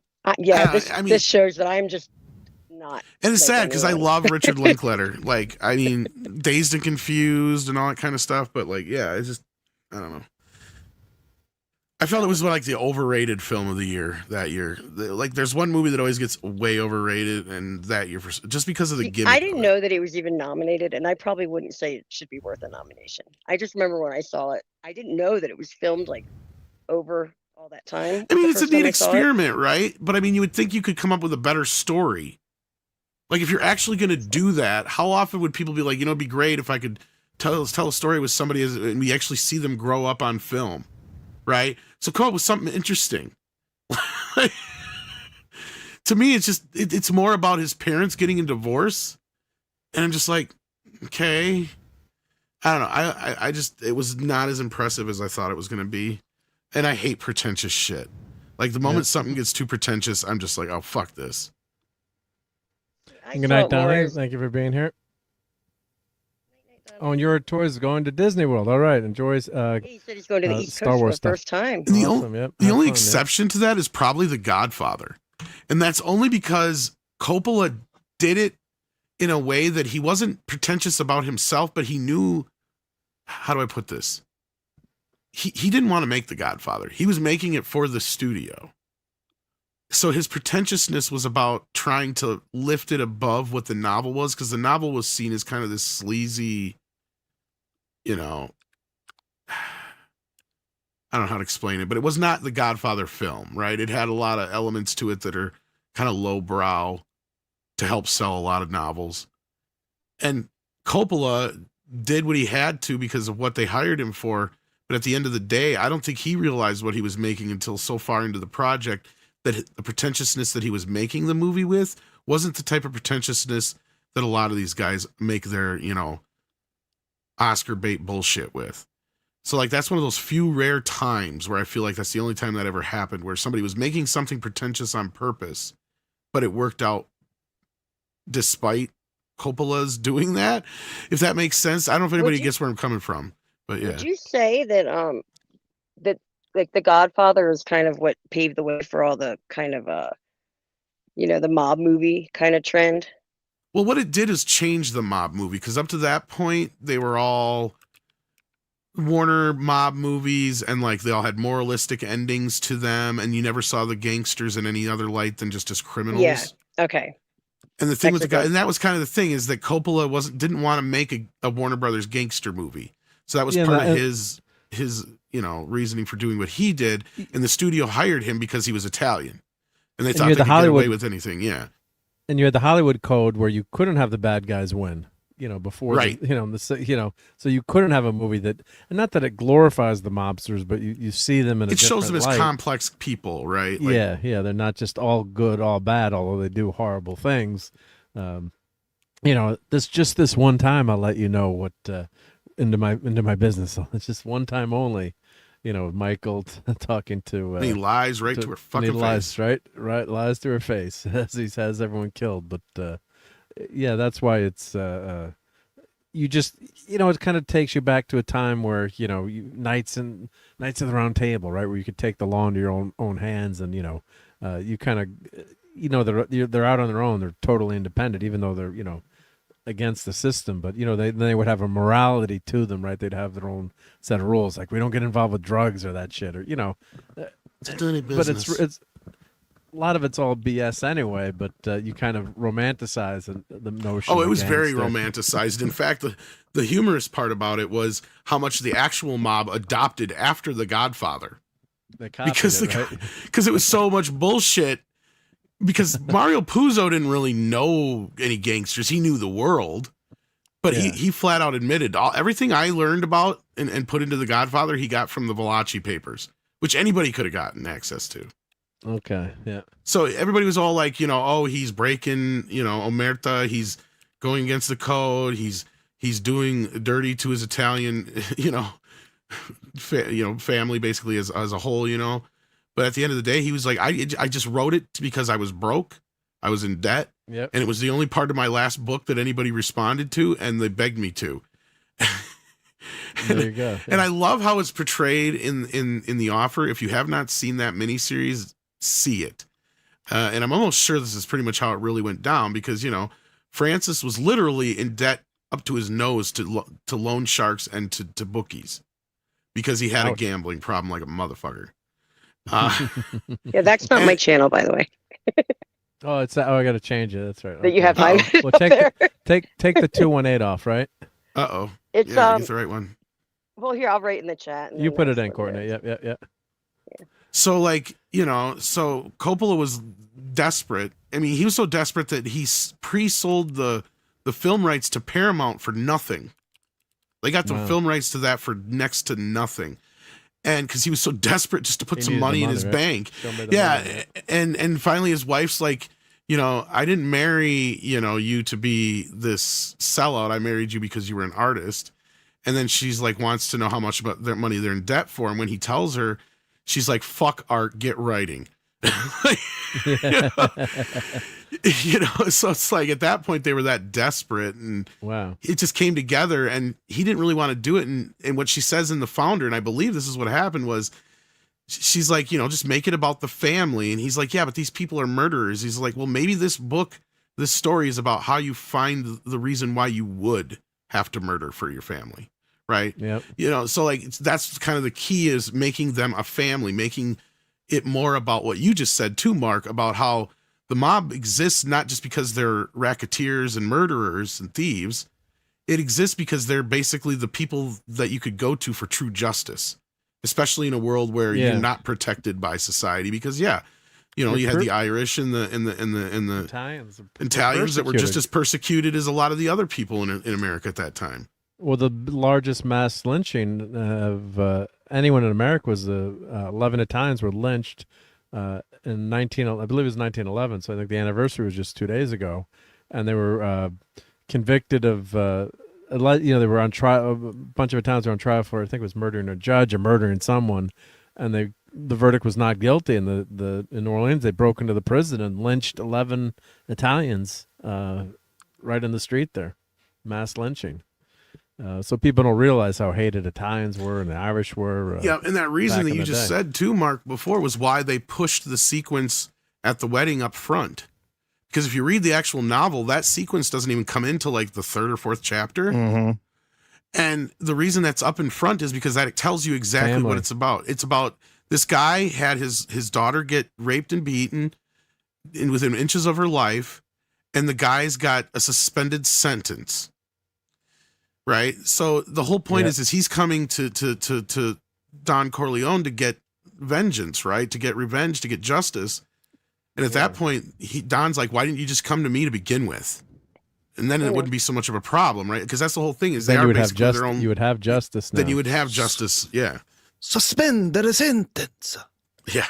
All right. And actually, that's what I have to tap out, y'all. Case, yeah. Well, great to see you, Professor. Yeah, take care. Great hanging out this evening. Good seeing you. Yeah, and we will check in again with y'all later. Have a good one. Take care. Later. Bye. And let's play this for Professor R2 as he leaves, because he's going to get some toast right now, I think. Would you like some toast? Mm-mm. Some nice hot crisp brown buttered toast.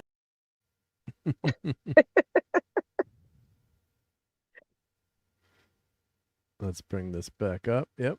Well, this is fun doing this stuff. Yep. With this all these movies. Yep.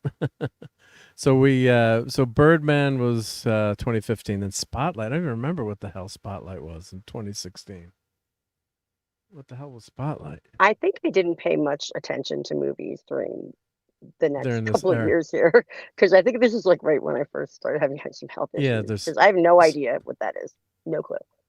Yep. I'm sitting here talking without my. I'm like, why the fuck isn't anybody hearing me? No one's okay. So yeah, Spotlight 1 up against The Big Short, Bridge of Spies, Brooklyn, Mad Max Fury Road, The Martian, The Revenant, and Room. Not The Room, Room. Room. That's with Captain Marvel. Yep. That's Blake. I watched that movie. It was so dumb, and the fucking kid acts circles around her. Yeah. Wait, is Room the one where they're in the Brie Larson? Yeah, she's like been kidnapped, and she's raising her son in one room and all that shit. Yeah. And this year I would say Big Short was probably, and The Martian was probably the two.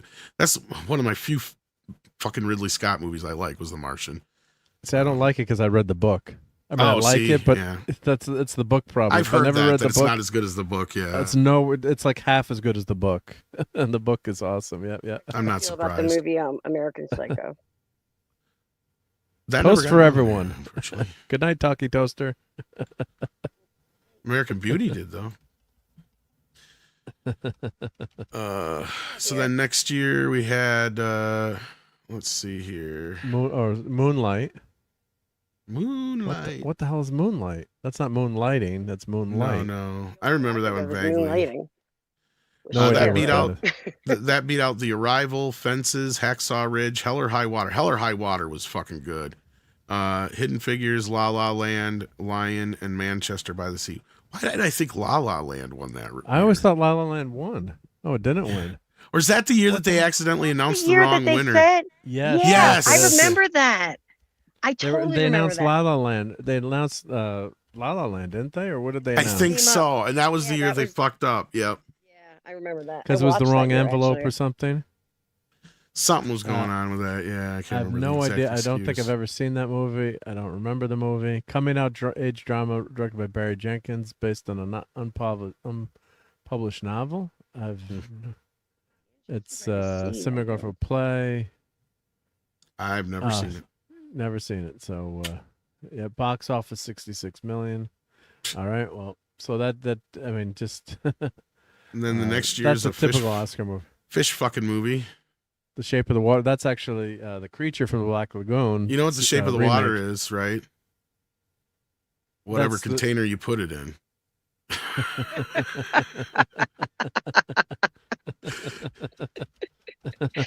That is true.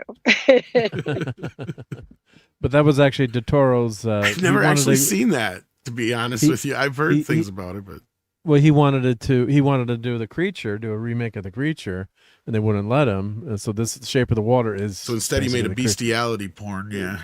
Yeah, he made The Creature. Well, if fish get you going, it's the great Doug Jones in there is I have no amazing idea actor. what this movie is, and I'm I a don't think I want to know. fish.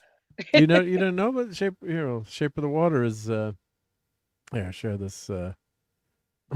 That's The Shape of the Water. It was the girl with the fish. So it's Creature it's a remake of The Creature of the Black Lagoon with Doug Jones. I've never even seen the images from this. Yeah. But that is definitely what it looks like. Just weird. And they fall in love and they have fish babies. Fish baby. Oh, fish wow. baby time. Yeah. They call them fish sticks. Fish sticks, yeah. Do they? Is that a joke? No. Okay, I was going to say, that would be funny. All right. And then it got beat out. Call Me by Your Name, Darkest Hour, Dunkirk, Get Out, Lady Bird, Phantom Thread, The Post, and 3 Billboards Outside Ebbing, Missouri. And I would say Dunkirk was probably the other. Yeah, it's probably the one that year. It's pretty good. It's not phenomenal, but I would have seen. Dunkirk's the World War II movie. When, I've heard of that one actually. But the Brits. The Brits are Nolan escaping to the Channel. Yep, across the Channel. Actually, saved Britain at that moment. Yep. It's not as good as I thought it would be, but it was a good watch. I watched it on IMAX. Went to an IMAX theater to watch it. That was phenomenal, but it wasn't. Didn't blow me away. Good. And then Green Book is another one like Crash, where people after the fact realized how kind of racist the movie was, even though it's trying to talk about race relations. But that beat out Vice, A Star Is Born, the 3rd or 4th remake of that. Roma, The Favorite, Bohemian Rhapsody, Black's Klansman, which actually wasn't that bad of a movie. That was pretty good. And Black Panther. Yeah. I think Black Panther's a terrible movie. I don't even know why. It's funny how many are nominated now. Like the later we go on, compared to like. Well, they added the year Dark Knight came out. They added an extra 1 or 2 movies to the main category, so they could nominate movies that people had actually seen. Yeah. And I'm like, okay, so basically you're just adding more movies that we know won't win. Yes. They should have a popular movie category. They should have artsy fartsy Oscar and normal movie that people paid most to go popular see. film. Yeah. Sorry. You were I was saying, going to Courtney? say, fun fact about The Dark Knight, though. My a friend of mine he didn't go to college with me, but a friend from my college years, Ben Bornstein, is who did all the makeup for Heath Ledger in that movie. Nice. Yeah. Good job. Yep. Excellent makeup. Yep. The Green Book is about an Italian guy who can't eat anything. Hell, Max Redstone. That's every Italian guy in my family. Yeah. And then we go to Parasite, which is the first foreign language film to win Best Oscar. Memory serves, a Korean film. Fuck that movie with a hot poker up its ass. Shouldn't even have been nominated. Exactly, Courtney. It should be in the fucking foreign film category. Once Upon a Time in Hollywood was the best movie that year. I don't give a shit what anybody fucking says. That's a bunch of horse shit. I was so pissed that year. I threw shit when that won. Whatever was in front of me, I just threw it. I'm like, are you fucking kidding me right now? Because that what also else was that year? The Irishman, Ford versus Ferrari, Jojo Rabbit, Joker, Little Women, Marriage Story, and 1917, besides Once Upon a Time in Hollywood. So almost every other fucking movie was better than it. Why didn't see even Parasite, The Irishman. Was that the Netflix movie? Yeah, the one from Scorsese. I hated that. I hated that. I didn't like it, but I liked the performances in it for the most part, except for De Niro's. And I get the story's bullshit, and because I know that it's already been debunked or whatever before the movie even came out. But overall, I get what Scorsese was trying to do. This was him just being over pretentious. You're 100% right. It's too long, too overblown, too much of everything. And the 80-year-old De Niro beating the shit out of people being de-aged did not work. It's him walking all bow-legged and shit when he's supposed to be in his 40s or whatever. 40s, I'm like, that didn't work. But no. And what the hell was Nomadland? Is that about the Marvel Comics hero Nomad? No. Nomadland. That was that one Captain with America what's her face with Nomad from Fargo or whatever, Frances McDermott. Is where that she's when she goes living out out of of the the camper wilderness? or whatever. Yeah. And doesn't it end pretty sadly too? Or, I don't know. It's based on a true story, I believe, if I remember right. Yeah, I think she passes away in the end. Spoiler alert. Yeah, and then you got the father, Judas and the Black Messiah, Mank, Minari, Promising Young Woman, Sound of Metal, and Trial of the Chicago Seven. This was like one of the worst that's a fucking year. years ever. Yeah, because there's not a single one of them that I would say would probably deserve it, to be honest with you. Yeah, no, that's no. The Sound of Oscar that Metal, year. maybe, but I haven't seen it, so We voted it. No Oscar that year. right. Fuck that year. That was a bad year. Well, that would have been that would have been COVID year. That's why. There wasn't Right. shit. Yeah. And what's Coda? I'm forgetting them winners. And these are, I know more of the movies from like 30, 60 years ago. Don't even remember what that one is. I don't know what. And it won Best Picture. Of course, that was no one was in the movie theater that year. It beat Belfast, Don't Look Up, Drive My Car, Dune, King Richard, Licorice Pizza, Nightmare Alley, The Power of the Dog, and West Side Story. I can't even believe West Side Story got fucking nominated. Well, that was a gift Dune to Spielberg. is my niece's name.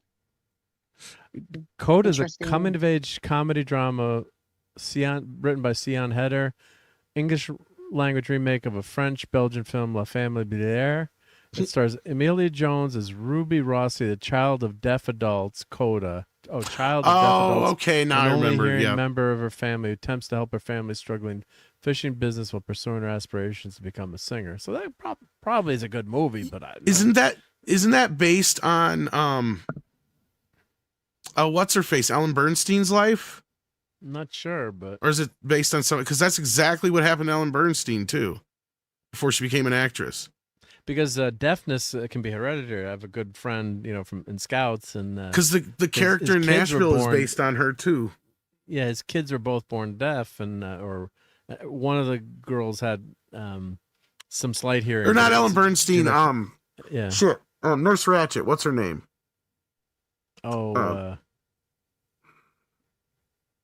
Forgetting. You know who I'm talking about, though. Yeah, from Deep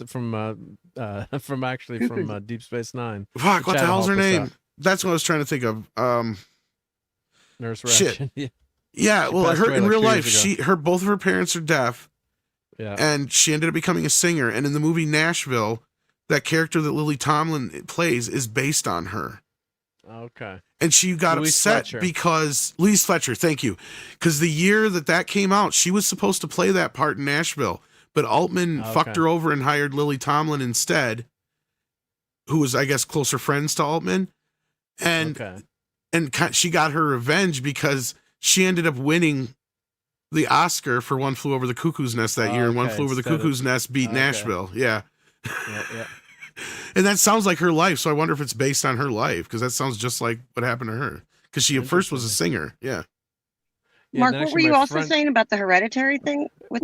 Deafness can be hereditary. And my friend actually, at the time, his son was one of the earliest kids to get a cochlear implant as an infant. And then his sister got it too. But he spoke with a slight speech impediment, but really not badly. And that's so interesting. And I always love telling the story, and Luke won't mind me telling it. I won't say his last name, but we had when you went to the showers in camp, they had like a shower house. Everyone had their own individual shower these days, so you could have privacy. Not back in the day where you common shower, and you'd lock the door in the shower, and you had to be out of the shower by 9:30 to get back to your your campsite. It was a cutoff. Everyone back at 9:30, and Luke, of course, was a prankster, always great sense of humor. He'd go to like, Mr. Ducray, I need to get my shower. I'm like, it's 9:20, Luke. You got to be out, by 9:30. All right, I'll do it. But you have to take your cochlear implants out. I guess there's a version you can leave in if you're, but whatever. He's got his hearing out, so he can't hear. So the camp counselor is pounding on the door, like, you've got to get out.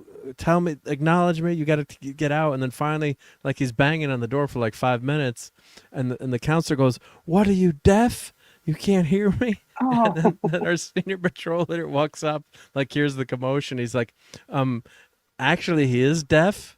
And he's like, "You're making." I'm hearing this third party, but he's like, "You're joking, right? You're joking." He's like, "No, actually, he is deaf and he can't hear you." And the kid like started to almost cry or something. He was so upset. He was yelling like, "What are you deaf?" And I'm like, "Well, Sean, you could have just told him." Like, well, he couldn't hear you say that anyway. But then I guess Luke heard the vibrations on the door, saw the door shake. Like, your shower is too long. Yeah. So, but it's just a fun story to tell. Like, what are you deaf? And well, actually, he is deaf. Yeah. So, but all right, we better roll through these before it gets too late. Oh, RJ So Godzilla is saying goodnight. So. Oh, Take yeah, care, it's RJ. very late. Thank you, RJ. Thank you for hanging with us for so long. And then Yeah. you had Everything Everywhere All at Once, which was a horrible movie. Did you guys see that? I saw that. Yeah. It was a popcorn movie, but it didn't make any sense. To me, it makes complete Juan, sense. It's good. It's a movie about a lesbian who throws a fit so hard that she rips apart the universe. I'm not even kidding. That's the fucking plot. Yeah. Because she thinks that her grandfather won't accept her when he don't give two shits. That's the movie. Yeah. There we go. And what was that up against? All Quiet on the Western Front. I don't know why, because Way of the Water is next. How Avatar Way of the Water got nominated for Best Pictures beyond me. That's crazy. Banshees of the Inisherin, Elvis, The Fablemans, and The Fablemans is Spielberg's worst fucking movie, I swear. Yeah. Tar, Top Gun Maverick, Triangle of Sadness, and Women Talking. I mean, I'm sure the most popular one would have been Top Gun, but Elvis actually impressed the hell out of me. That's a good movie. Yeah. Did you see that? Tom Hanks is good in that too. Yep. Yeah, so a few times. Exactly. That was what I was thinking. Like, if there was ever a movie he deserved an Oscar for, it was this one. I was thinking. Yeah. Yeah. So then this year, well, that would have been the next year would have been Oppenheimer, of course. Yeah. Let's see here, and that went up against Barbie. Did Barbie get nominated? I think so. I don't know. Did it get Best Picture? Yes, it did. American Fiction, Anatomy of the Fall, Barbie, Holdovers, Killers of the Flower Moon, Maestro, Past Lives, Poor Things, and The Zone of Interest. And honestly, I got to give it to Oppenheimer, I guess, in this case. Killers of the Flower Moon, that's when the Native Americans get ripped off. Yeah. It was all right. Yeah. But again, another Scorsese being a bit Oscar pretentious, and I love Scorsese. He's like my top, in my top 5 directors. But yeah, and Oppenheimer was very popular that year for the quote unquote adult movie. Yep. Right. Yeah. And then we had Nora. What the hell is Nora? I do not remember what Nora was. I have no idea what Nora was. That's that one with what's her face? I'm googling it now. The stripper lady. Yeah, with Mickey Madison. Mickey Madison as a Nora, a lap dancer. Let's see. It's kind of like a remake of Pretty Woman. Okay. For my memories' sake. Well, she marries the wealthy son of a Russian oligarch, played by Mark Edelson. Okay, yeah. See, Pretty Woman. Yep, Pretty Woman. Yeah. The Boston driver. Yeah. Okay, so that's it. Beat The Brutalist, A Complete Unknown, which actually probably should have won. Conclave, Dune Part 2, Amelia Perez, I'm Still Here, Nickel Boys, The Substance, and Wicked. I'm saying no winners that year. Again. You haven't seen Complete Unknown? I haven't seen Complete Unknown. Is that good? That one I think deserved it. Yeah. Okay, that's a gooder. I was really surprised. I mean, well, you can't. Well, do you like Bob Dylan at all? Yeah. Oh no, I saw that. Oh, is that Unknown. one? Okay. Oh shit. Yeah. I want to see that. Timothée Chalamet. Yeah. No, that's very good. No, that's excellent. Yeah. Okay. I would have given it to that year. Although sorry. Norton was good in that too, and I think he got nominated for it too. Edward Norton. Although I do want to watch a movie with a stripper in it. If I can tell my wife there's an Academy Award winner, let's watch a movie with a stripper. It's art, honey. It's art. Yeah. It's for Tom, art's sake. when you made the comment about Scorsese, I just was thinking of a song from back in the day. Do you remember a song by a band called King Missile? And it was called Martin Scorsese. And basically the whole time they're going, he makes the best fucking films. Yes, I've seen that. Yes, or I've heard it. I've seen the video, I think, but yeah. That just came to my head. I thought you of all people might have heard of that song. For some reason, I think I saw it on like Beavis and Butthead or something like that, or I definitely saw the video on MTV or something like that. Because I do know it. Yes. It's just funny. It made me think of that. It was a hurrah flick, huh? Hooray. Now that you mentioned, now I'm remembering it. Of course, this year we had. And that's when the whores come in. One battle after another, which I hear is terrible. And It makes me think of what should have tell won? Janet What should have won Rossi this she's year? nothing but a hooah. What would you have picked? I guess I would have picked Frankenstein this year. Um, That's I the only did one like I want to F1, see, but if that helps towards the vote. Frankenstein is more of like an Oscar winner to me in terms of like the art quality to it or the pretentiousness quota, I guess you would say, to add some. Was the you know, like- cinematography good? yeah, it was good, but I'm saying like, there's a stereotype for Academy Award winners, kind of Yeah. broken up by like Return of the King or, but I would say Frankenstein or F1, I could live with as winners, but Sinners was an okay movie. It was very overrated, I thought. Kind of like Black Panther was overrated. It's like, why does everyone think this is such a great movie? Secret Agent, I haven't seen all these other movies, but Begonia, maybe I'll try to watch that. That sounds kind of crazy. But just movies aren't just movies are you got these I trust popular Hal movies. Deer's opinion. Yeah, Hal Deer's Frankenstein was pretty good. So, but all right. Well, let's. I do want to talk about. Well, next week we'll talk about War Machine a lot, but I know people were holding out for some War Machine talk. So let's talk briefly about that. Yeah, I haven't seen that yet, so yeah, we can cover. I more have to detail hop next out. week. I'm very, very sorry. I still haven't. It's okay. I had written something in the private chat saying I was just going to mute, but I do missed have to go. Oh, yeah. No, thank you, So Courtney. Yep. instead of murphing Yep. like I usually do, I'll say bye to everyone this time and have a good take one. care. Have a Thank good you for night, being here, Courtney. Courtney. Yep. Thanks. Good night. This was fun. All right. Bye. Awesome to see you. I would just cover this for a few minutes, and we'll go do more in depth next week. But I'm giving it a thumbs up. I mean, you can watch it for. I say you can watch it for free. If you pay for Netflix, but Netflix has some damn good movies going right now. And this is basically, as we talk about like remakes, you could say like this Sinners is the Till Dusk Till Dawn. This is kind of a Predator, Arnold Schwarzenegger type remake, not exactly, but it's definitely got that DNA. Alan Ritchson's, how do you say his last name? Richardson? Alan Ritchson. Oh my God, my voice. Yep. Tongue-tied tonight. He's really good in it. So, it's a story, minor. You've seen, if you've seen the trailer. So it's basically he's a soldier and he commits with his brother to try for Rangers, the Army Rangers. So I guess I'm not a military expert, but I guess you can, try, if you're in the Army, you can try out for the 75th Regiment Ranger School.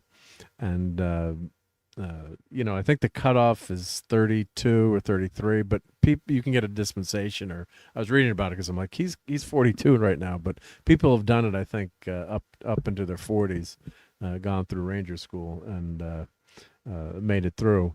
And so he's kind of like a loner. Something happens that's tragic. So he's kind of like a loner in this Ranger School, but he's like Superman, like he's the most well prepared, and he's like they're jogging, and there's the one scene in the trailer where like, you're making us slow down, you're making us look bad, Superman. So he's able to, he's really great shape, and he's not showing everyone up, but he's just there, and he's not really he's not there to make friends. He's just there to get through it. And it's definitely worth seeing. This headline is asking there, but there's some great action scenes, and it moves along quickly. The characters are well developed. You feel for the characters. You care if any of these characters die, as opposed to watching some of these movies these days, are like Starfleet Academy. It's like, oh, if that character dies, I wouldn't be so upset. Yep. Hey, Canadian Spider-Man is here. Great to see you. How's it going? How's it swinging? So the Richardson Allen's good. Really carries the movie. Good action. There's a nice plot device. All right, spoiler alert. He's going to destroy the robot, right? The War Machine. He's got to find a way to take it out, kind of like Arnold does with the Predator.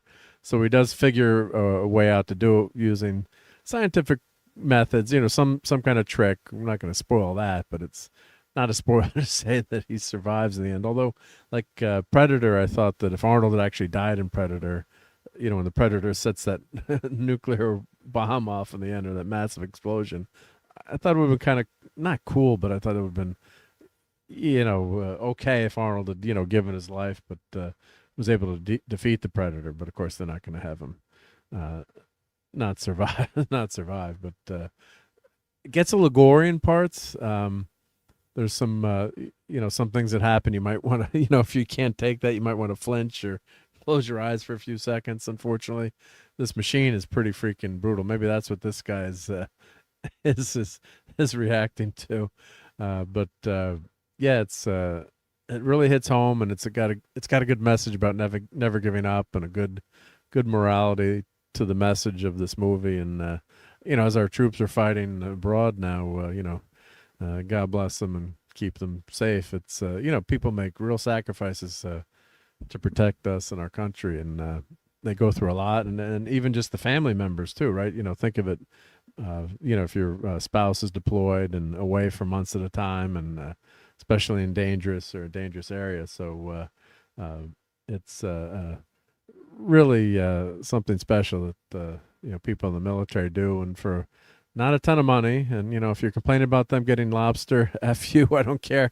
If it was up to me, I don't mind if my tax dollars went to lobster and steak every day for the troops, because I know most of the time they're probably eating MREs or especially if they're in the field, whatever they can get, or probably not the best food like we get at home. So yeah, I don't care if you pay for lobster or steak for the troops when they can get it, but really it's a lot of sacrifice. So I think that it's this movie shows what the sacrifice that people go through. Yeah, it's a Hollywood or Netflix movie, compare Netflix to Hollywood, but it does a great job, and there's some nice comedic moments to lighten the mood, but it's not snarky, not the Marvel snarkiness, but and the design of the creature is the machine is pretty terrifying. It's a nice scary design there. This scene going across the river, God, what a great scene that was. And don't leave anyone behind, right? That's the motto. And God, they go through hell to save one of the injured, attempt to save one of the injured people in the platoon. And so what the majority of the film is around the last Ranger mission, training mission that they're out there. Of course, they're out there with blanks and not real weapons, but firing blanks, so they're not even armed. And then they encounter the war machine. So definitely give it. I'm giving it a thumbs up, and when Tom sees it, I'm sure he'll give it a thumbs up too. I've heard a lot of people liking it so far. It's fun. I mean, it's a fun popcorn movie, and it hits the right emotional notes. It does not disappoint. It's one of the better Netflix movies I've seen. So I don't know if it's because Alan's performance is so good, it's so believable, and they set up.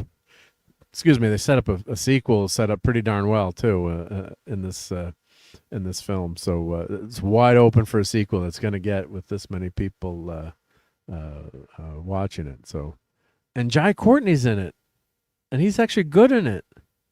Like, what happened to Jai Courtney? Didn't he kind of disappear, Tom, or has he been in much lately? No, he's been working and stuff. He's been working. Okay, maybe I just haven't seen him, but no. He's not starring as many movies as he used to, but he was the next big thing for a while. So, but he was really good in it. I thought he was great in it. Yeah, comparing it to Predator there, but yeah, I really enjoyed it. So I would say, yeah, give if you have the Netflix, check it out. And can you sign up for Netflix for free anymore, or is it they don't do that anymore? Right, where you not really. Right. Remember they used to have like the 7-day. Probably don't. And plus, have it anymore. Even when even the old stuff to get around it, I think they've even got to the point where they can tell what's it's like if you're doing the your account IP again, address right? and all that kind of stuff. So yeah, it doesn't they can matter tell. what email you use. Yeah. So it doesn't matter. But I did want to show this because I thought this was really interesting. Let me So this is, I'm in Netflix, so hopefully it won't autoplay and get me nuked. But only on Netflix. Okay, War Machine, One Last Adventure, Unreal. Look at top 10 movies in the U.S. today. Noah Buddy 2. Now people wonder why movies get made and how much money movies make. Nobody 2 beat out War Machine. Of course, Nobody 2 is recently added to Netflix, so even though it's been out for a while. So think about it. That movie is number one. So, Tom, you always talk about how movies, make money or don't make money. So, that's why, that's why some of these movies get made, right, for the streaming audience. So pretty amazing. I saw when that came. So we got War Machine, Nuremberg. Was that up for an Academy Award? And we got, of course, Jurassic World, Trap House, The Captive, and Trolls, K-pop Demon Hunters, Manosphere, and why the heck is Clifford the Big Red Dog number 10? That's an old movie, isn't it? So I thought that was pretty darn that's pretty darn interesting. So pretty amazing. But yeah, so I'd check out War Machine, and I think you'll like it. It's a damn fun popcorn movie. It's good stuff. Good stuff. Yep. It is Tom. Yep. Canadian Spider-Man. Yep. And what's Kegel saying? Oh yeah, here's Sean's channel. Yep, he should be in my. I don't think I have the retro reels and games in my list. I got to add that too as well. So thank you for posting that, Wes Kegel. And here's Canadian Spider-Man's channel. I appreciate posting all my friends here, and Max Redstone's channel as well. So and hail to Dude Bro. Hey, Dude Bro.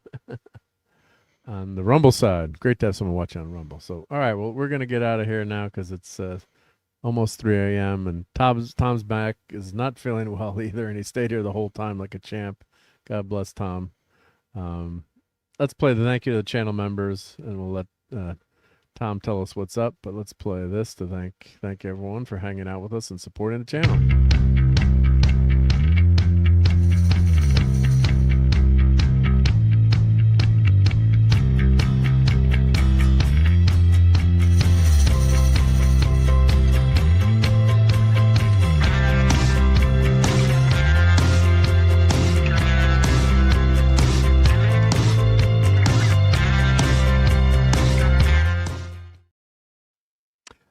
And of course, super chat. We got lots of super chats tonight. So 6 with a super sticker, $10, and then we also had let's see, Sean Carter with a super chat, the real head case, and then Sean Carter again doing another super chat. So thank you for that, everyone, with the super chats.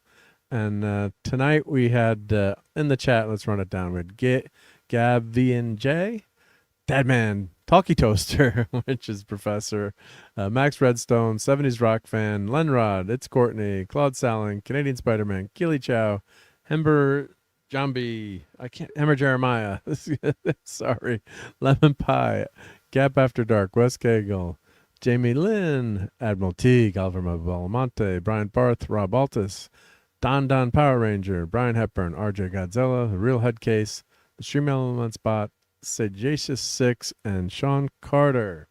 And on the verticals we had 27 people on the verticals. I'm not gonna read all the verticals, but it's great to have you all here tonight because this list is getting too long, which is good, right? That's a good problem to have. But thank you to everyone who joined us tonight. I apologize, verticals, but I can't read all those right now. Tom's got to go too. But Tom, you'll be on in the morning, or what's happening, buddy? The morning show is now at 11 a.m. Central Time again. We're going back to the classic schedule. So that's when that is on. So that's 11 a.m. Central, 10 a.m. Eastern, right? Yes.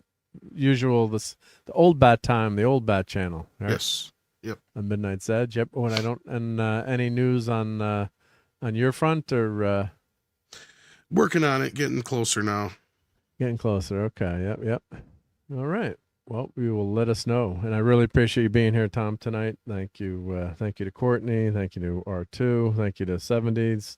Thank you, everyone, for being here and hanging out with us. I know you could have been somewhere else, but appreciate everyone who hangs out with us every week, and look for some videos during the week, hopefully. And, of course, we'll be back next Sunday. So, all right, everyone. So have a great night, great week, and be safe out there. And don't go watch some old classic movies, right? Don't watch any of this new crap, right? So take care, everyone, and yeah, let's play a few clips on the way out, and then we'll get on out of here. So thank you again, Tom. I just love clobbering time. And Callie in your place, would you? Probably not. What about you? What about me? Why don't you go? You are expendable. And you're not? No, I'm not. I am not expendable. I'm not stupid, and I'm not going. You have to set an example even in the face of stupidity. Now, everybody that reads comic books knows that Kirby's Silver Surfer is the only true Silver Surfer.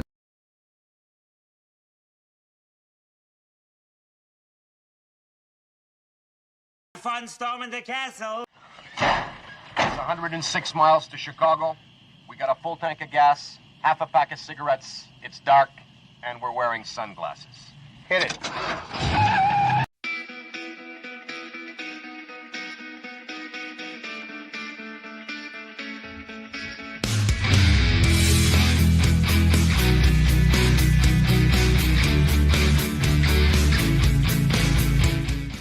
You're still here? It's over. Go home.